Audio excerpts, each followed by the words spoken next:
A storm is brewing. Dimitri on Drake is a wizard. Within the tempest, the best have come to test their skills and brave the storm.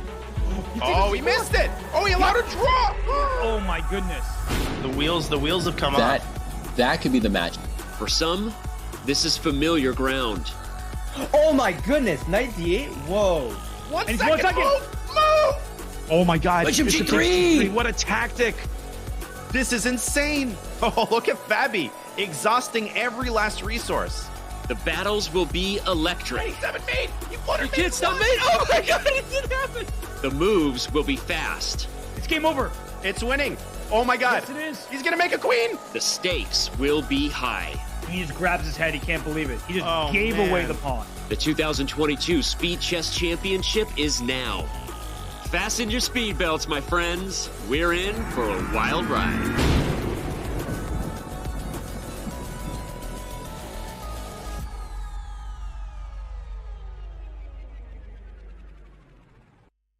Another day, another Speed Chess Championship match, this time the semifinals. I'm Grandmaster Robert Hess, alongside me, my good friend, Grandmaster Daniel Naroditsky. Danya, we had an excellent display of chess yesterday between Maxime Vachier-Lagrave as he claimed the final spot in the semis. Today is Hikaru Nakamura versus Nihal Sarin. Well, guten Morgen, everybody. It's bright and early. It's actually not bright. It is early. It's incredibly rainy here, and no better way than to just tuck yourself in with a cup of coffee and watch Nihal play Nakamura. We'll be bringing you the coverage. We'll be doing the hard work. You just settle in and enjoy the ride. And the players will be doing the hardest work because this is What are a you talking about? The matchup. commentators who do the hard work. Yeah, that's true as well. But these players, they're vying for a spot in the finals of the Speed Chess Championships. So there is a lot at stake today as the players, well, there's quite a bit of money. They're going to be duking out for some good, hard cash. But look at that. In addition to winning $6,000 and a split of the additional $6,000 based on win percentage, the winner advances to the championship match. And Danya, if we know anything about these two, that's all they care about right now is that championship match slot that they want to see themselves in. Yeah, this is one of the most prestigious tournaments in online chess. To win the SEC, you have to cross countless hurdles, and then you have to cross the biggest two hurdles of all, Hikaru Nakamura and very likely Magnus Carlsen as well. And just the chance to face the world champion is what both of these players are vying for. And I thought I was hallucinating because I thought I saw a 2 and then a 4, and now it's a 6. And I'm not hallucinating. The prize keeps rising based on where you are in the tournament.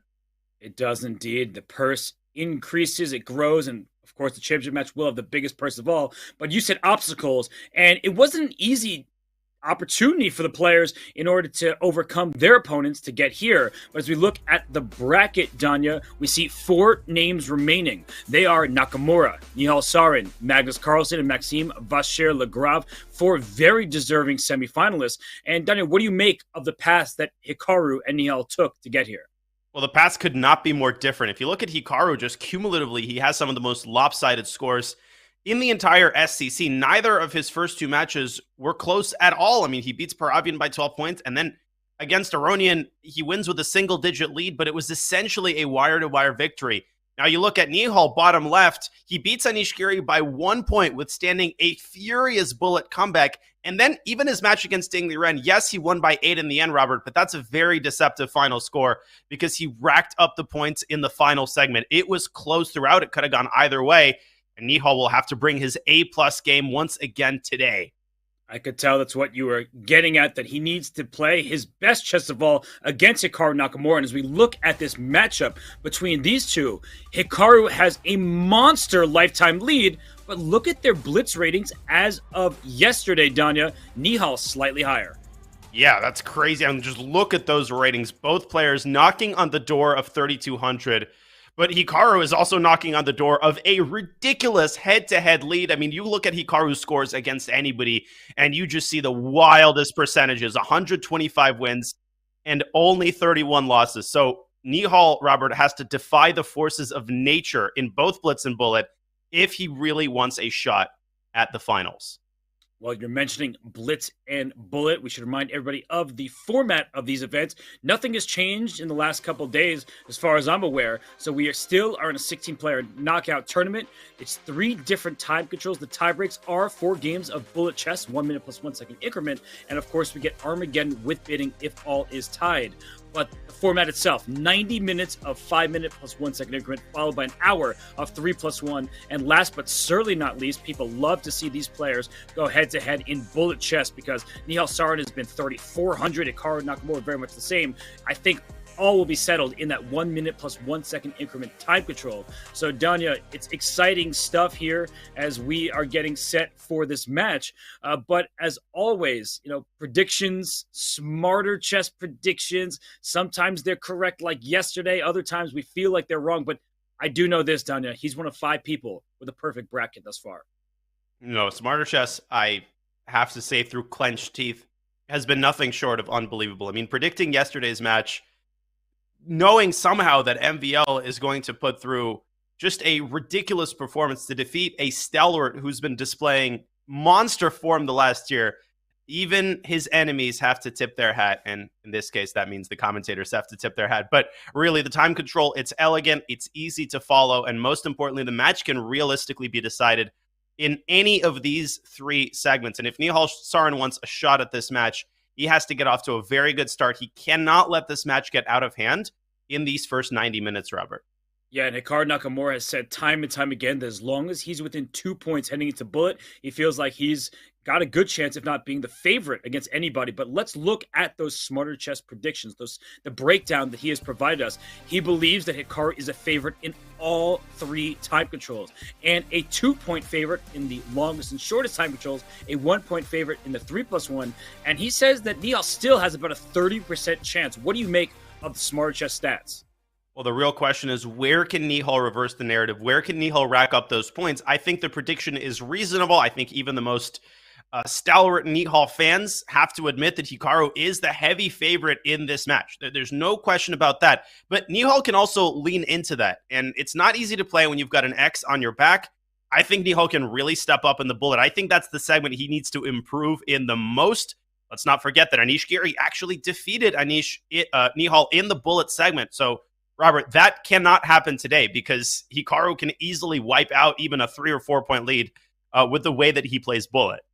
But to play, not devil's advocate, but at least to assess that performance in the bullet, that was very surprising. Anish Giri is a great bullet player, but Nihal Sarin is like the best of the best. I know he hasn't been the bullet chess championship champion, the BCC champ, but that's Hikaru Nakamura's calling, except for a year where he lost to Alireza Firouzja. So Nihal Sarin's always at the top of the leaderboard. So I feel like, maybe we sometimes have a little bit of recency bias, but you would know better than anybody. How many games have you played against Nihal Sarin? You know what he's capable of.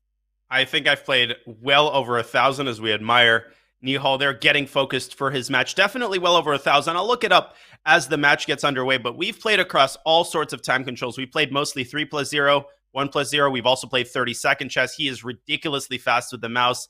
I mean, he's got all of the technical aspects fully worked out, and I haven't kept it a secret that I'm a big Nihal fan. I think he's awesome. I think he's got a super bright future.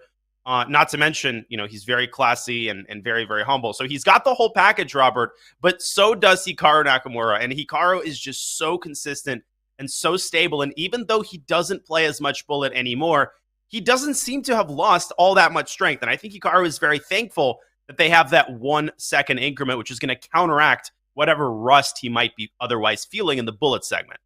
It's a very good point, and the community stands behind Hikaru Nakamura, as they always do, the #1 Twitch streamer in the chess category. Look at that. Of the brackets, 89% say Nakamura is going to take down Nihal Sarin, 11% for the Indian superstar in the making, and 28% overall predicting this matchup. That's actually surprising to me. I guess a lot of people believe in Ding Liren because I imagine almost everybody had Hikaru Nakamura through the semifinals. That means people were picking against Nihal.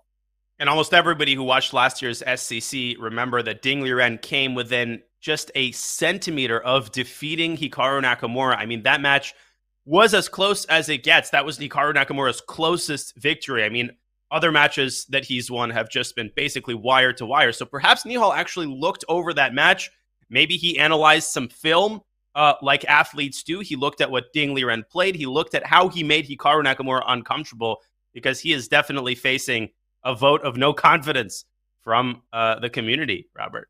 Well, I think that could, if anything, inspire him to even greater heights. Nihal Sarin, he surprised the world by making the finals of the Chess.com Global Championship, where he did lose to Wesley So, but in the running there, he beat Krumnik, he beat Ding Liren, he beat Anish Giri, and he beat Sam Savian all in a row just to get to the final. So he's clearly somebody not to be trifled with. And as the players are getting set for today's matchup, Hikaru Nakamura is in Florida. And that's something important to point out, because in California, where he often is playing from, streaming from, it would be 6 a.m. call time. It's 9 a.m. on the East Coast, so at least he's a little bit more awake and lively.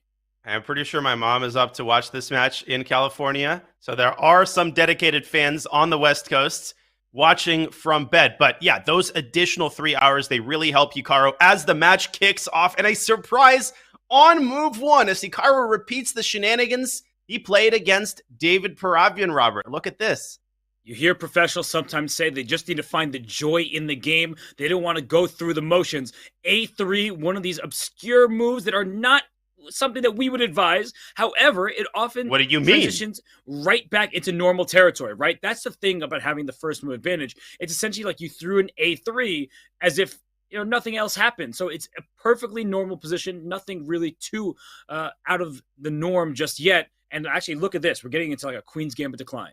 Now, you need to speak for yourself, Robert, because this is the recommendation in my upcoming opening course. Just kidding, of course.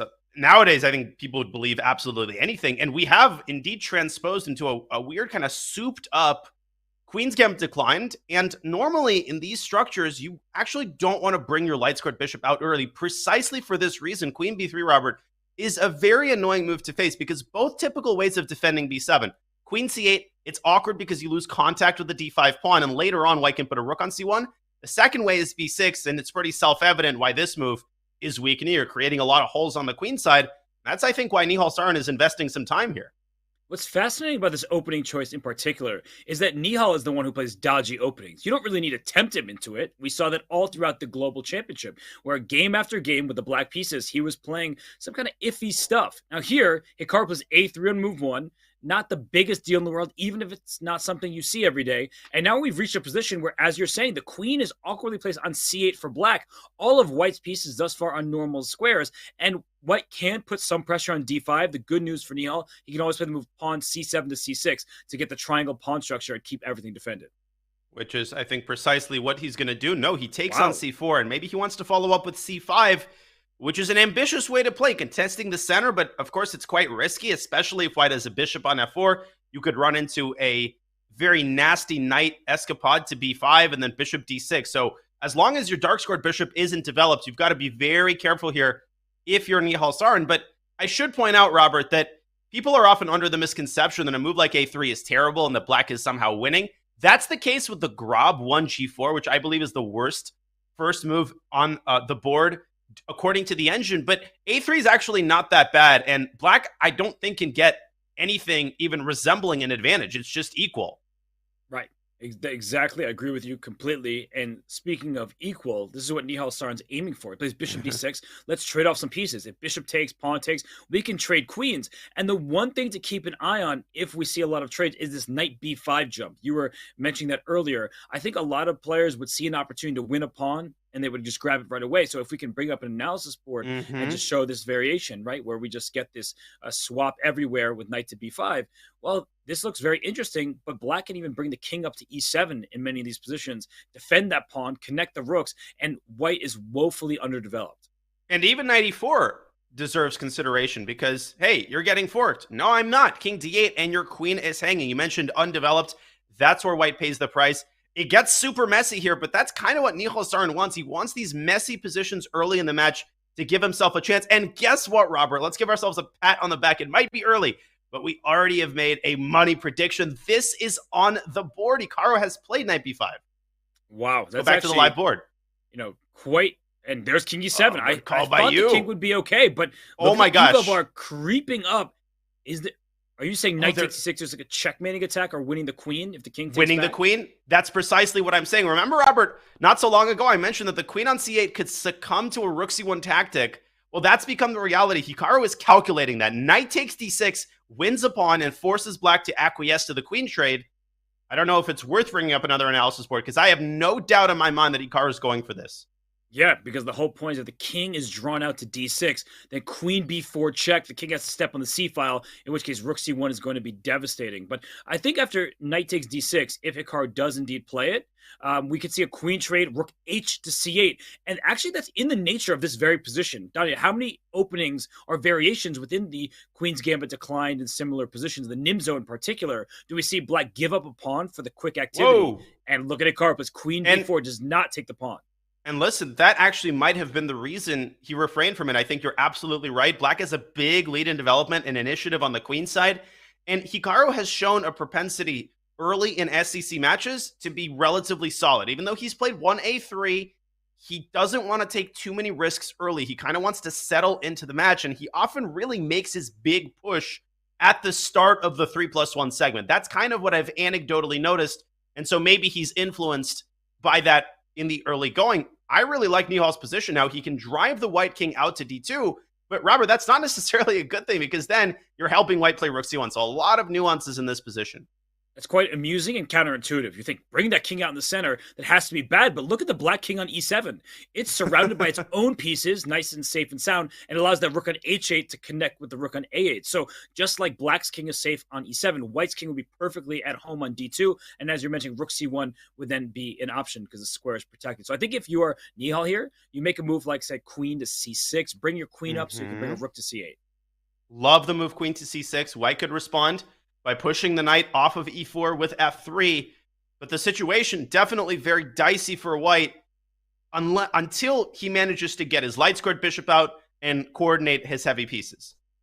And look at the clock situation, by the way. Hikaru Nakamura down on time. I thought, without looking, that Nihal would be, because it seems like he's had several long things. Yeah. Hikaru has been deep in the think tank the last few moves with the trade on d6 and then moves like queen to b4. So right now, Nihal doing well on the clock. He needs to avoid getting into terrible time pressure. And he plays a4 here, allowing the queen to go back to b4 with a queen c2 check. At the very least, that looks scary for the white king. And I think this move is a mixture of tactical thinking, concreteness, noticing queen b4, queen c2 check, and then you can bring the rook up to defend the d6 pawn.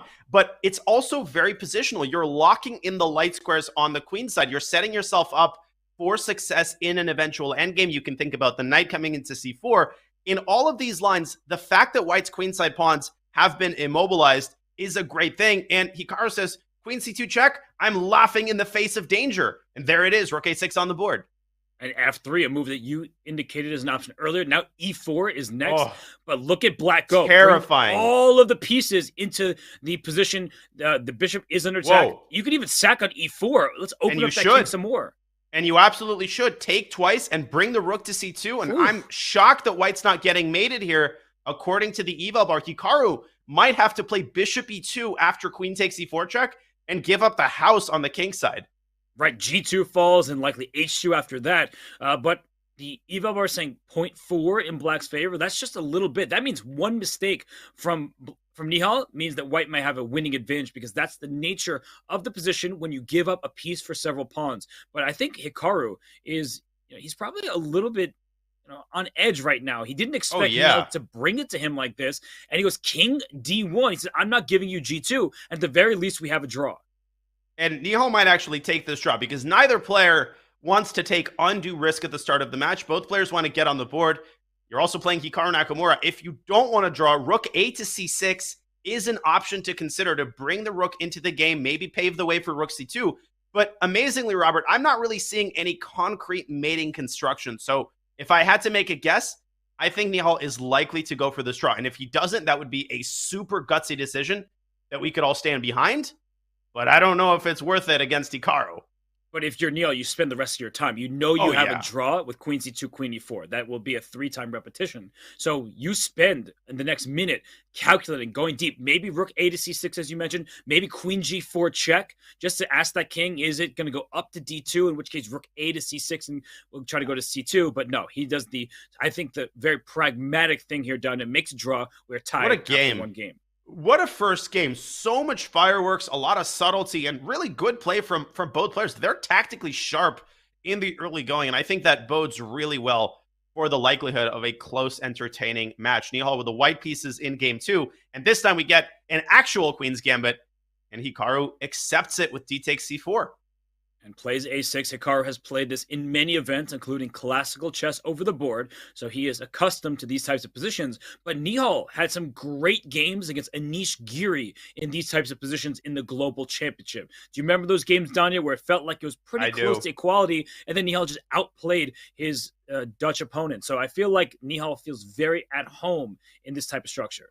He loves this structure. That's a great observation, and I've had a ton of blitz games against Nihal where he goes for this structure, which appears so deceptively symmetrical. Now, you might ask, well, what about it is asymmetrical? Well, it's one thing in particular, the placement of the dark-squared bishop. This bishop is so superior to its counterpart, which sits on a much less glamorous diagonal. Now, black doesn't really have any targets. I think Hikaru is going to manage to equalize from this position, but it often takes a lot of time to contain the activity of white's pieces as Nakamura brings his bishop out to a rather ambitious d6 square, but now you have to watch out for tactics down the d file.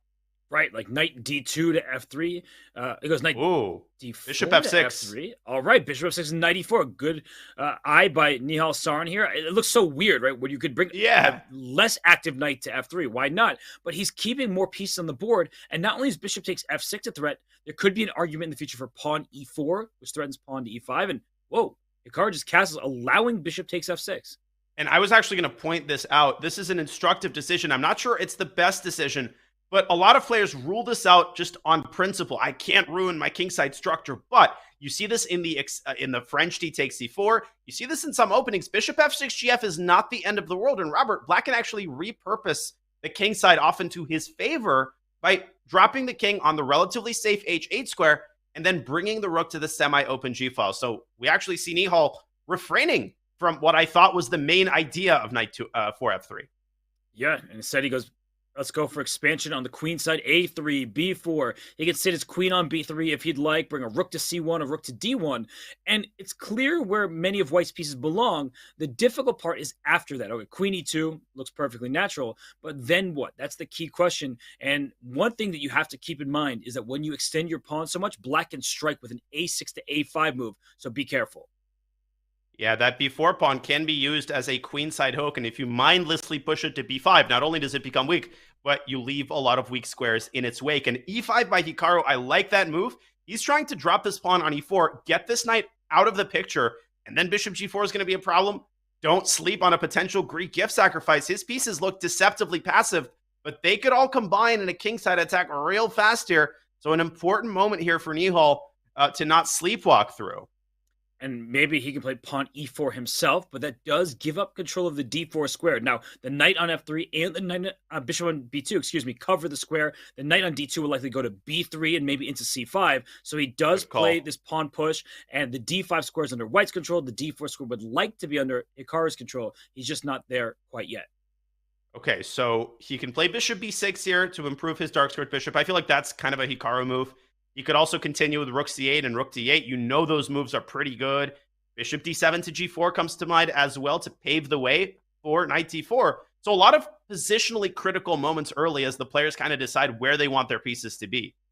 And there's knight on d2. That's the one bad piece in white's position. You'd rather it be on the e3 square right now, hopping into f or d5. Oh, definitely. That takes a long time. Knight f1, knight e3, it takes many moves, and the e4 pawn is loose. You're pointing out knight g4 to attack f2 as well. So you don't have time for that. You can play h3, but then knight h5 is very tempting. Trying to go into f4, as you mentioned, this e3 push to e4 gives control of other squares.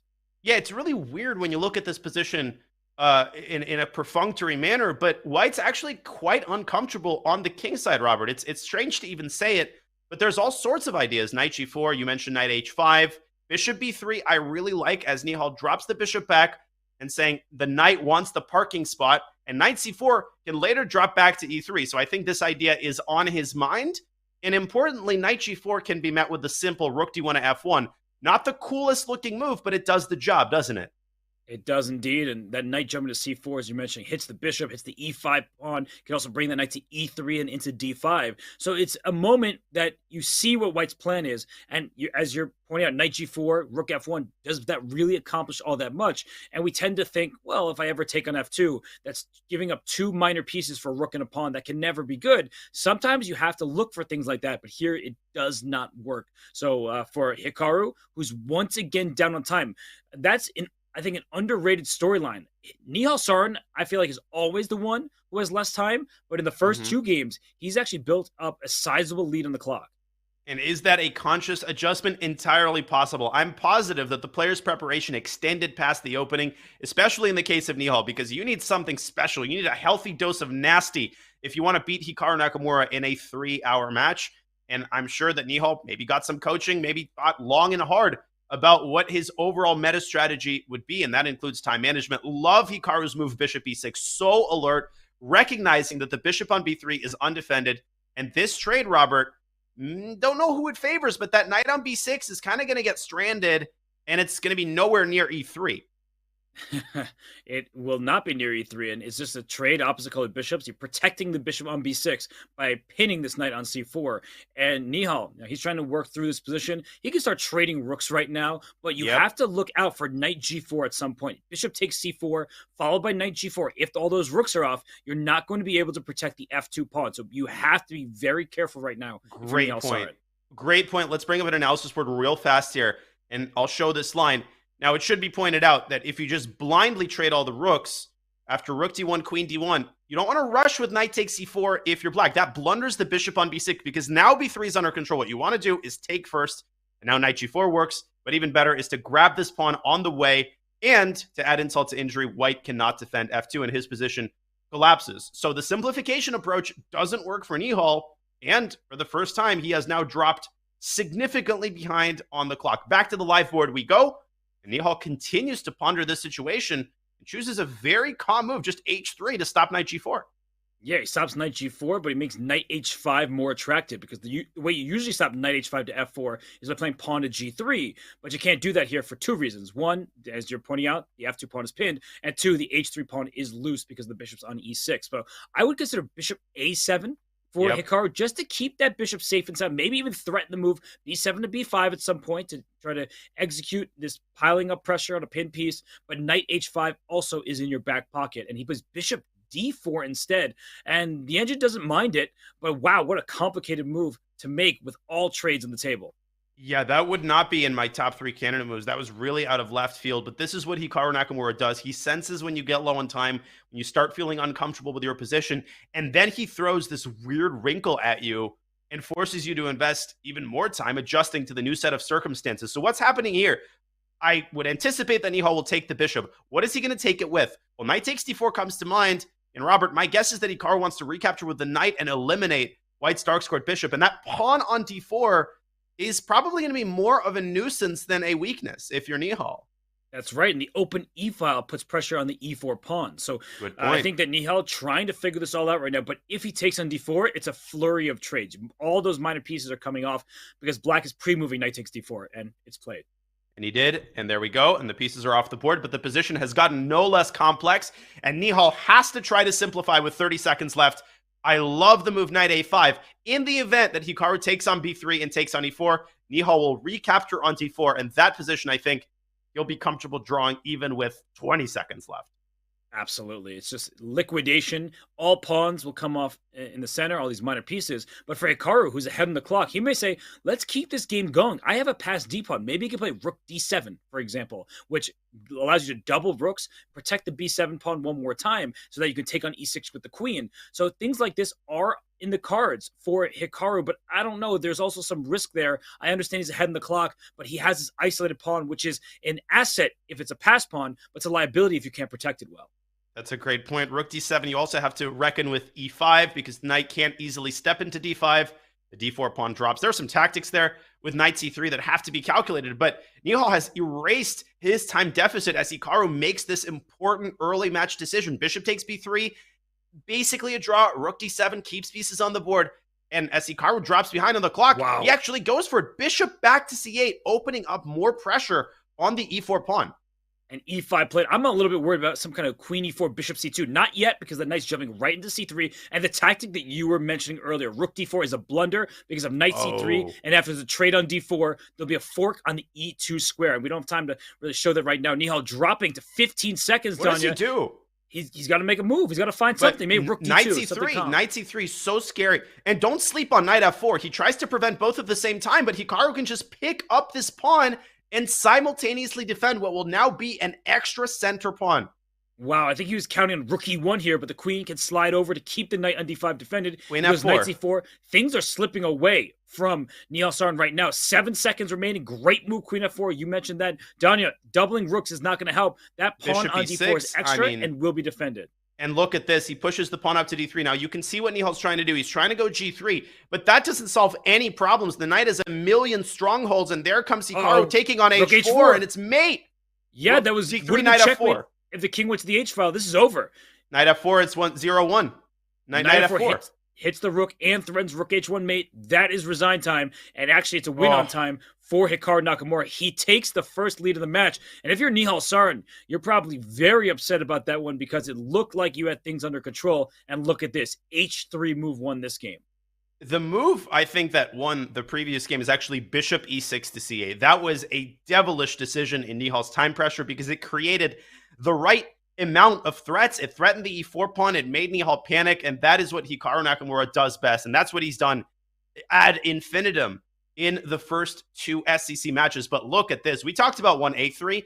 This, Robert, is far more outlandish. Objectively, this is not as good because black can often strike at this g4 pawn with h5, but you don't want to do that too early. You may think, oh, let me crack the pawn chain over there. G5, as you're mentioning, now your knight has to move again. That's not ideal, and white would control the d5 square with all of his pieces. So not that terrible of a line, even if you see the engine say black is better. I actually really like the move h6. I know the engine is saying it gives away black's advantage, but it doesn't allow the complications that Hikaru undoubtedly wants.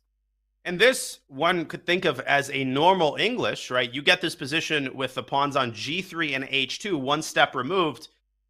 There's no question in my mind that the pawn sitting on g4 favors black. It creates long-term weaknesses on the king side. And with the pawn on c4, it's not really fair to forecast that white's going to castle queenside and try to use these pawns for attacking purposes. White has too many weaknesses already on the queen side. So what I'm curious about in the early going is how Hikaru is going to manage his king safety. Is he actually going to castle king side and say, I don't care that my pawn's on g4? Or is he going to keep his king in the center and try to play creatively? And the fact that Hikaru is spending all this time feels like this isn't some kind of deep preparation, right? He doesn't play h3 and g4. It's not a system that, sometimes people are system players. Hikaru plays b3, and even if the engine says black is doing well in some of those positions, he knows them inside and out, so he is more well-versed. He goes knight f3 here. He is trying to just develop his pieces. The pawn on e5 can indeed push up to e4, but that also may become a target as the game continues. The knight on f6 defends there. The queen can try to come out to e7, but the e4 pawn sticks out like a sore thumb. So I do feel like if you're Nihal, you may refrain from that move just for the time being.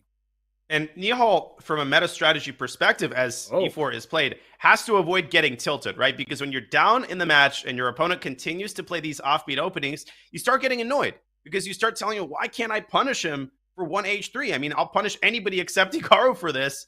And your decisions start becoming less objective. Let's see if Nihal can avoid that here. As he pushes d5, Evalbar dislikes it. What do you make of it, Robert? CD and bishop e4? He had a good position until he played the move d5. And the reason why his position was pretty good is the e4 pawn was actually untouchable for the time being. Because if white ever traded on e4, the knight on f6 would get out the way, and the knight on h4 would be loose. So maybe a bit of a calmer move would have been better. But bishop takes e4 here, knight c3. You take back with a pawn on c3, and then while the knight on h4 is hanging, so is the bishop on b4. It's kind of a crazy sequence now that we've come to it, Danya. And Nihal flat out blundered this. I think he might have overlooked that after bishop takes e3, Hikaru takes back with the d pawn, and the knight on d5 is in the crosshairs of two of white's pieces. This is flat out an extra pawn. And the worst thing is that if you drop back to f6 and say, give me your bishop because the knight is hanging, guess what? The knight is no longer hanging because you're intercepting the queen. And after knight f6, the bishop could safely return to g2 or even jump into f5. Nihal has blundered his center pawn. And somehow, some way, Hikaru has a plus over minus position 9 moves into a game that started h3, g4. Unbelievable, right? Knight takes c3, just pawn takes. The bishop on b4 is hanging there, so the knight on h4 can be captured, but it's in fact a trade. So wow, Hikaru Nakamura not just gets away with it, but he's in charge right now. And Nihal, he needs to stay calm because his position isn't that bad. Even if he's down a pawn for the time being, Hikaru's king won't find true safety, and that will always give him compensation. And Nihal is so good at generating chances out of sometimes completely lost positions. We saw it in the CGC on full display against Semsevian. We saw it in his previous match against Anish Giri. There were a couple of games when he was getting checkmated 7 ways to Sunday, and he gets out of it. He often wins those games, but Hikaru Nakamura is neither of those players, and he just doesn't let you go when he gets anything that even smells like a winning position. I like the move bishop e6, though. This shows composure. Nihal doesn't tilt. He gets his pieces out, and I think you should just castle here. I agree. That's what we keep talking about. The white king will not find true shelter. So that will always give black compensation, especially in a short time control game. Now, if we look at the clock, it's pretty close on time. Hikaru still's about 3 minutes. Nihal down to 2.5. But where is that king on e1 going? I think that Nihal needs to make some of his decisions a little bit more quickly. I know that's easier said than done when you're playing Hikaru Nakamura. But another tactic to avoid, I believe there's some possible ways to blunder if you like a b4, b5, but it doesn't quite work in this position, especially with the white king still on e1. But you do have to monitor the e7 square because a fork could come precisely when you least expect it. I'm totally on the same page. Nihal has to move fast here, and I would have played the move bishop a5 quickly. He goes bishop c5, allowing d2, d4, so he's trying to provoke this move and try to overextend Hikaru, but I'm a little bit skeptical about this strategy. I'm as well. D4 does tactically work out for white, but he's just trying to say, Hikaru, push pieces forward. That will leave squares vulnerable. Let me attack things. But if he can establish, he being Hikaru, pawn on D4 and E3, then everything seems pretty stable, though the bishop on C1 is the piece that suffers. Yeah, it's going to be looking into the eyes of the E3 pawn, but that's not a mission-critical piece to develop, and everything else about Hikaru's position is healthier than it was just a couple of moves ago. But D4, not a move to be made lightly. That is a very, very committal pawn advance. And there are alternatives. You could also play B4, which is, I think, what Hikaru was planning in the event of bishop A5. B4, I think Nihal is just going to drop back to B6, and it's the same general strategy. The knight on C3 is a little bit looser. Actually, B4, you could take C3 and take D1 and take F2. And so Hikaru does end up opting for D4. The best thing that Nihal has done here is he's posing questions to Hikaru. We see the advantages going up. It's at 1.4 approximately right now. And, as the engine gets its depth, it will continue changing. But the point is that individual moves are more complicated for Hikaru. And if you look at the clock, Danya, right now Hikaru is actually behind by quite a bit. He had a 30-second lead. Now it's Nihal with the 30-second lead. And from a blitz perspective, bishop c5 actually might end up being a really smart decision. I like the way Nihal is playing this. Very cagey moves, rook f8 to e8. Maybe I'm not threatening anything in particular, but I'm creating the preconditions for a tactic, and I'm setting myself up for a potential time scramble. That's what Nihal's thinking right now. And the move g6 is playable here. It might not work out, but if knight takes h6, king g7, the knight gets caught on h6. The queen covers the g5 square, so you can't just push your pawn. So maybe it doesn't work just yet, but that's something to consider. And not to mention the light squares on the queen side. After a move like knight c3, if we trade there and then play knight a5, we can just play this strategically. White's king still remains unsafe, and black is dominating those light squares on c4 and b3. That's a super instructive idea, and it's important to remember that even though you're a pawn down, that doesn't mean positional chess goes out the window. That doesn't mean all you can do is play for tricks and play for tactics. You can play for square control. You're just down a pawn. I love knight takes c3 and knight a5. You could follow up with c6 to blunt white's light squared bishop. And later on, the queen has a nice parking spot on f6 to exert a little bit of pressure on white's kingside. And don't forget about the possibility of pushing h5 and trying to undermine the knight later on. Good points all around. Oh. He starts with h5. He didn't forget. He plays it immediately. It happens to be a move the engine doesn't appreciate, but I think in Blitz, it's still a perfectly fine move. If Hikaru takes on h5, pandemonium breaks loose. If he doesn't, well, there's always the opportunity to take on g4, open another file on the king side, and the king on g1 does feel like a less safe piece. Not to mention, Danya, g6 becomes even more tempting because you don't hang a pawn on h6. That's exactly right. And a lot of players hesitate to make a move like h5. Isn't my king also on the king side? Well, he's not really disrupting the fundamental pawn shell. He still has pawns on f7 and g7. So black's king is completely safe for the time being. Although if Hikaru recaptures with a queen, which is not out of the question, that will threaten checkmate in one. Yeah, because the queen can't slide to f6 without dropping the knight on d5. That queen on d8 is overloaded. I love the move queen takes g4. Hikaru is thinking about it, but he's down to 30 seconds while Nihal is 57. So this is going to remain complicated, and Hikaru, he needs to speed up a bit. And a major sunk cost there. Something about queen takes g4 he didn't like. Maybe it was g6, which led to tactical complications. Hikaru trying to keep things tight and keep things simple as he drops to 30 seconds. A big chance, I think, here for Nihal, if he can continue complicating the game. I still like knight c3 and knight a5. He starts with g6, so knight c3, knight a5 will still be there. And knight g3 seems very logical, but he goes knight h6. That's a huge move from Hikaru. And e4, so his center is in danger, but the knight on h6 is protected. If knight c3, bc3, suddenly the d4 pawn has a friend attached to it. What a decision by Hikaru. And what a friend it is, blunting two of black's minor pieces at once. And look at that knight on h6. It seems to be totally idle, but it's actually blocking the h-file. And that is crucial, because if it didn't, black could have quickly played queen h4 and rook h8. As it stands, white could even shove the pawn down to g5 and cement the knight on h6. Nihal doesn't find a move, and he continues trying to create threats here, but he's now down on the clock. And he's burning so much time in the process. Queen h4, there's almost like a rook e3, rook h3 lift at some point. Oh, yeah. And that could be bad for the black king. Rook d8. G5 pawn loose, that could be trouble. 8 seconds. Rook d8 looks really good, threatening knight e5 or knight takes d4. Queen just jumps out. F7 is defended, but f6 is not. Queen f6 check, a pretty big threat. And Nihal just desperately trying to complicate the game. This is obviously unsound. I think Hikaru can just take and go rook b1. And I don't see a follow-up here for black. I think he's just down a piece. There is no follow. Bishop f4, giving up the rook on a1. I like that decision as well. Get those minor pieces off the board. The white king is safe and sound right now. A queen trade. Don't mind if you do. Oh! Goodbye. Wow. Goodbye. Hikaru could have traded queens and won that game very simply. Instead, he wins on the spot. That's a hanging piece. Hikaru Nakamura, a man on a mission, playing h3 and h3, leading to victory. I mean, the guy plays like an engine in time scrambles. This is what makes him so debilitating to face. You spend the entire game trying to complicate things. You find creative ideas on both sides of the board. You get him low on time, and it's like nothing ever happened. He makes 3 or 4 precise moves, and your initiative just evaporates faster than a puddle on a hot day.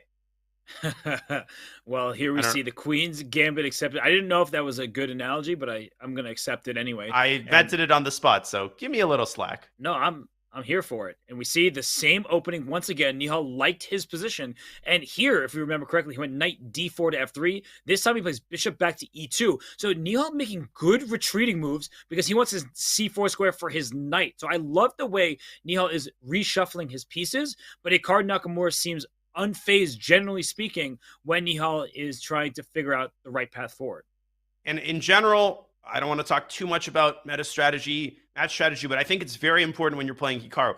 Nihal knew this was a possibility, right? Losing 2-0 to Hikaru, losing by 2 points at the start of the match, that's just what Hikaru does. He gets off to really fast starts, and you just got to remind yourself, hey, it's a super long match. These first 2 games were very close. I just think Nihal has to be a little bit more precise in the opening. He needs to turn up the dial just a bit and not give Hikaru those tactical opportunities in the opening and early middle game that he's had thus far. But again, so much easier said than done.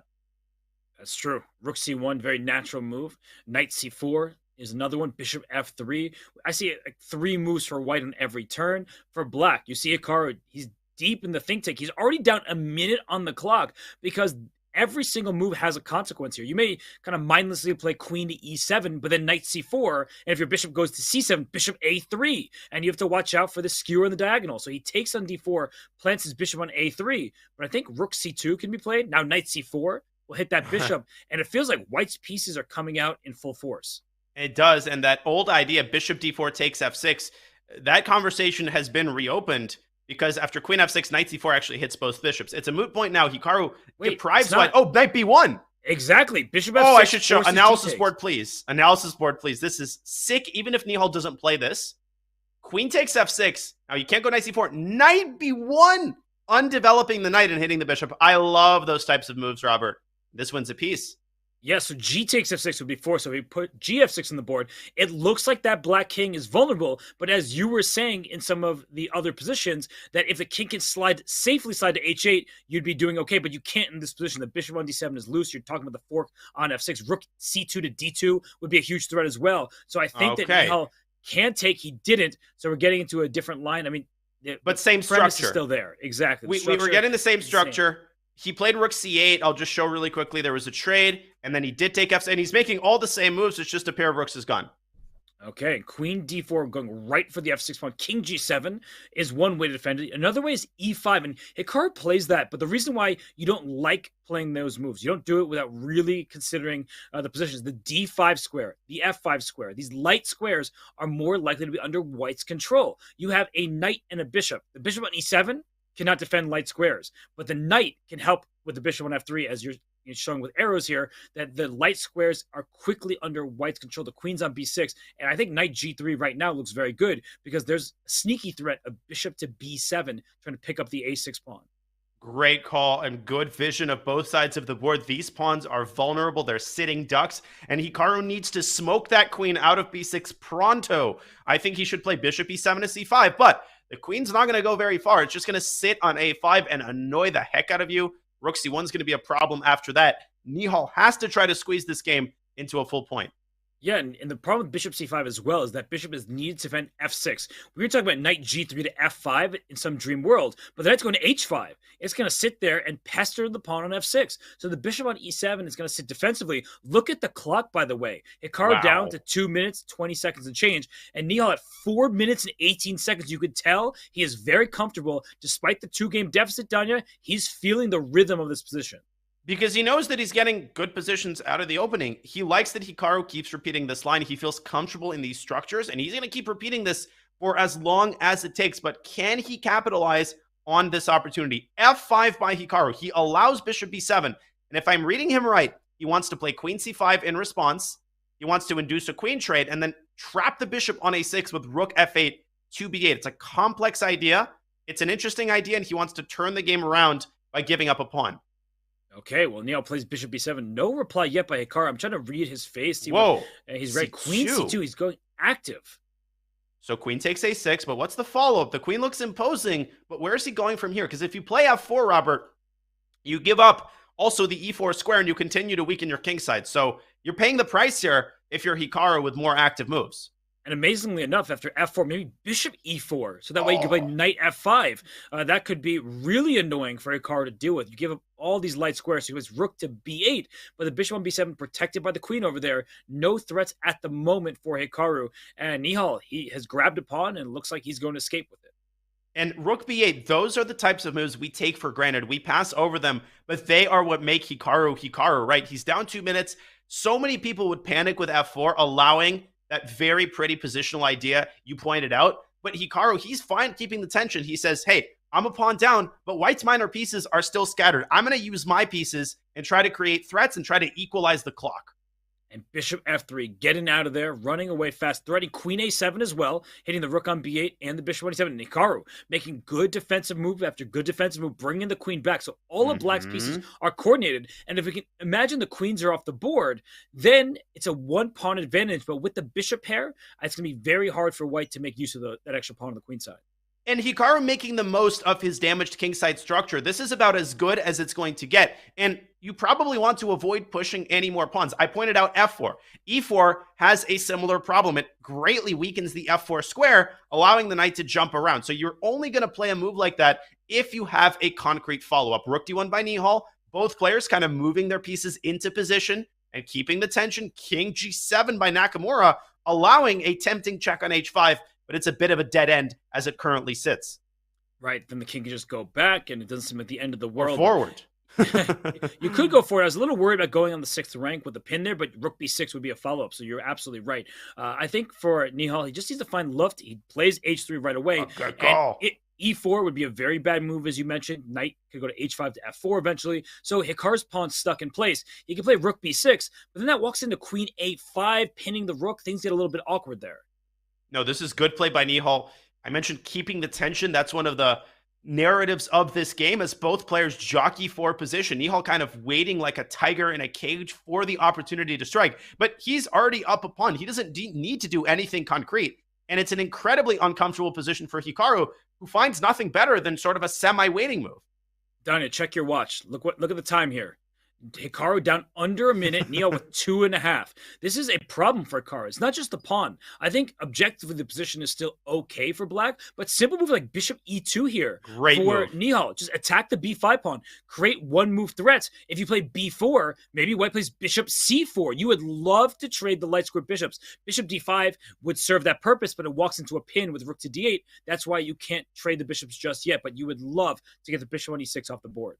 Bishop e2 is a great move. Keep needling him, keep poking him like that annoying Facebook feature, which was really popular a while back. Bishop e2, you can force b4, you get your light squares in order, and bishop c4 will force the light squared bishops off the board and weaken the f5 pawn. And Nihal now thinking he has time to spare. What other moves come to mind besides bishop e2? I actually am not really seeing too many attractive options. I have another idea. What's that? Bishop e2. Okay. Wow, that's a really novel concept, Don. I like it. It reminds me, I was watching the Olympics in 2012 in London. I think it was 2012. And the Nigerian basketball coach famously said, there are 3 teams that our national team has to face: the United States, the USA, and the US. Bishop e2, and bishop to e2. That's actually king's bishop to king 2. And he plays e4 instead. Similar idea, carving out the light squares. Yeah, and if f4, is he going to play knight f5 check, go to opposite colored bishops, or is he going to play knight h5 and maybe bishop g4, trading off the light square bishops from a different diagonal?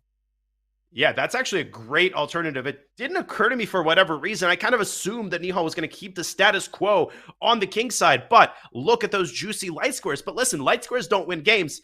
Checkmate wins games. So after knight f5 check, is Hikaru just going to take and say, hey, I've got opposite colored bishops. I'm maybe going to put my bishop on f6, and I'm just going to try to hold the fort. Yeah, because you would love to get your bishop to d5 for white with the pawn still in e4. But with the pawn going to f5, you're not going to get that. If you play knight h5, your knight might get trapped over there. Not that you're going to lose the piece, but it's going to be out of play. And then black can just say, oh, I'm essentially playing up a piece. So huge moment. He plays knight h5, but Nihal suddenly down on the clock. Bishop g4, the likely follow-up. But I am worried about his time management. But Hikaru now has to think. Thus far, Hikaru has been money in these time pressure situations as he brings the king up to g6, inviting bishop g4. But that rook b6 move, Robert, which we've pointed out, that could come in very clutch at the right moment. And Nihal starting to hesitate big time. He follows up with bishop g4. And is rook b6 going to be the response? Or does he want to play queen b6 and force the queen trade? He plays queen b6. He trades those queens off, and white has no choice. The knight's stranded. You can play g3 to try to extricate the knight from there, but the problem is your extra pawn isn't that great. At some point, black with b5 to b4, cement the queenside pawns in place with rook a6 to follow. So he does play g3. His extra pawn is on a2. He can play rook d2 to defend that pawn. That's the good news. But look at the clock situation. I think that's really Nihal's best chance, that Hikaru's in time trouble. Strap yourselves in. Nihal is a fantastic endgame player. This is his wheelhouse. These better endgames, he's so good at squeezing them out. But rook d3, rook a6, rook a6. Or rook d3, king g5, king g4. And then you have to play knight g7 and extricate your knight from the forward position. He goes rook a6, and this is dangerous. This is a 3-result game, Robert. It is, because f2 is a target. If that bishop can get to the a7, f2, and g1 diagonal, that's a problem. I don't like king g2. Slow move. And I thought Hikaru had b4 and bishop c5, but he makes a solid move to bring his king back. Knight g7. And that's such a Hikaru idea. It's just being able to say, I'll allow rook c7, just bring my king back, and then b3 is under attack. So you go rook c3 here. You got to bail out. b4. You got to bail out, and he does. And this is going to be a draw. Is it? Hikaru's going to play on. f4, though. Don't get mated if you're Hikaru. Take an e5. Take an e5. Yeah, this is definitely a draw, of course. Don't play around if you're Nihal. He's trying. And now Hikaru's going to go king f3 and threaten mate. But he's not going to win. No, we'll just see a draw in this way. And wow, what defense by Hikaru. I mean, it's really unbelievable. If you look at this game quickly, you'll say, nothing really happened. The eval bar was always hovering around 1 at the maximum. But the precision needed by Hikaru to bring his king up to g6 and queen b6.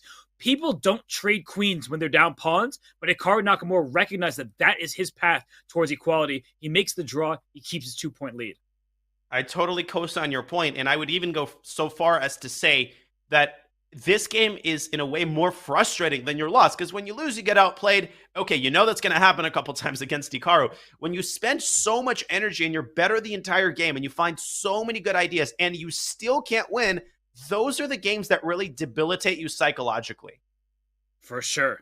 And we see this position, queen d3. Hikaru is just playing random chess at this point. Yeah, total random chess. Well, with the white pieces. With black, he's actually getting worse positions. So this is the last game before the midway break. But if I'm Hikaru, I would really start studying that QGA position they keep getting, because Nihal is obtaining advantages. But in this one here, looks pretty level. The one thing to note is the double pawns for black, which means the H-file is open, which means black may not castle kingside. And this almost resembles a win-hour French after bishop b4, especially if Hikaru plays e5, which I don't think he's going to play. e5 knight e4 does not look appetizing with that H-file half open, as you pointed out. So maybe just e takes d5 and bishop d2, and perhaps you can go queenside. Yes, but ed5 is very likely. Just play it like a French, and if you play bishop d2, there's queen e7 check always, just to make white's piece a little bit less comfortable, and black can also castle queenside.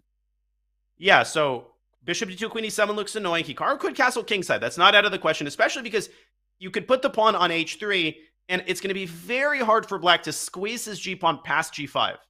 And black has to castle kingside as well, because rook e1 check would have kept the king in the center otherwise. Although bringing a king to f8 didn't look like the end of the world, though we saw Jan Nepomniachtchi put a king on f8 in the World Championship against Magnus Carlsen. That did not pay off very much. I remember that very well. But by the way, Danya, I'm looking at the clock. Once again, Nihal up about a minute. It hasn't turned into anything fruitful. He hasn't been winning games, but that may come in handy as we get into the shorter time controls. That's exactly what I was going to say. This might not be all that effective in the 5-minute portion, but Nihal shouldn't get this phenomenal time management alive. When they get into the 3-minute portion, Hikaru won't be able to get away with these 1-minute thinks in the opening. So I'm going to make a bold prediction. I'm going to predict that Hikaru is going to continue playing this offbeat chess with white in the 5-minute portion, but I have a feeling he's going to switch to more conventional openings as they get down to the 2 shorter time controls.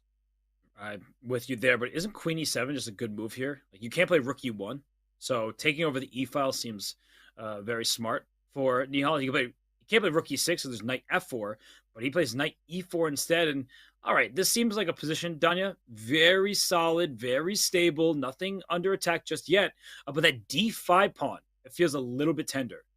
Yeah, black is a good position. Not as good as commentating with Robert Hess, but it's solid. It's solid, but solid positions, again, they don't win games. And you're absolutely right. This pawn on d5, it may seem very well defended, but the knight on e2 is rearing to go. It's going to jump into f4. And if you defend with knight d7 to f6, you're also yielding the e5 square for the other knight. And we know how quickly Hikaru can just muster up play out of absolutely nowhere. Queen a6 by Nihal, I think, is a direct response to that, as he opened up the b6 square for his knight, exerting pressure on c4. He plays bishop d6, just trying to retreat. That way c5 doesn't sort of trap that bishop in there. And bishop f4 by Hikaru. And I was actually looking at positions like this, and can you take on c4 at some point for Nihal? Like trade on f4, take on c4. He doesn't. He just brings his knight over. Yeah, and we could get a trade of bishops in a 4-knight position. Bishop takes d6 and knight e5 comes to mind. You could also play something like bishop e5. So a very kind of cagey, clever type of maneuvering battle in the center. Not entirely sure who's got the upper hand here. I think Nihal does, simply because of time. He's just ahead on the clock.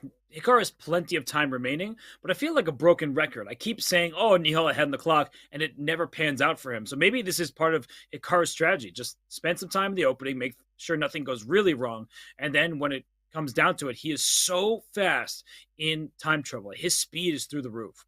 It really is, and this is going to be the last game before the halftime break. It's a big game. A win for Nihal would go a long way. It would shrink the lead down to only 1, and it would be a major confidence boost, right? Because when you start going 45 minutes, an hour without a win, that starts affecting you psychologically. You start doubting yourself, even if you're normally a very confident player. Agreed. I think bishop a3 here is just a little bit annoying, but the rook may just slide over to d1 and say no big deal. But as you're pointing out, you want to just create some sort of issue in white's position. So bishop takes f4 instead of going to a3, allows g5, g4, undoubling your pawns, getting some activity for your pieces. I like bishop takes f4. It's a concrete decision. Nihal has to not miss the opportunity when he can convert his better piece placement into something a little bit more specific, more concrete, but he goes for your initial recommendation. What is the follow-up, though, if Hikaru just dodges that with rook d1 or rook b1? Well, rook b1, he's just trying to avoid d takes c4, right? Rook d1, he must have thought dc4 was an option, so he goes rook b1, hoping to open the b file. But now c4 is really under attack. You can't protect it. If you knight e5, good idea. Maybe there's some knight. I was trying to say knight h5, pawn f6, but you're never going to get away with that. Okay, knight e5 on the board. Let's see what Nihal has in mind. I was thinking maybe knight d6 to f5, start with dc and put pressure on the d4 pawn, but that's a major concession. You don't want to give away the center unless you know for a fact that you can go after this pawn, and the d4 pawn can be easily defended with a rook from d1. Okay, Nihal plays the immediate knight f5. It's a little less committal than starting with dc. He really needs to watch out for some timely like c5, b4, and the bishop gets trapped in a3. Like that's the Absolutely. one thing I'm very concerned about if I'm looking at this from Nihal's perspective. And c5, not really the most tempting move just because it takes away the tension. But yeah, the bishop on a3 seems a little bit out there. It really does. What happens if you start with c5? Is there anything specific that black has in response? Maybe just it looks knight e4 real or flimsy. something. Yeah, I mean, the knight e2 is also a little bit loose in some positions, so you have to be very, very careful before you make a move like c5. It's so committal. You could start with a move like g4, but that's pretty inhuman. I mean, that creates these massive weaknesses on the king side. But Hikaru, he's shown in the previous white game that he doesn't mind a pawn on g4 as early as like move 4. Wow. I mean, g4, there's even ideas with like a knight takes d4 at some point with dc4. But he plays rook f1 to d1. Can't blame him. But the engine says, no, no, no. Black is significantly better right now. And he plays bishop d6. Just getting the bishop what out of awareness. What awareness by Nihal. He senses that the time has come because c5 actually became a serious threat. He brings his bishop back, applies more pressure on the knight. You pointed out knight takes d4, and that was prophetic because it's now a major threat. And you can't move the knight back because of rook takes c2. And so he protects the knight on e5 with the queen on b2, another piece coming to the rescue. But c4 is now loose in many different positions. Knight jumping from f6 to e4 at any moment just seems like a nice improving move with g5 to follow. I feel like white's pieces are scattered, and look at black's pieces, very well connected there in the center. Yeah, but again, we've been through this before. Black is better, maybe even clearly better, but where's the follow-up? Your clock starts ticking down, and you don't want to give up this clock advantage if you're Nihal. I think if this gets down into another time scramble, Hikaru is going to wiggle his way out of this once again. So let's see what Nihal can do in the next 40 seconds. Yeah, he really doesn't want to play d takes c4 because after b takes c4, the b7 pawn is a target. So Nihal ahead on the clock, using his time wisely here. But Danya, this position looks so good for black, but what's the concrete issue? c5? Maybe just blast the center open and say, hey, I've got the better pieces. He does take on c4. Wow. A very concrete approach, but d takes c5. He trades the rooks, and he takes c4. Oh! The knight on e2 is loose, so ef6 allows rook takes e2. But that's not the end of the story, because you could go rook d8 check and fg with queen f6 coming in, and that gets really spicy. Wow, that's actually something that's easy to overlook, but there's rook e1 check and queen takes f4 check in some of those positions. You got to be great really, calculation. really careful. And I think Hikaru is doing just that. He's trying to figure out he takes f6. He's down to 38 seconds, and he's played it. And I hope he doesn't blunder that rook e1 check, because it's so easy to miss. But maybe he still can play that because there's like g3 tactics as well. I mean, this is an unbelievable position. Rook e2. Oh, my life. Oh, there is g3. Check, and fg7. Oh, my gosh. And the reason I pull up an analysis board, but I'm pretty sure that this is going to happen. Nihal can also play queen takes e2, which is a more conservative approach. But the endgame, Robert, I'm not sure it offers a lot of winning chances. White could throw in a check on d8 and then drop back to d7 and start picking up the pawns on the 7th rank like a vacuum cleaner. Yeah, that looks like it just would make a draw here. So rook e2 is the more courageous choice, but it could backfire completely with f takes g7, queen f6 ideas, as you mentioned. So I think Nihal is going to spend a lot of time here. He's probably a little bit nervous. He does not want to drop a third game against Hikaru. So if that's the case, he will just play queen takes e2, and we'll see this fizzle out. Gotta go. And we see, according to the eval bar, he's lost his advantage. F takes g7 and queen f6 is absolutely terrifying. And this is the narrative repeating itself, Robert. He's down to 26 seconds. Here we go. Rook d8 and fg played instantly, and queen coming to f6. Okay, so the threat is queen h4 check. There is knight h5 to parry that off. As a queen e6 offering the queen trade makes a lot of sense. It does. He goes rook e6. He makes a mistake. Queen f7, rook e1. Queen h4, knight h5. And rook h8. Rook h8. Queen h4 and rook h8 and bishop e5 picked up the black queen. You are a madman. That was an insane tag. We'll show that after the game for sure. But knight comes out to f5, and that queen on g5 is actually dominated by the knight on f5.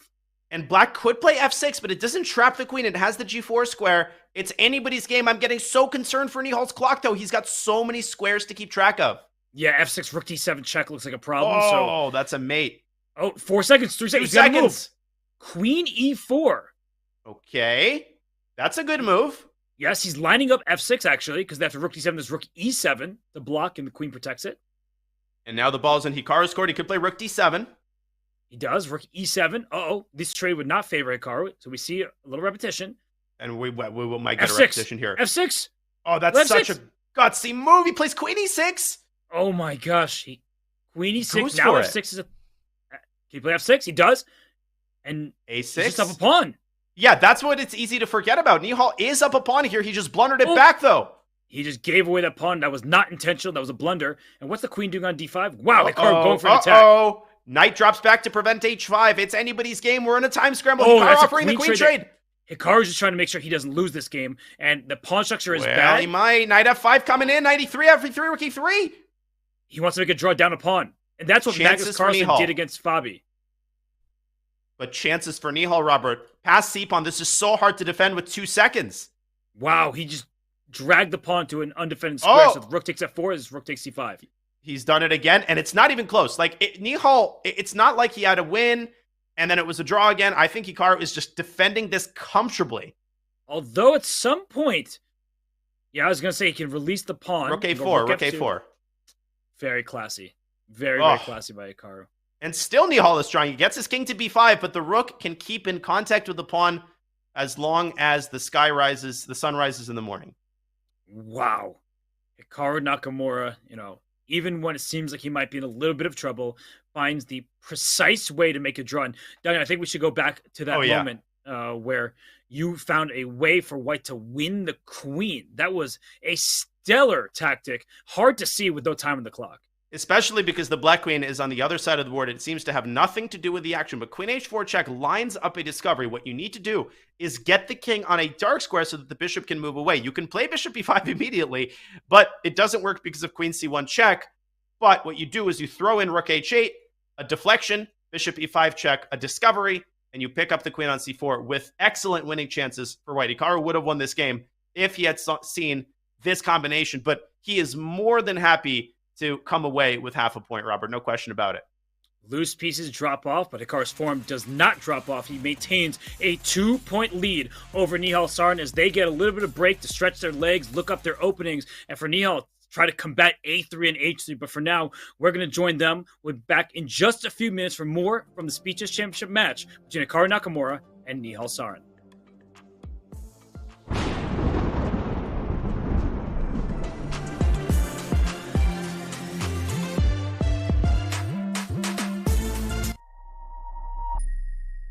International Master Danny Wrench back again, Chief Chess Officer, bringing you chess terminology. Let's dive right into one of everybody's favorite tactics, if I might be so bold, because it's surprising. It's something that never fails to deliver shock value and excitement, whether you're watching a broadcast or just reviewing some famous chess games. And that is the process of an under promotion. When you move a pawn to the other side of the board, almost always you're looking to get a queen. But the rare times where it's better to get something else, or perhaps even required in order to maybe not stalemate your opponent or keep your winning chances alive, are some of the most fascinating, exciting moments in chess. So with that, let's dive into what under promotion is and show you some of my favorite examples. Under promotion, as we said, is the process of promoting a pawn, but not to the most obvious or most powerful type of piece, which is usually the queen. In this famous example between Nakamura and Vladimir Kramnik, the fact that Hikaru was winning is only because he under-promotes on c8 to a knight. That move comes with check on the black king, so that on the next turn, white can capture the e2 pawn. It should be noted that if Hikaru had queened, black would actually go on to win, because now black queens with check, and ultimately Kramnik would have been able to not just save, but actually win this game. An under-promotion tactic provided to me by our own Sam Copeland, Vice President of Content. One of his favorite examples is the move d7, and after bishop to e8, the only way to win the game is to under-promote to a bishop. Under-promoting to a bishop doesn't happen that often. In this particular study, it was designed to be so. The point is that if the bishop moves over to h5, we check and mate along the a4 e8 diagonal, and if the bishop moves anywhere else, white actually plays a subtle move, bishop f7 first, and there is no way to prevent checkmate on the next move. Shout out to everybody watching this video. Thank you for tuning in and enjoying our breakdown of under promotion, and we'll see you on Chess.com.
And we return here in the matchup between Hikaru Nakamura, the 1 seed, and Nihal Sarin, the 5 seed, in the Speed Chess Championship. Nihal Sarin made the semifinals last year. He's made the semifinals this year as well, Danya. He is seeming to be an unstoppable force until he has met Hikaru Nakamura.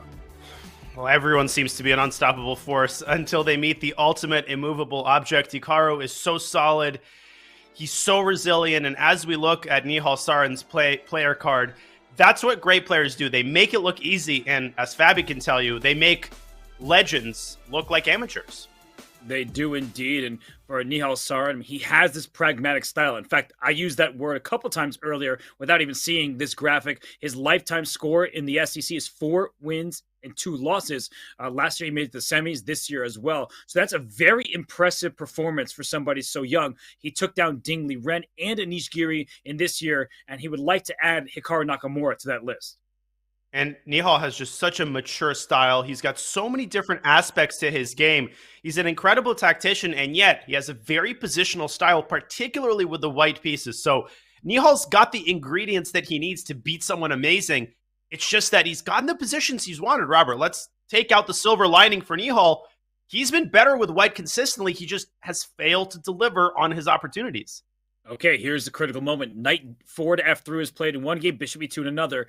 But for Hikaru, the bishop's on e7 rather than on d6. So that's another difference. Knight c4 doesn't come with the tempo. He plays it anyway. That does allow black to play the move b5. But what Nihal will do is swap on c6, bring a knight to e5 instead, and just claim that he has the superior minor pieces in this position. By the way, just to clarify, I didn't mean to call Fabiano Caruana an amateur. He's an absolute legend. I have the utmost respect for him, but it's just what people like Hikaru and Magnus are able to achieve. It's that crazy effect when someone who normally victimizes other players just ends up being the one who's victimized. And Hikaru, do you think he looked this up, or do you think he's just kind of being stubborn?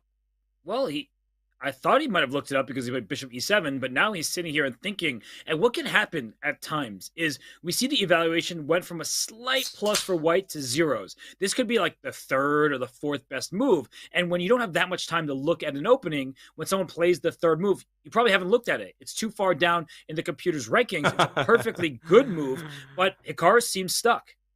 He does, and the knights are definitely unstuck. They're all over the center. Knight f6 to d5, which is a very natural move. Hikaru preparing to play bishop f6 and ultimately neutralize the bishop on b2, which is the real path to equality here. But Nihal preparing to annihilate this knight, take it off the board, and get a dream IQP structure.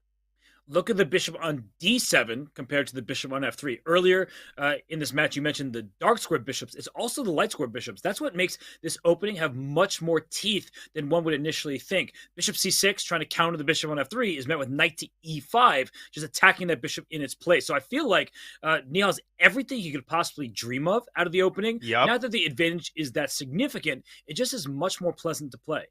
I feel like it's been 0.4, specifically 0.4 out of every opening. It's like such a frustrating eval. Like, it's not 0.6, it's not +1, it's 0.4. It's a little bit better position, but how do you actually improve?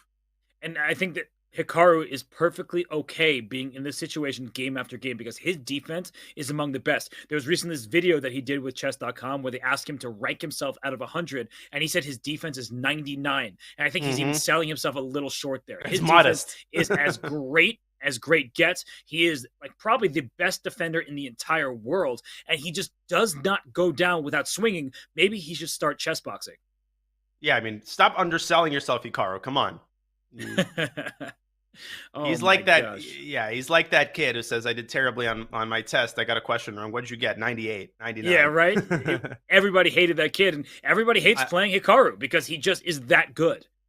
And what's funny is I actually failed a test in 5th grade where we had a blank map of the United States and we had to label all the states because I was at a chess tournament and I wasn't studying. And once I took the test, I immediately knew that I failed. And of course, that's precisely when I was talking to my friend who was complaining. And he says, I feel you, Daniel. I forgot where North Dakota was, but I knew where all the other states were. That did not make me any happier.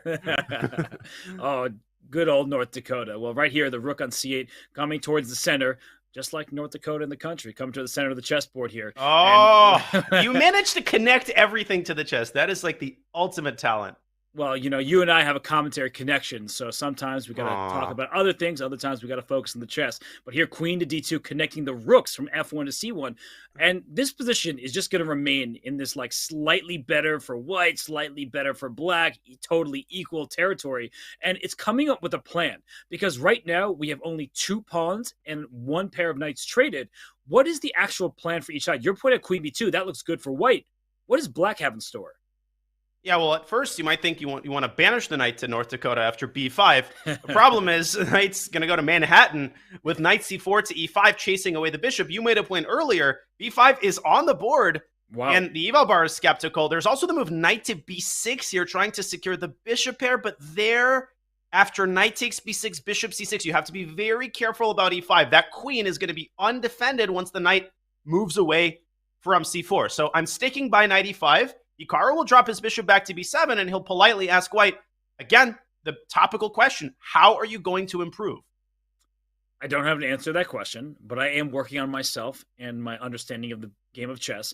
But knight e5, it just looks great. Eventually it can be kicked out with f6, so it won't stay there forever, even if it has prime real estate in the center of the board. So maybe knight e5, bishop b7, and rook takes c8 and rook c1. Quickly take over the c file and you're exactly what you're pointing out. You try to take control of the c6 square. Climb that Empire State Building, knight on e5. Rook takes c8, I think, is a must. If you don't play it, that ship will sail very quickly.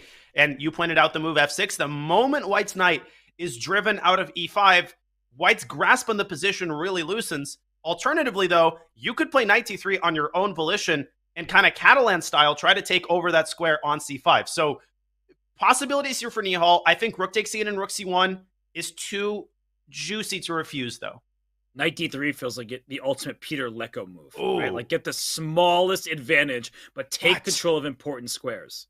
If we bring up an analysis board here really fast, I think what might be giving Nihal the heebie-jeebies here is that after rook c1, queen d8, knight c6, looks like everything's going according to plan. But if I have this calculated correctly, knight b4 is actually a super nasty move. Our old friend e5 pays us a visit. The bishop can drop back to c3, but at the end, you actually lose that a2 pawn. I think you lose your advantage in the endgame. And so Nihal, after a period of long thought, goes Peter Lecco mode and plays knight d3. Back to the live board. Yeah, great move, knight to d3. It's saying, I can try to get the bishop pair, but maybe I'll do it in a better way. Knight to c5. That's a juicy square. And that's what happens when you extend pawns too much. a6 and b5. What squares that give up? c6, we've been mentioning. Also c5. There's a bishop on d4, a rook on c1. Give me that square. I'm taking control of b4 as well. I love that move from Nihal, and I feel like that's going to create some issues for Hikaru. And it's important to beat black to the punch, because if you had waited for f6, then Hikaru would have been able to follow up with e5. And again, your grasp on the c5 square would have been loosened if the bishop would have been forced to drop back to a1, let alone all of the tactics you would have opened yourself up to on the d file. If Hikaru plays f6 here, you drop your knight into c5, simultaneously hitting the bishop and the pawn, and then you force black to give away the dark squared bishop. That's the nightmare scenario for black.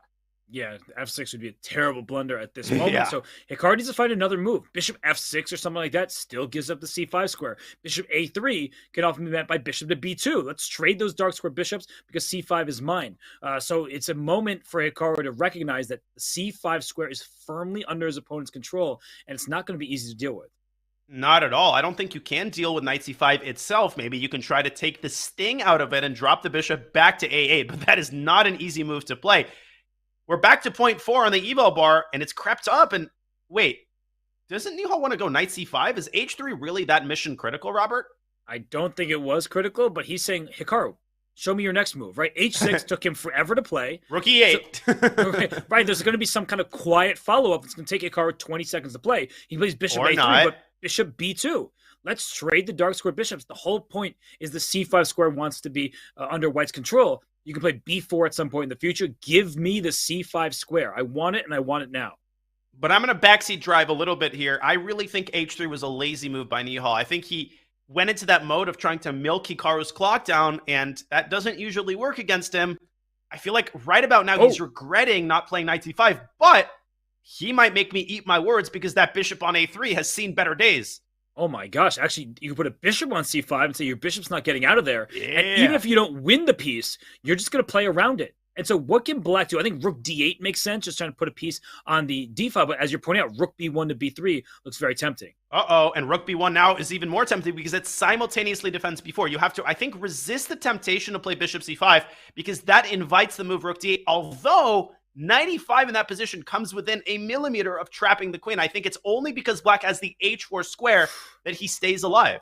And something very important to note is the knight on d5 is pinned. So if this knight remains stuck in place, you can't actually take on b4. So the pawn on b4 is not really threatened in many of these positions, and rook b1 takes care of it all at once. That's the move. Rook b1, rook b3 looks very natural and very strong. He has to see rook b1, and he had to see it yesterday because he's down to 40 seconds. And again, this is entering the realm of a time scramble. Rook b1 is natural, it's strong, and it puts Hikaru in dire straits. And you might play a5 to free the bishop, but then you hand White a pass pawn. There he takes a5. He plays rook b1. He took quite a long think there, almost a minute. Rook c8 by Hikaru. Rook b3, give me that bishop. Is bishop c1 available right now? Not only available, I think it's forced. And is Nihal going to take and go into the endgame? No. He's going to keep that bishop stranded on c1. And I feel like Hikaru, he has to use some sort of weird tactics to extricate that bishop. He tries to use the queen trade to diminish the pressure on the bishop.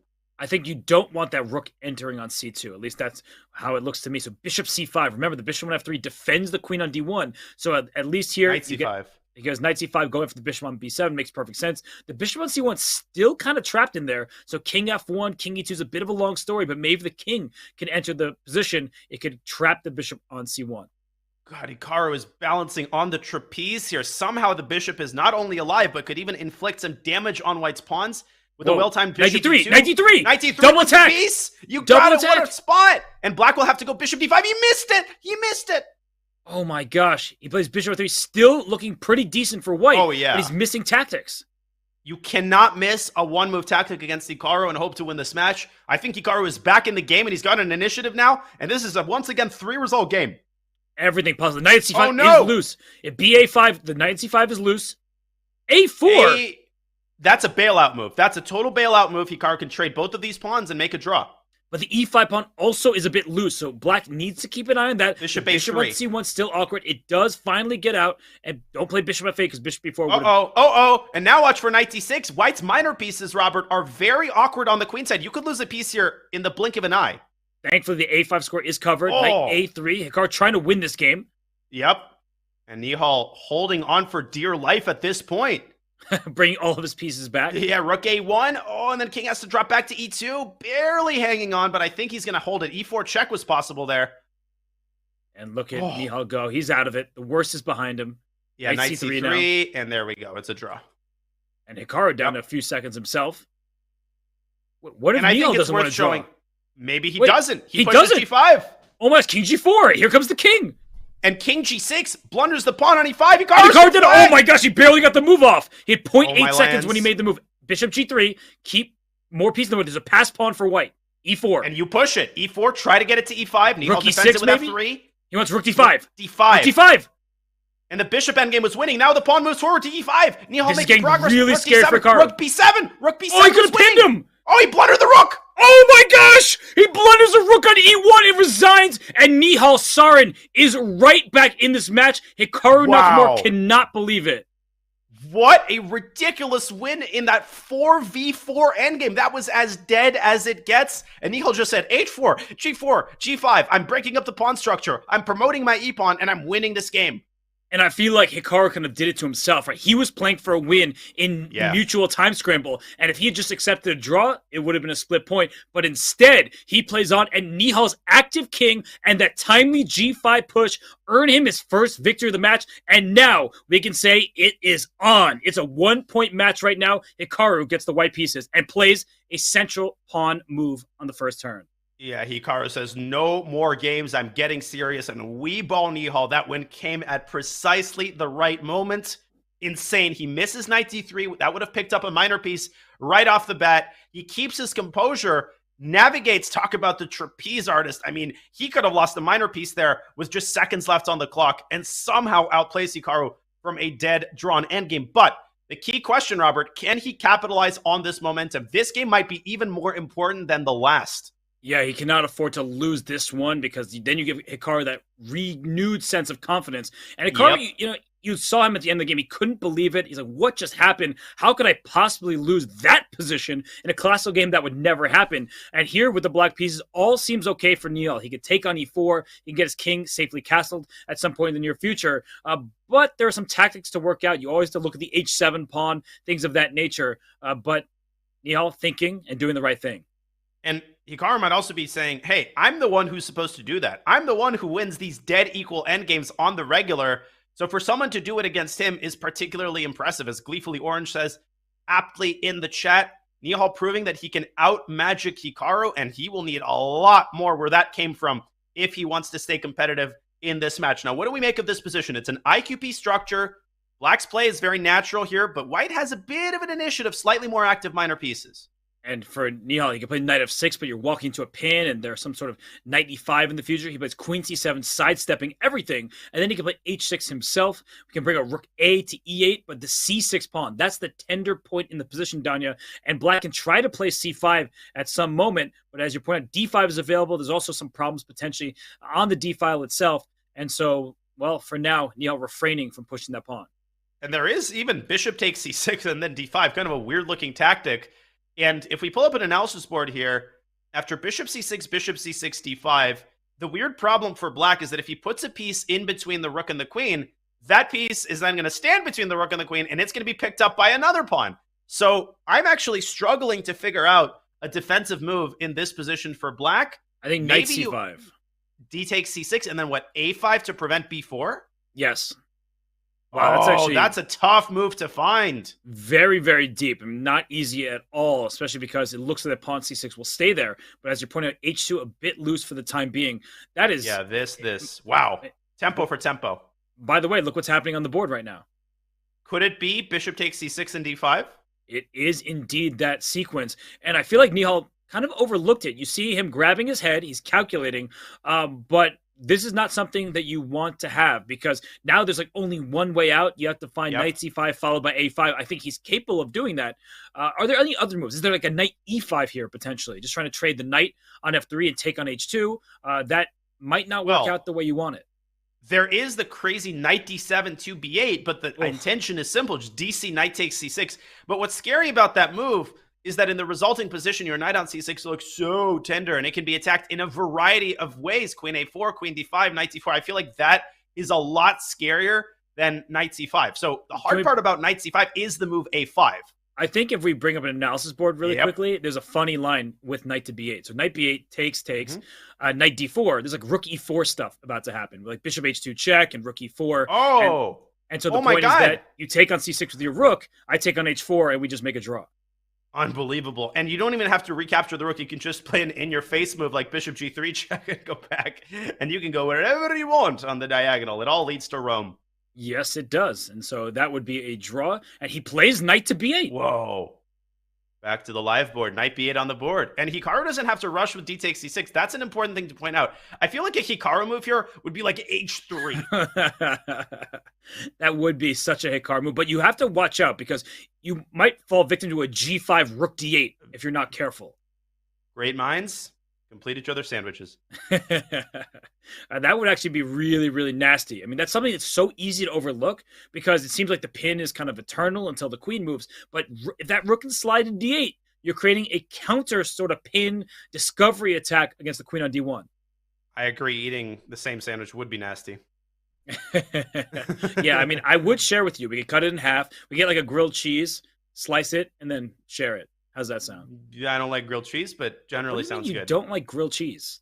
I'm not a cheese person. You knew that. I just like Parmesan. Everybody likes grilled cheese. Not Naroditsky. I mean, do you like pizza? I do like pizza. Oh, I like cheese on pizza, so I like it in principle. I just don't like it on a sandwich. Your opinion is this?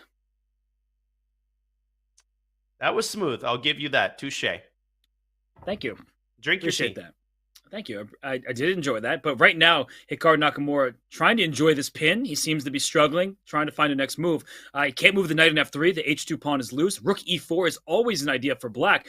And what a find by Nihal. Knight to b8. Come on. You know what he's really good at? That is a struggle for all chess players from beginner to super grandmaster is retreating moves. He finds these backward moves like no other. And knight b8, undeveloping just to protect the bishop, is a really classy move by Nihal Sarin.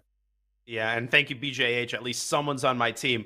But Hikaru, he's trying to squeeze the juice out of the position. He's saying, listen, I don't have to take the bishop immediately, but I can't really intensify the pressure on the bishop either. So he bites the bullet. He takes on c6. Queen a4 hits the knight, and it can be defended with rook a to c8. You could also play bishop c5, but that would have fallen victim to b4. Exactly. So he's avoiding that b4 tactic. Knight d4 still does not work. h2 is hanging. Rook e4 is even more devastating with that queen on a4 over there. So Hikaru might not have anything. The worst might be behind Nihal. And not only that, it's just there isn't even a clear way to create threats. If you're Hikaru, he does create a threat, but it's a pretty prosaic threat, and the queen's going to move out of the way. What about rook e4 as well? Oh, that is a fearless move right there. And we might start talking about a revolution here with black being the one up on top. Yeah, because that actually threatens both the b4 pawn and bishop takes h2 check, distracting the knight from f3. But my worry would be after rook e4, let's say I play a3, you win that pawn, and then I guess you could just stay on the fourth rank to prevent b5. It's a little bit flimsy, though. I'm with you. That actually does not look like an ideal configuration of pieces. So queen b7. That might just be the easiest move. Let's get out of dodge. Let's just make sure that we maintain equality, because what is white really playing for in this position? Yeah, that's a good point. I like queen b7. I think given the match situation, if Nihal can even draw this game, that'll be a major confidence boost. Just sort of cement the fact that you're back in the match. Don't give Hikaru the immediate comeback win. If we were talking about the bullet segment and Nihal was down 3 points, he would have played rook e4 in the blink of an eye. But he's definitely not playing in the blink of an eye. He's taking a while here, deciding between what I'm sure are these two candidate moves. That's right. So Nihal, right now, trying to figure this out. I mean, I just looked at their ratings for the first time. Hikaru 3193, Nihal 3166. These two behemoths of bullet and blitz chess. I mean, I'm just so stoked for the rest of this match. But I think Nihal right now, he is struggling to find the accurate continuation. He's like, do I play rook e4 and get adventurous? Do I play the calm queen b7? I know I'm doing fine there, but he's spending too much time, and that's my main concern for him. Hikaru's been good in many of the time scrambles, not counting the previous game. And Hikaru, probably the best player in the world in the opponent's time pressure. Nihal, we know, is capable of magic with literally no time left on his clock, but you just don't want to get into these situations against Hikaru in principle, because you might save one game, but if you keep doing it, Hikaru is going to keep creating chances and keep harassing you, and rook e4 and bishop h2 is on the board. This is what we were talking about, and I guess Nihal has decided that Hikaru has no way to push through the b-pawn. Wait, there's also knight d4 at some point. They're knight e2 mate when the rook was on h4. Oh my god! Can we bring up an analysis board for that? We should absolutely bring up an analysis board. So are you saying rook h5 here? Maybe knight d4 right away? Is that no? Oh my lands. Yeah, because no, knight h4, knight e2. What a catch by you. And rook takes c7, knight e2 is Anastasia's mate. But the main thing that's impressive about this line is that here you have a fork. You pick up the rook and white has no compensation for the pawn. And lastly, Robert, knight takes d4. There's another combination. Queen takes c1. Queen h2 is mate in one. Just yeah. No, you didn't have to bust my bubble there, Robert. Hey, queen takes c1 is the best move. I don't care. Well, it looks like that didn't happen. Rook c3 played Nihal in huge time trouble. What is he doing? He's got to find a move. Make a move, Nihal, because this is so complicated. Rook fc1 is on deck. He might want some kind of rook g2 tactics. There's a pin on that pawn, so at some point there could be something there. So actually, rook fc1, maybe he goes knight e7. He allows a fork on e8 and goes queen takes f3, but that was way too complicated in time pressure. He knocks the queen out of a4, but in it comes to c2. I wonder if black will play rook c7 at some point, so it's not captured with check, and then a knight d4 sort of tactic. And if queen d1 here, there's rook d8 sliding out of the pin. But there's queen c2 attacking the knight immediately. You have to address that. And if you play rook g6, you have to reckon with knight e5. And that's where rook takes g2 could come in. Wow. Oh my goodness, this is so complicated. And right now, Hikaru, he has plenty of time. Nihal does not. This is about to be a scramble for him. He's up a pawn, but that's not as important as the pin along the c-file. And Hikaru trying to figure out a way to create maximum complications. The queen does drop back to c2, and Nihal bails out with rook c4. Move. Okay. Fantastic practical decision. Move. Great practical decision. Yes, let's trade off pieces. That way you don't have to be as concerned. But even the knight endgame is not easy. Yeah. Oh, he might have... Okay, he allowed Hikaru to get better positioning with his minor pieces. And he's got 6 seconds left. Queen d7 is a great move, keeping everything together. No queen e8 checks for Hikaru. Knight f5, great move. Okay, but still Hikaru has some chances. He's got the pawn majority and the easier way to create a passer. Wait, you can't protect a7. Oh my god, he's going to lose. Queen f5. You got queen h5 check to d1. But the king can run to g3, f3, and so on. It can and it will, and there's never perpetual check in these kinds of cases, but Hikaru doesn't rush with queen takes a7 because you still can't defend the pawn. Oh my gosh, queen e8, queen e4! Queen e8, queen e4! Oh, it trades the queens! What it's a catch over. by you! He missed it! And Hikaru, and Nihal's drawing chances again. Oh my god, look, Hikaru sees it! Look at him! Look at him! He is absolutely... I was going to say a bad word. He is displeased with himself right now. Nonplussed. Because now if queen e8, there's king g7, and you cannot force the queens off the board. And Nihal has the ideal defensive setup. White cannot reposition his queen easily, but Hikaru is going to keep trying. These endgames are so hard to hold in the long run. Oh, okay. King can continue slithering up if it wants. Oh, but you could get mated there easily. He goes back. He's like, okay, I know what? I'm not going to take any risk. Nihal just kind of treading water here. King up to g7. Don't forget about the possibility of a queen trade with check if you're Nihal. Yes, if that... Oh! Why is the eval bar going up a little bit? Queen e5 to f5? Something like that? Well, queen g1, queen h1 is a perpetual construction. Yeah. You don't have... Can't just move your queen away. But king e3... and this is getting dangerous. Gets his king to a better spot. I think he's going to win this game somehow. Oh! But f3 just fell, which means... way more checks available to the black queen. True, but the king is going to make a mad dash for black side of the board and try to hide around the pawn. It's not pawn quantity, it's pawn quality. The b6 pawn is a passer. You can't trade queens, you still lose. I've seen so many of these endgames, and they're just virtually impossible to hold with no time on your clock. Eventually, you're going to let the king slip out of your grasp. Queen d. Oh, and there it is. King a2. King a2 is winning on the spot. He missed another e5. win. Trying to get a sundial, but you don't have it. Queen c6. No, queen he d4, hides beneath the pawn. Queen e3 or queen c5. This Oh, is so difficult for both players. How is Nihal holding this together? He's using the pin to prevent promotion. Right. And you can't offer queen a5. Queen d8, queen c8. It's losing. It's losing. Queen c7. He goes back here. King g6. Queen g8. It's still a draw. Queen c4. Hikaru getting more and more frustrated. Does he get the sundial? Queen f7. Is king running to f8? Oh my god. Oh my gosh. Before, though. Don't get G8 h8. King h8. He hit in the corner. Checks. He wins the game. f5, b8, queen. There's no checks. There's not a single check. The least likely square on the chessboard, and that's where he went. Oh my gosh. And now he doesn't even need to trade queens. He could have, but he's going to win these pawns. And wait, but there's still a bunch of checks here. Oh my gosh, it's still not over. Yeah, he's got everything he wants. He's connected. G5 hangs. Oh, what defensive resilience by Nihal, but it's not quite enough, and Hikaru steals it in exactly 100 moves.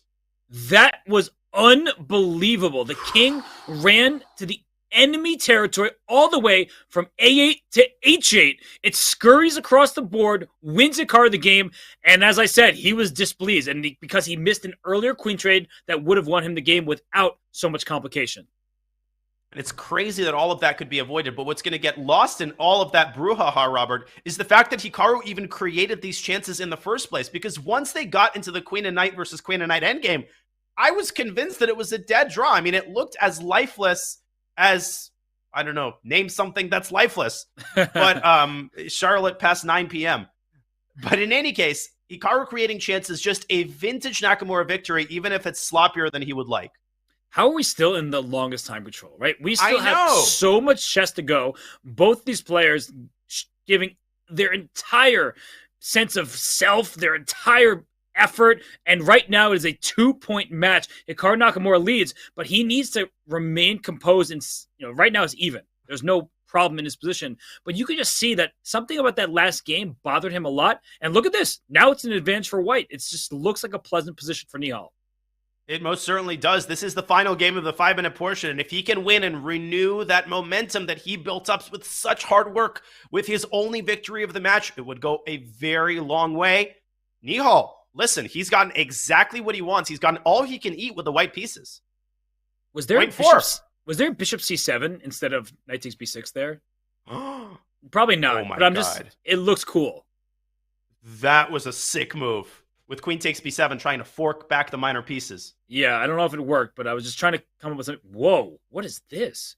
Committal chess by Nakamura. Look at his center. It's under fire. He is leaving that bishop on g3 in the dust. That bishop is blunted by the pawn on e5, but at some point, white might play d4 and just spring that bishop back to life.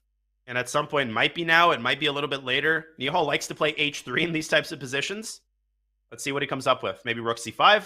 There's d4. Now. Yeah, very good move. Let's get that bishop in open space.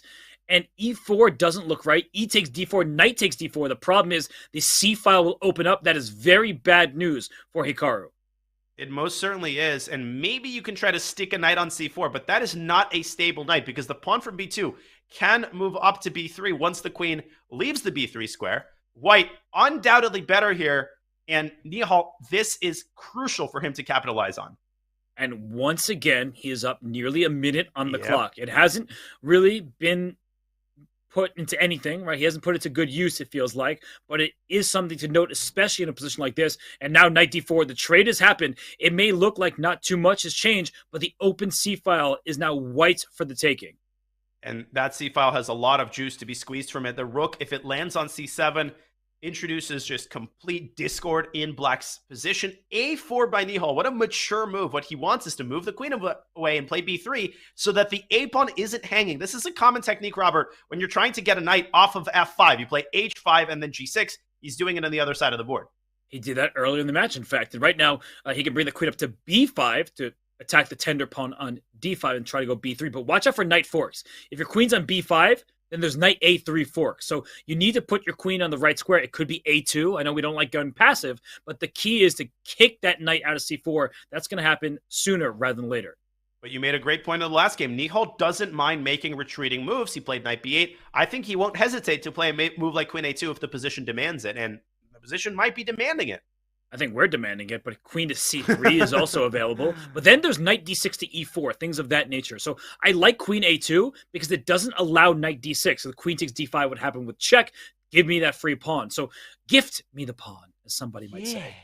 Well, after knight d6, you could play queen takes d5 check, or, Robert, you could drop the queen to a3. And this reminds me of the time that Robert Hubner was playing a tournament in the Last Boys Open in 1984. d3, knight a5, bishop c7. Uh-oh. This is a big problem. Now you can even trade on d6 at some point. Rook c7 first.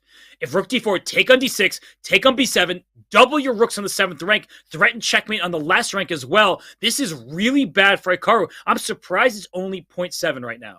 It's been a pretty one-sided game. I'm as shocked as you are. That endgame looks totally lost because rook c8 is a mate threat. Hikaru trying to MacGyver something here with his knight. But you can play multiple. Bishop c7, for example, and then just take on a7. Uh-oh. You can play rook c1 to c7. Doesn't look so bad either.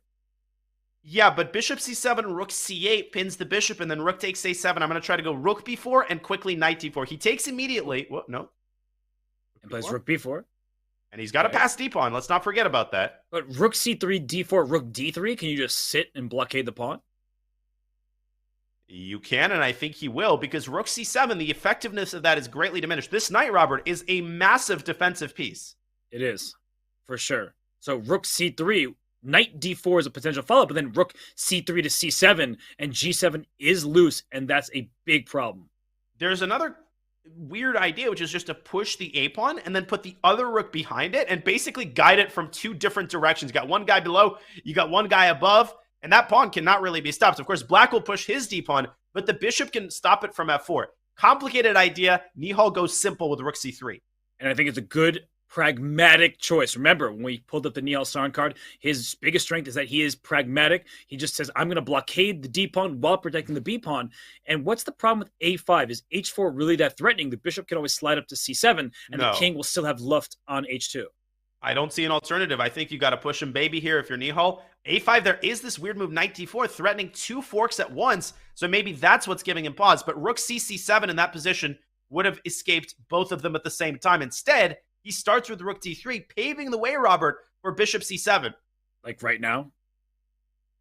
Well, then rook d7. Then bishop to a5, potentially. Oh, forcing the rook trade. And then rook takes b3. But there's rook a8 check. So, like, you have all these intermezzo moves. Yeah, you know. That was my tactical Wheaties this morning. But bishop, look at this. Yeah. This is what I love about Nihal. He plays rook d3 instead of a more forcing move like pushing your pass pawn or bishop c7. He's, as you're highlighting, bishop d2, b4, even g4 to kick the knight away from both the defensive d4 and the g7 pawn. I love the way he's playing this game, and I think that he's completely winning right now. He's totally winning. Bishop d2, b4. And what's so debilitating if you're Hikaru is how easy it is to play with white in the next couple of moves. The path is so clear. So will Nakamura find some way to complicate the game, use his d-pawn? I don't see it. Bishop d2 coming to a theater near you. Weird question, but with 20 seconds left, Hikaru is losing this game. Do you want another 5+1 game if you're Hikaru? I don't think so. I don't think this is lost enough to warrant resignation. Not just yet. And I feel like Hikaru is so confident in his quicker type controls. Like, he's won how many title twos at this point that it's not worth, giving up chances in this game. But I was just thinking about that as the match clock. There it is. It hits 0. This is the last game of 5 minute plus 1 second increment chess. And right now, Nihal better win this game if he wants to maintain chances in this match. Push him, baby. Rock him, cowboy. B4 is coming, but Nihal hesitating here. I think he's also weighing the option of trying to go after the d4 pawn. I don't think he should get waylaid by this pawn because the rook on d3 is doing a perfect job of restraining it, of keeping the third rank in order. And here comes Johnny. What's wrong with b5 now? I mean, what is black's threat? I don't see a single threat. No, he's just playing passive. Rook takes b5. Oh. We've created one threat. We see it now. Maybe rook a6 and then snake up the pawns with b6 and a5. There's also rook a5 because the bishop on d2 defends it, and you're threatening b6 with the knight on a5 being loose. That's some very sharp tactical vision, x-raying the knight.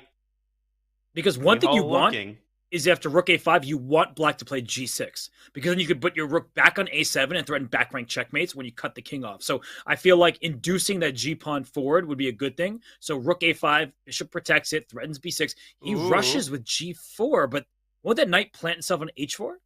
Threatening rook takes d2. And don't forget about the simultaneous threat of rook takes b5. I think Nihal has just given Hikaru his first inkling of counterplay. Wait, and rook he's blundered rook takes b5. He's blundered rook takes b5, AB, rook takes h7, and then you can't even take d4. He wants bishop g3 in that position. Exactly that. He wants bishop g3, kicking the knight back, then he'll take on d4. And I guess he thought this position would be winning, but we see the evaluation bar say, no, no, no. This is actually a position that black can hold with proper play.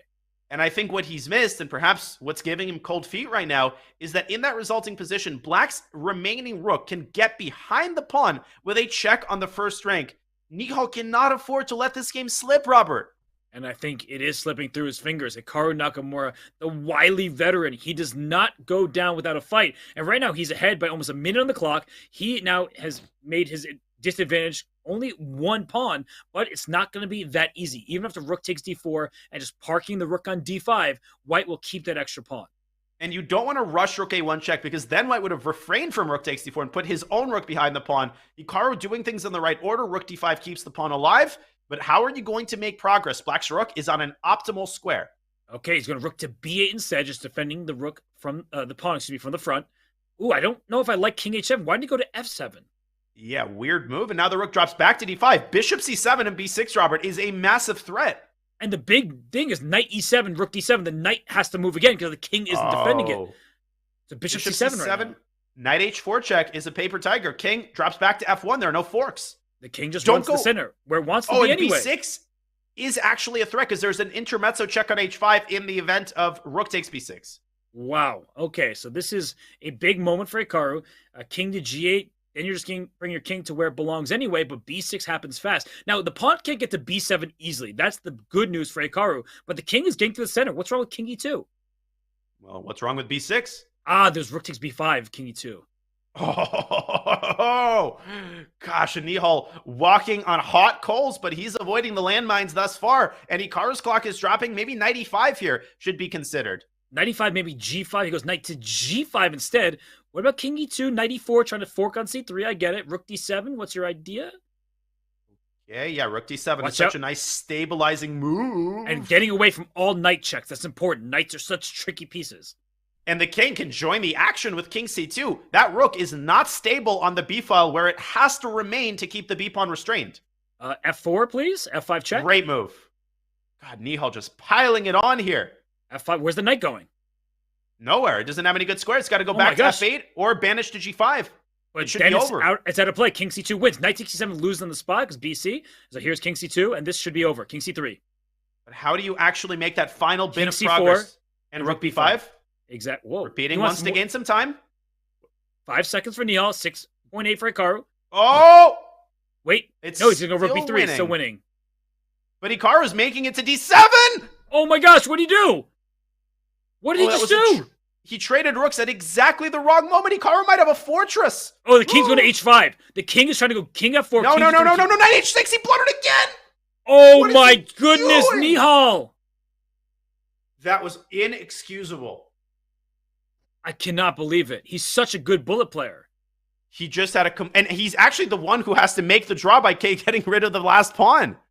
Oh my gosh. If we bring up in that earlier position. Oh my gosh. He put his king in the wrong direction. And in this position, it still looks, and don't quote me on this, I think it is winning if you go king f4, then you go king g3, king h4, king h5.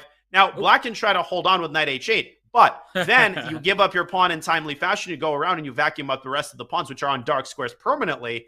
If knight e5, the pawn ending is also winning because you create an unstoppable passer. Robert, this is basic Betty for someone like Nihal, and instead, where is he going? The freeway is closed, and he blunders G4. No, that is shocking from Nihal Sarin. He didn't even need to trade the rooks in that manner either, but somehow Hikaru stays alive long enough to create problems for Nihal. Nihal falls victim to some of these issues, and that means it's still a 2-point match. I cannot believe what I'm seeing here, but that is Hikaru Nakamura leading 5-3. And this is the Hikaru effect in action. People stumble over their own moves. They miss basic ideas, and that's because Hikaru has rightfully earned himself a reputation as the Harry Houdini of chess. But the good news for Nihal, it's only a 2-point match. When you're talking about players of this caliber, Robert, that is not a big lead.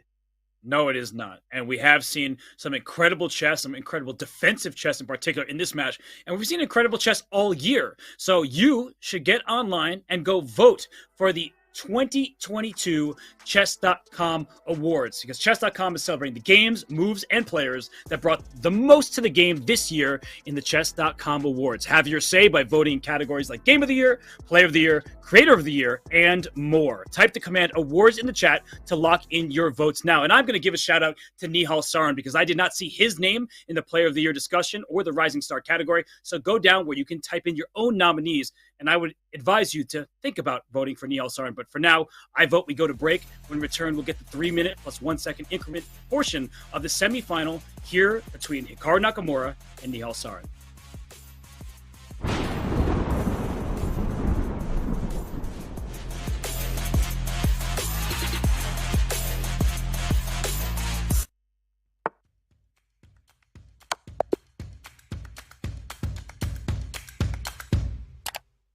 Just played an exciting game and want to see if you got a brilliancy? Or maybe where you could have improved? Chess.com's game review is just a click away. Game review is a fast, fun, and instructive guided review of your games. See your accuracy and your opponent's accuracy. Check out the eval graph for an instant overview and scroll down to see how many great moves, best moves, blunders, and yes, brilliancies you have played. Learn from Chess.com's coach who gives move explanations, opening statistics, and shows you the best lines of play. With retry mistakes, you can get another shot at finding missed opportunities. Try Game Review today on web, iOS, or Android.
storm is brewing.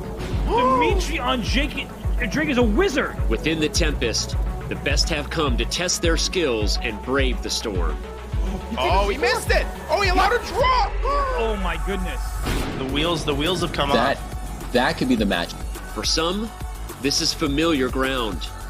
Oh my goodness, knight d8? Whoa. One And second. 1 second. Move. Oh my God. Bishop G3. What a tactic. This is insane. Oh, look at Fabi exhausting every last resource. The battles will be electric. 17. You fluttered. Can't stop me. Oh my God, it didn't happen. The moves will be fast. It's game over. It's winning. Oh my God. Yes, it is. He's gonna make a queen. The stakes will be high. He just grabs his head. He can't believe it. He just gave man. away the pawn. The 2022 Speed Chess Championship is now. Fasten your speed belts, my friends. We're in for a wild ride.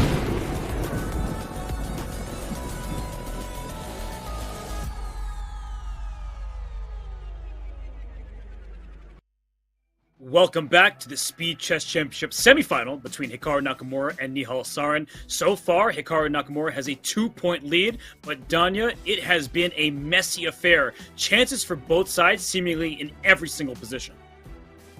Pleasure to cover this match for its first 90-minute half.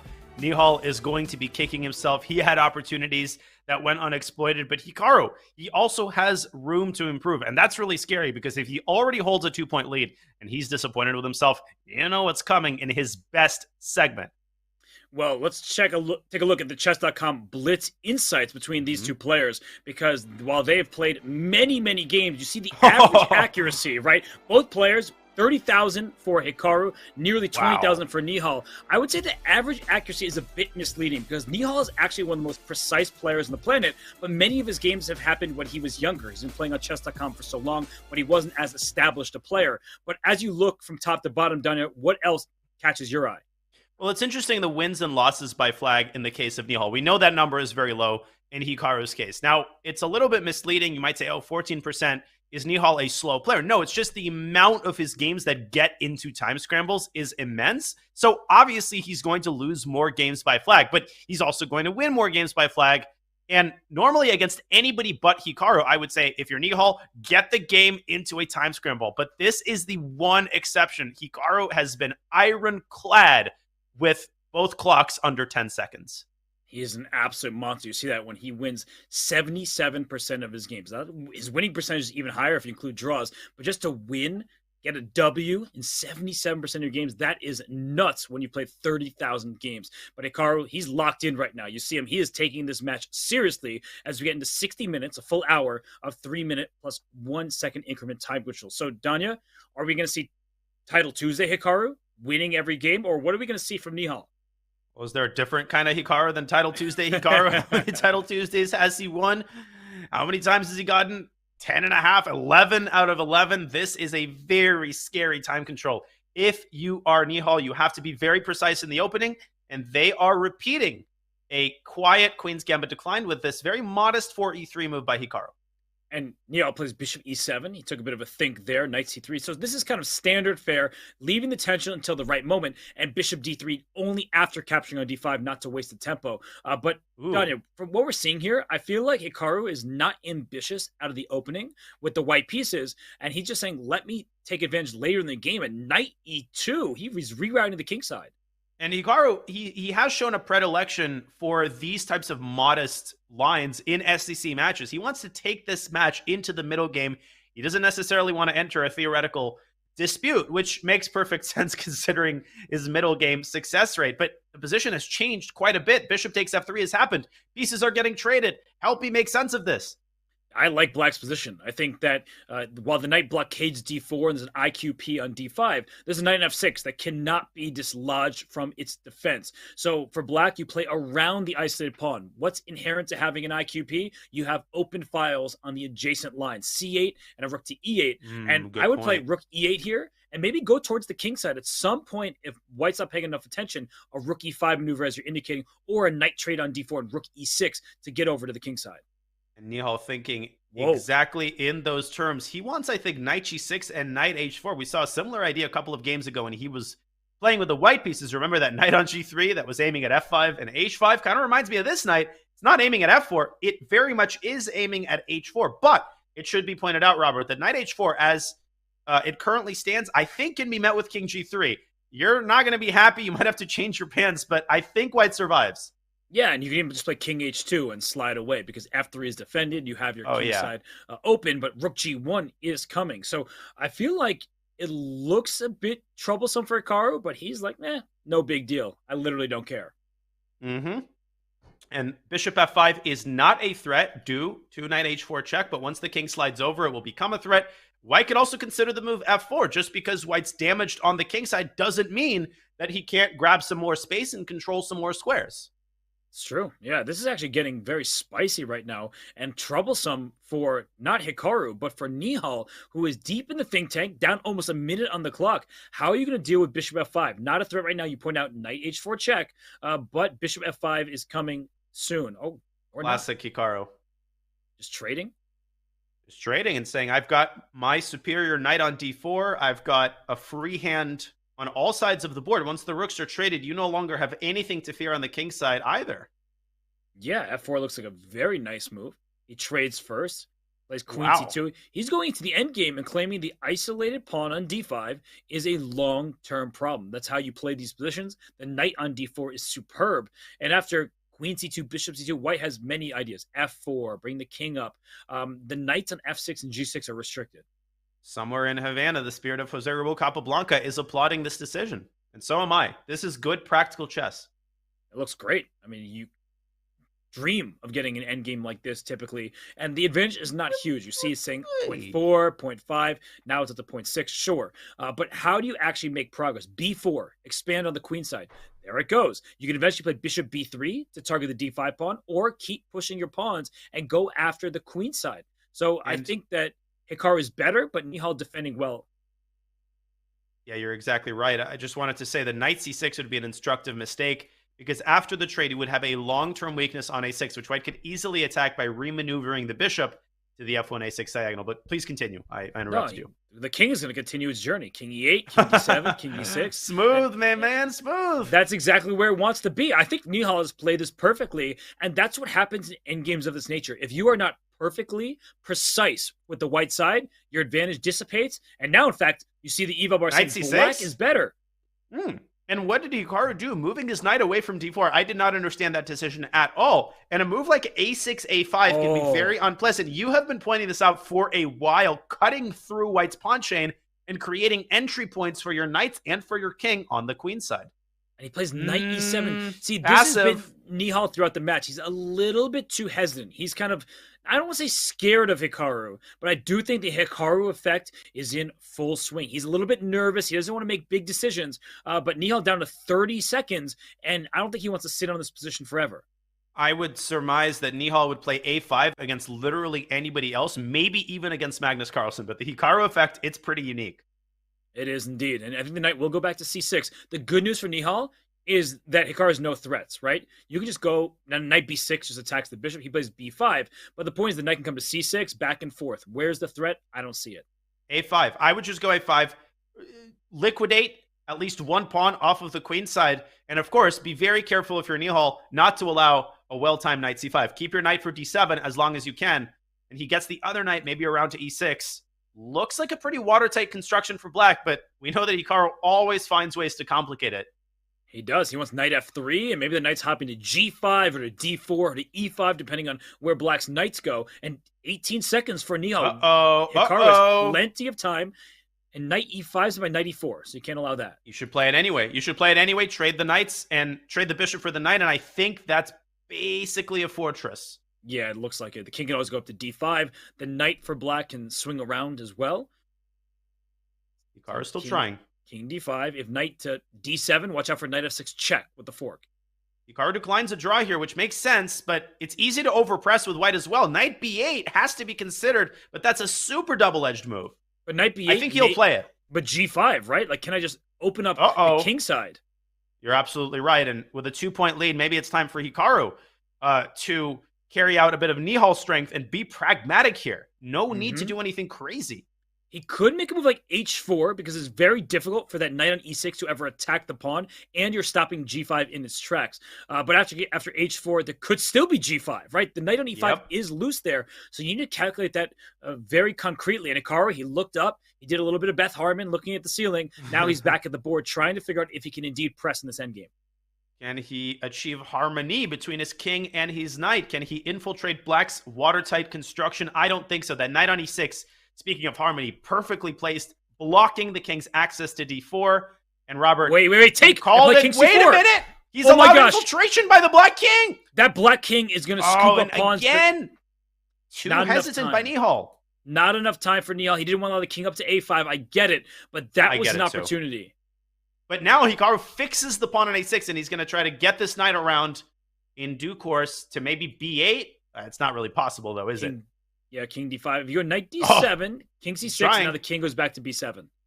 Just in time. Knight b8, king b7 forces a repetition of moves, and I think they are hurtling toward a draw at this point. Yeah, this is a fortress. Good play by both sides here. I mean, some moments for each, right? Hikaru did have an advantage against the isolated queen pawn, and Nihal never pushed his a pawn, right? He didn't take on a4. He didn't play a5 earlier. So Nihal, he just wanted to manage. He wanted to say, I am going to make this draw. I'll take the white pieces, then I'll press. And in a weird way, this match is reminding me somewhat of yesterday's match between MVL and Wesley. So there's this nagging 2-point lead, 3-point lead, and at some point, as the clock starts to tick down, we're not there yet. There's 50 minutes left, for goodness sake, but take another 30 minutes off the match clock, and you're going to start having to take more conscious risks if you're Nihal, because this lead is not going to erase itself.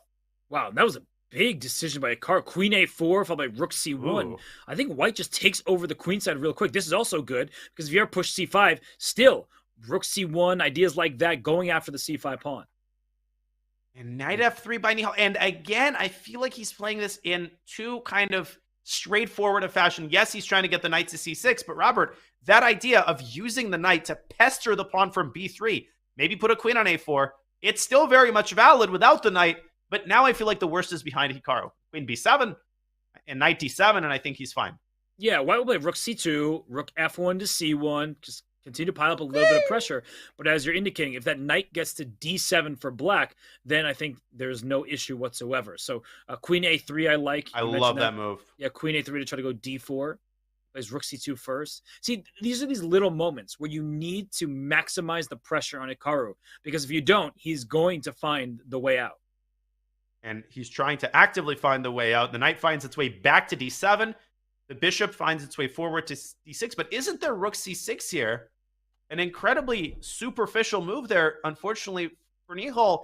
If he takes on c5, he drops b2 in the end, and only black can be better. Yeah, it's a series of trades that white doesn't really want because they're back rank problems, and the d3 pawn will be loose. So this looks like a mistake from Nihal. If he plays bishop g3 back, there's rook a6 as an option, and your only safe squares are either on the fourth rank, which drops a2, or queen back to b3, which gives you a hideous pawn structure. So I think that Nihal just completely overlooked this rook lift. And he's given away another sizable advantage. Not only that, now Hikaru is firmly in the driver's seat. This is a big game because Hikaru can open up his first 3-point match lead with a victory, especially if he can win with the black pieces. That would be huge. Can Nihal keep his composure and pull out half a point? What do you think? Not looking good right now. He is down a minute on the clock. He just seems just frazzled, right? Like this, what's happening here is he knew that he was winning in the last game of the 5+1. Couldn't make that happen. And then Hikaru just showing great defense in critical moments. And in the last game, he did stabilize. But I just feel like Nihal is not on tilt, but he just hasn't found his footing.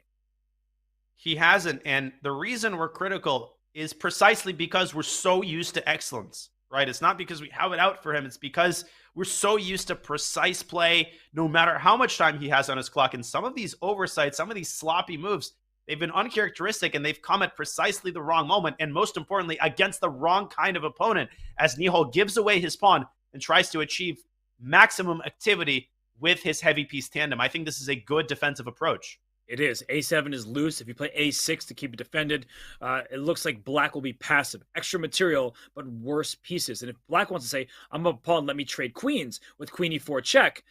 Oh, I thought he was going to queen f4 for sure. Me too. he goes queen c6. I was going to say a queen trade would not lead to an advantage for black. A funny blunder would be queen e4 check. Such a tempting move, right? But f3 wins the game for white because you cannot move the queen away with check and defend the rook. So you do have to move the rook. Rook b8 seems like the most natural move, Robert. What is Hikaru thinking about here? Whether to play rook f8, I guess, or rook to b8. He plays rook b8, your move. And I'm wondering rook f7? Oh, you are nasty. I'm going to play some blitz today. I feel sharp. Yeah, no, rook takes f7, queen c7 check to follow. And that's something that Nihal, he should not miss that. No. It is a tactic that is... Hey, if an old retired commentator sees it, Oof. then so should Nihal. And he misses another opportunity. Now he sets up rook takes f7 without realizing that it was available on the previous move. Yeah, I wonder what he was worried about. Maybe there was some kind of queen e4 check he didn't like to see. But either way, the queen's on f5. Queen f4 now is a queen trade you don't want because black gets active too quickly. You swap and then play rook to b2, and that's bad news for white. You probably lose this a pawn on the spot. So in some positions, you could trade queens, like rook a7, rook b6, then queen f4. That might be available. Listen, I'm honestly in disbelief at the amount of tactical opportunities that Nihal is leaving on the table. He is going to have to flip a switch right now, ASAP, or this match is going to get away from him. He's getting so passive against Hikaru. And it's not, I mean, we see the advantage on the eval bar, 1.7. That could be a bit misleading because it's not like there's any tremendous idea at the moment. King h7 looks normal, rook d2 as well. But you don't, this is not how you defend against Hikaru. You don't give him, these long-term chances because you know what's going to happen. He's going to make something out of nothing eventually. Whoa. Big move there, g4. And I'm wondering about a queen trade at some point. There it goes. Queen d4, rook takes d4. And if rook b2, you have rook a4. That I really like. That was an excellent defensive choice by Nihal, but can he pull it together in this rook ending? Maybe a3 to stop rook b4. Great move, because rook a4 was still going to be met by rook b4, giving up the a pawn for the g pawn. That's what Hikaru really wants. He wants one extra pawn, but for it to be two extra pawns on one side and then one extra pawn for white on the other. Well, Nihal misses the easy moves, and he's finding the hard ones. e4, every pawn trade is in white's favor. If you can get a 2-on-1 on the king side, that should be drawable, but Hikaru's going to inch his king toward the center, and with 5 seconds left, I just don't see Nihal holding this. Rook b4, you swap. You trade on b4. You usually don't like doing that, but you take and then you queen at the same time. Rook c5 and king f6, and Hikaru making progress here, Robert. He really is, because at some point, he's going to try to swing this rook around to b4. And the king coming into d5, and then rook c4 is going to be a huge threat. Yikes. I mean, it's going to be unstoppable. It's just over now. Rook c4. Rook king d4. G2, but again, Nihal's going total passive mode. Rook a1, still holding, but not for long. Yeah, I don't think this is going to be anything. King can go to c5 instead. Yeah. Rook c3 is possible here. Or this. I'm wondering if at some point you just give up the pawn to get active, but no chance. He's not even allowing Nihal to win the f6 pawn. Hikaru's doing this while keeping his material advantage intact. This is exquisite filigree technique. And there's a resignation. Hikaru Nakamura, man, he earned that one. That was just, he outplayed Nihal, who couldn't find the tactical shots when he needed them. And then Hikaru was able to secure that full point. And I think that's a bit of a smile. And Nihal, he's flustered. He's discombobulated. He's not playing Nihal Sarin chess right now. He's playing right into Hikaru's hands. And like I said, he needs to flip a switch, and he's got to do it now because this is the threshold that Hikaru himself pointed out, the 3-point lead, Robert. If it gets up to 4, you start feeling like you're almost in blowout territory. If you get it back down to 2, hey, you're right back in the match. But can Nihal pull it off with the black pieces? Well, we'll see. E3, one of those quiet systems. Once again, here, Nihal strikes with C5. In previous games, he was a little bit delayed at hitting in the center. Now plays B6, so it's sort of a combination of his opening plans. And it looks like a Queen's Gambit accepted position.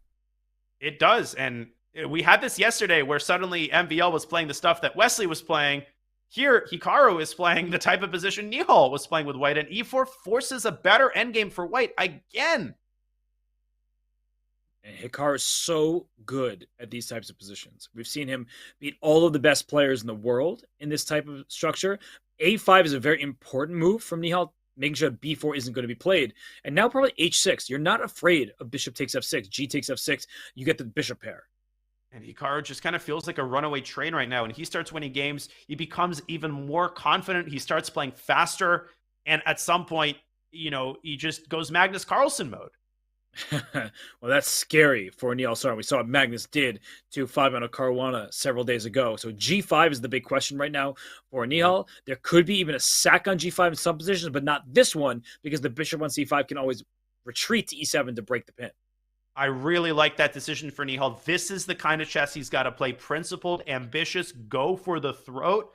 And H4 by Hikaru, an idea that we've talked about in a lot of different types of positions. Nihal leaves the pawn on G5 using tactics, using the eventual rook H1 check as an indirect defense. Good play so far by the Indian Grandmaster. Great play from Nihal. I mean, look at this, right? You see the pawn structure. The E4 pawn is the one that sticks out the most. So that is going to be a long-term liability that White needs to deal with. Black's rooks are connected. Black's king is on E7, nicely placed. So White will need to either castle, which not clear which side you would go to, or play king to E2. But after king E2, there's also ideas like knight H5 going after the bishop on G3.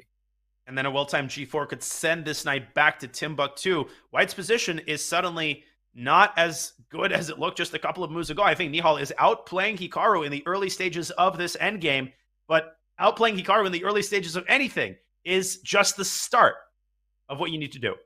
And knight H5, rook H1 would be annoying, just going for this pin. So I like knight H5 because the bishop can't move because F2 is loose. He goes for F2 directly with knight G4, giving up G5 to take a better pawn. Okay, but what's the follow-up? He plays F6, kind of slow rolling and controlling squares in the center, maybe preparing an eventual knight D to E5, although you don't really want to play it immediately because that ruins your own structure. Hikaru's sinking his teeth into one of the only strongholds that he has. Bishop B5, annoying move. And again, Robert, it's starting to seem Bishop C7. Oh my God. One blunder. Oh my look at him. God, this never happens to Nihal. He can't believe he's playing like an old man. Yeah, he's beside himself, and Hikaru is like, wait, did he really just blunder? Bishop takes D8, and it's resign time after knight D4. Or knight A4, whatever, knight anywhere 4. I'm not sure who is more surprised by that blunder. Like, Hikaru looked at the camera, and it's kind of like, am I really playing Nihal, or am I playing one of my chatters? Yeah, I can't believe it. I mean, these blunders don't happen when he's got 0.3 seconds in a tactical position. This is a pretty stable endgame with obvious tactics and rook H8 to D8, moving the rook away from the open file, Robert. That move didn't make sense no matter how you looked at it. Black still has some chances to survive this game, which is absolutely crazy to think about when you just hang a full exchange. But E5 next will kick the rook off the 4th rank to win the E4 pawn. If you play F3, you blunder knight B3 check. Watch out for forks. So E5 is the next move, and actually, Nihal's still in this game somehow. He is, and this is what Nihal does. When he's on form, he can pull it out in any position. I love the fact that Nihal didn't just resign. I think a lot of people in that situation would have just said, I blundered, resigned, next game. Not Nihal. He says, I'm going to keep trying. I'm going to pull myself together, and he's got serious chances here. But Robert, I'm so skeptical when you're playing Hikaru. He doesn't usually give these types of games away. But now I know Hikaru's better. I'm not going to dispute that. That's obvious, right? But I feel like if you can safely take E4, which I'm not sure you can because rook C7 check, and king D8, very important move because king D6 allowed rook C6 with check, and then F3 would have been a fork of knights. But my point is that if you can somehow like take the F2 pawn and give up B6, now you have a scramble where black has extra pawns in the center, white has an extra pawn on the queen side, and I know white has more material, but it will give some chance of bishop F5. Bishop D3, though. Oof. Another oversight by Nihal, and it stops knight takes F2. There's no defended square on this diagonal. And at this point, black's position collapses, and Nihal resigns the game. Yeah, and he is really upset. And look at Hikaru. He's like, next. Let's get the next one going. Let's get the next one going. He does not want any time between the games. He just wants to steamroll Nihal at this point. And this is where he wants to end the match. He doesn't want this hanging in the netherworld of a 3 or 4 point lead. If you're Hikaru, you're trying to push this up to a 6 or 7 point match because you know how amazing Nihal is in Bullet. And you know that the SCC this year just has had a habit of things getting turned around in the Bullet. So for Hikaru, you're not playing games. You are stepping firmly on the gas pedal in these next 39 minutes and change. For sure. And look at Hikaru's face, by the way. He doesn't seem thrilled about how this opening has gone. And we saw this similar opening, I believe it was in the Lovanaronian against Dimitrian Draken match, where they kind of had his IQP structure quite often. But Hikaru, now with the black side against the isolated queen pawn, he just had the white side a couple games ago. And it's interesting to see how the players, they sort of play in a similar style. Yeah, and the position is very symmetrical here. Nihal decided to recapture with the pawn on d4, keeping the knight for defensive purposes. But is this really the way, Robert, to play ambitiously? It looks like Hikaru has zero problems, and he can even try for an advantage with c6, c5. Does that work out? I'm guessing, at the very least, Nihal wants to induce that move. It might be better for black in the moment, but it just creates some long-term weaknesses. Instead, Hikaru backtracks. He brings knight back to d7, attacking the pawn on e5. I think bishop f4 seems quite nice. Queen h5 is another possibility. I think Nihal has to, as they seize the initiative, he does it with the move f4. I was a little bit worried if black can take control of the light squares, but I don't think Hikaru's quick enough. I don't think he is either, and I think Nihal has gotten the upper hand here. Another opportunity that he has to try to capitalize on. Hikaru deploying his bishop to b7. Looks like a foolish developing square, but no. If he manages to play c5 and d4, that bishop turns into a three-headed hydra. Yeah, and if you could get knight a4 and your bishop to e3 in one move, then black is like strategically in huge trouble because you just clamp down on the dark squares. That's the benefit of having opposite colored bishops. But black also has the move f6 that white needs to keep in mind. If you play bishop e3, I think black immediately strikes with f6. And I think f6 right now. And I think Nihal has underestimated, and maybe he's prepared e6 in response, followed by f5. So what's the way for Hikaru? Ooh. He slow rolls it with a6, preparing c5. And then b4. It's become a very strategic battle. a5. What's going on? b5, c5, knight d5, knight e5. I can't predict anything. Rook b1 here, perhaps. After ab, rook takes b4, hits the bishop on b7. And you would love to lift your rook to the king side. Rook e3 to g3. Or, in this case, rook b1 to b4, play f5, and rook to g4. I know it's a long story, but a rook lift is what white desperately needs for an attack. And you could deploy the rook to e3 right now. I like Two birds that. with one stone. Defend the knight, aim for g3, aim for g4 with the queen. This is where Nihal just has to change the way he's been playing. And can't fault him for bishop d2, Robert, but again, I feel like it suffers from the same fault that a lot of his moves this match have fallen for, which is just overly passive play, not going for the throat when he needs to try, and giving Hikaru the types of positions he wants. Of course, I'm saying all of this, I would do 5 times worse. No, of course, we're not trying to say that he's doing a bad job, but I do think from a strategy perspective, he is not putting enough pressure on Hikaru. He's making the safe moves, but that means they're also safe for Hikaru. And right now, queen d5, lined up with the bishop on b7, c5 next. All of a sudden, if c5 and c4 happen, it's black whose pawns are rolling. So for Nihal, will he play queen g4 here? a2 is also loose. You have to consider that. I know the knight on d7 is hanging in this particular variation, but after queen g4, black does have a few things to figure out. And queen g4 should be played within a couple of seconds. Nihal falling behind on the clock. He goes knight d6 instead, and I thought c5. Okay, now he plays queen g4, but what about rook e6? Knight f5. A rook lift of his own. Oh! Yeah, the e7 square vulnerable. g6, and then you give up h6 and f5 come. That could end up in checkmate real quickly. Either side could get checkmated here. But Hikaru seems to have the shorter end of the stick as he shoves his pawn through to h5, deflecting the queen. Deflecting. That's a dyslexic pronunciation there. He allows h4. Rook e6 is still met by knight f5, but then maybe there's that g6 move you talked about. Yeah, and by the way, this is an idea that's been played by both sides. This h5 followed by g6 defensive concept, very important to remember. And now both sides down to a minute. A bullet game. Here we go. Okay, knight f5. There's no rook g6. Must play knight f5. No, he takes the bishop. Oh, he wants f5 now because the queen's on g3. Rook g6 intermezzo. There was queen f3. Oh, here come the pawns. Yeah, actually h5 pushed the queen to an even better square to allow for f5. He goes h4 to distract the queen. But what about queen f4? Queen f4. Gotta play it. Gotta keep the e-pawn. If you take on h4, you give up the crux of your attack. Queen f4 and e6, I think you should try. Yeah, or maybe even f6. Why is he delaying on queen f4? What is the counterpunch? I think he's conflicted because queen takes h4 might be tempting. Maybe he's thinking about some f6 move. But all of that Wait. seems so Wait. Queen speculative. h4, rook e5, f6. If rook takes e1, there's f takes g7. With an intermezzo, queen h8 checkmate is a threat. That's what he's thinking about. But it wouldn't have worked. It actually would not have worked because black could have thrown in a check of his own to cause distractions. So queen f4 is his choice. He spent a lot of time playing queen f4. He lost his lead on the clock. And Hikaru, he's seeing f6. He's seeing e6. He has to be nervous of those pawns rolling. Love the way Nihal is handling the attack here. Knight f8 is such a cold-blooded move. Just saying, hey, I don't care about f6. My knight is a hero of a defender when it sits on g6, covering this all-important h8 square. 10 seconds for Nihal. He's got to move.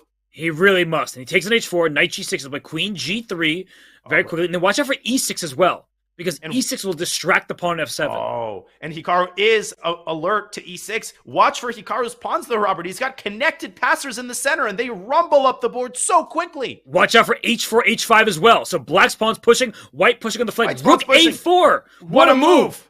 Attacking the bishop, attacking the knight. Now knight takes f4, gets checkmated. And rook f4, hg6. How is this surviving?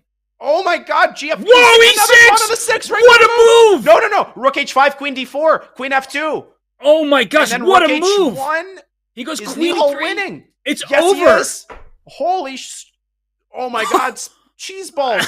Look at those pawns on the 6th rank. It's like Space Invaders up there. And Hikaru Nakamura is going down. Queen e3, rook e3, rook e6. The win is to play f7, and then rook b1. Rook b1 infiltrating to b8. Wow. And if this game ends here, we will show that variation. Hikaru, he's bleeding the clock. He plays rook e6, but we see this exact variation. F7 there it is. Rook b1. Rook b1. What a cold-blooded way to end, and what a brilliant comeback win for Nihal. Wow, that might have been the move of the match. E6. I mean, he was throwing all his pawns, everything but the kitchen sink at Hikaru, and he was the one eating there. He gets a victory, cuts the deficit to 3 points, and he needs to seize the momentum as we're about to get to the halfway point of this time segment. Ladies and gentlemen, this match is so far from over. It's far from being a blowout, and we see what Nihal Sarin is capable of when he believes in himself, he plays his style, and he gets these tactical positions. Robert, I just think he needs to try to switch his style, and that's exactly what he's doing here. Hikaru, though, is the one who switches his first move. We've got a Rai Lopez on our plates. We do indeed. Put that on your plate. Give a shout out to one of the featured chatters. I saw that flickering across the screen saying that Hikaru is just proud. And actually, I feel like Hikaru often is like that. When somebody outcalculates him, yeah, he's a little disappointed, but I feel like he genuinely is proud of Nihal. And in some ways, Danya, maybe this is out of left field, but is Nihal kind of like, not a mini Hikaru, but like in the sense that Hikaru grew up being a speed demon, then eventually crossed 2,700, became a top player. I feel like Nihal has many of the same attributes as a chess player as Hikaru did. He absolutely does. And to co-sign that point, I would say that they also have this incredible mixture of attacking and tactical acumen. Both of them are ridiculous at seeing short tactics. They're great calculators, but at their core, I think both Hikaru and Nihal, this is often underestimated about Hikaru, are actually positional players. They've got a great sense of where pieces belong. And yet in this match, I think Nihal has to deviate his style and try to go full tactical mode. I agree. And right now he has a strong center with the black pieces. Good position again. And I just want to give a shout out to the 40,000+ people watching across Twitch and YouTube. We're really happy that you're joining us here. It is an epic match, and Hikaru Nakamura with a 3-point lead right now over Nihal Sarin. But if you look at the evaluation bar and the position in this game, white's pieces are in weird places. The rook on f2 now pinned. This bishop on b3, stare down with the bishop on e6, the queen on e1 doing a defensive task. So you have to be very careful here if you're Hikaru Nakamura. You just lost the previous game, Danya. You cannot afford to let this one go as well. But Nihal, he's putting pressure. I like the way he's playing. He's playing quickly as he improves the placement of his rooks. So does Hikaru. There's a lot of hidden tension going on the D file. The moment d takes e4 happens, you could get a bunch of trades. I don't think it's in Nihal's favor to trade. I think he wants Hikaru to be the one to concede the center with e takes d5. That would be a bad idea, leaving the e-pawn free to roam forward. Wow, and look at Nihal go. A5 was a good first punch, and it's a 1-2 combo with b4. And bishop a4, a one-move threat. That rook can just move up to e7. Yeah, and I think it will. He's perhaps thinking about throwing in bc. I don't really think that's necessary. I don't think it necessarily hurts or helps either player. Yeah, I don't know why you would need to throw the move. It's not like White really wants to take on b4 anyway. He plays rook e7. So again, Nihal very deliberate in his actions. He has a slight lead on the clock, but I actually think it's his position that gives him the most chances. Unlike some of the previous games, here with the black pieces, has stout defense, and he can turn that into offense. A rook can go to c7 and try to create an open file. And what Nihal has desperately needed in the 3-minute portion is confidence. And I think he's gotten so much confidence back on the heels of that amazing victory in the previous game. You can just sense the energy, the new confidence, the momentum in his play. The match hangs in the balance. Can Hikaru muster up yet another comeback? Knight appears on f5, and I think it's going to be captured. And after no, Nihal just leaves the knight there and moves his rook away, attacking c3. Yeah, because the pawn e4 is stuck in the mud. Can't take on d5. You lose that knight on f5. So bishop takes f5 can happen soon. c3 under attack. If it's cb4, you just take back. The open c file is good for black. And what about... Takes it. I'm trying to look at de4 and make that work as well. Yeah. I don't think it does. It's the position smells of tactics. It's like smelling mama's cooking when you're upstairs. It wafts out. But where exactly is that punch? I don't see it. Maybe an improving move is necessary, like knight g6 to f4. Yes. Then the queen comes out to g3. Oh, and then you have bishop f5 and a fork on e2. That's so easy to miss. Yes, this fork on e2 is available. It's happened in many games. Once a knight lands on f5 and f4, watch out for the e2 and e7 squares. So right now, queen g3 does not work, as you just pointed out, and Hikaru has to watch out for knight d3 as well. Yeah, forks galore in this position. The knight on f5 can't do all the heavy lifting on its own. And what a cold-blooded response by Hikaru. But this is not a move played out of desire. It's played out of necessity. It's the only way to avert all of the forks. And again, can Nihal keep his foot on the gas pedal in this position? Can he take on a2? It's a very brave move. It might be a bad move. But I'm wondering if you can just snag that pawn there and get away with it. Somebody hasn't had breakfast. Nihal has had his breakfast, and he offers Hikaru some breakfast, sacrificing h6. How many times have we seen the move g6 with a knight on f5 or f4? It's a fantastic move. I give up that pawn to get one back and with interest. So knight goes back to e3. Knight d3, the queen just slides up to e2. He takes on c3 here, so white's pawn structure is bad, right?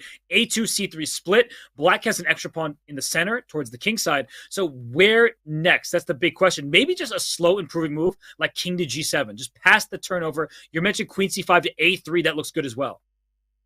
But Nihal taking the concrete approach. Where is that knight going? I think it's dropping back towards c5. No, it moves back to f4. Hikaru tries to take the opportunity to... It's not that he's declining repetition. It's more that he thinks the queen is better on f3, and I think it is. Mm-hmm. And bishop drops back to b3. If you take on b3, a takes b3, you fix white's pawn structure. So I don't know if you want that. He doesn't, and goes rook d7 to the open file. Now, knight c4 is possible, but not that dangerous. The queen can always slide back to c7 or forward to c5. Bishops are traded. Oh, I thought he was going to take with the knight on e6. Takes with the queen. Knight b3 is a threat of a5 and that fork that you're pointing out. You do not want to fall victim to a fork out of nowhere. And how do you actually defend both at the same time? Because if you play queen b6, the other knight can slide into c4, and suddenly Hikaru not only up 25 seconds on the clock, he's creating a lot of concrete threats. Queen c6, good move. Attacking e4 pawn. Take that right now. Now black has 2 extra pawns on the f and e files. So white has these split extra pawns, passers on the queen side. Wow. But they are passers nonetheless. Hikaru attacks c5. The c pawn is rumbling forward. This is very losable. h5 maybe. Yes, because the knight doesn't work. Because hg and g3 check, and you mate the white king. Amazing. And Hikaru has to drop back to f2. Takes in rook c3. Get behind the pawn. Knight d3. There's rook f3, and then e4 and f5. He goes to e6, avoiding the trouble. Oh, this is really bad for white. Black just winning a pawn, and now you have a 2 extra pawn lead on the king side. A rook f3, a chance, but c5 drops. Hikaru's going to give up c5 and put the rook behind the pawn, try to push it as far as it'll go, and that's not far at all. Can Nihal convert this position? I like the move h4, keeping more pawns on the board, because that black king is going to g5 and f4 eventually. The white king, I think, is too slow to get up towards the a pawn. I think it might be a draw, though. You could get into a situation where pushing either pawn opens up holes in the center that white's king can occupy. This could be something resembling a fortress.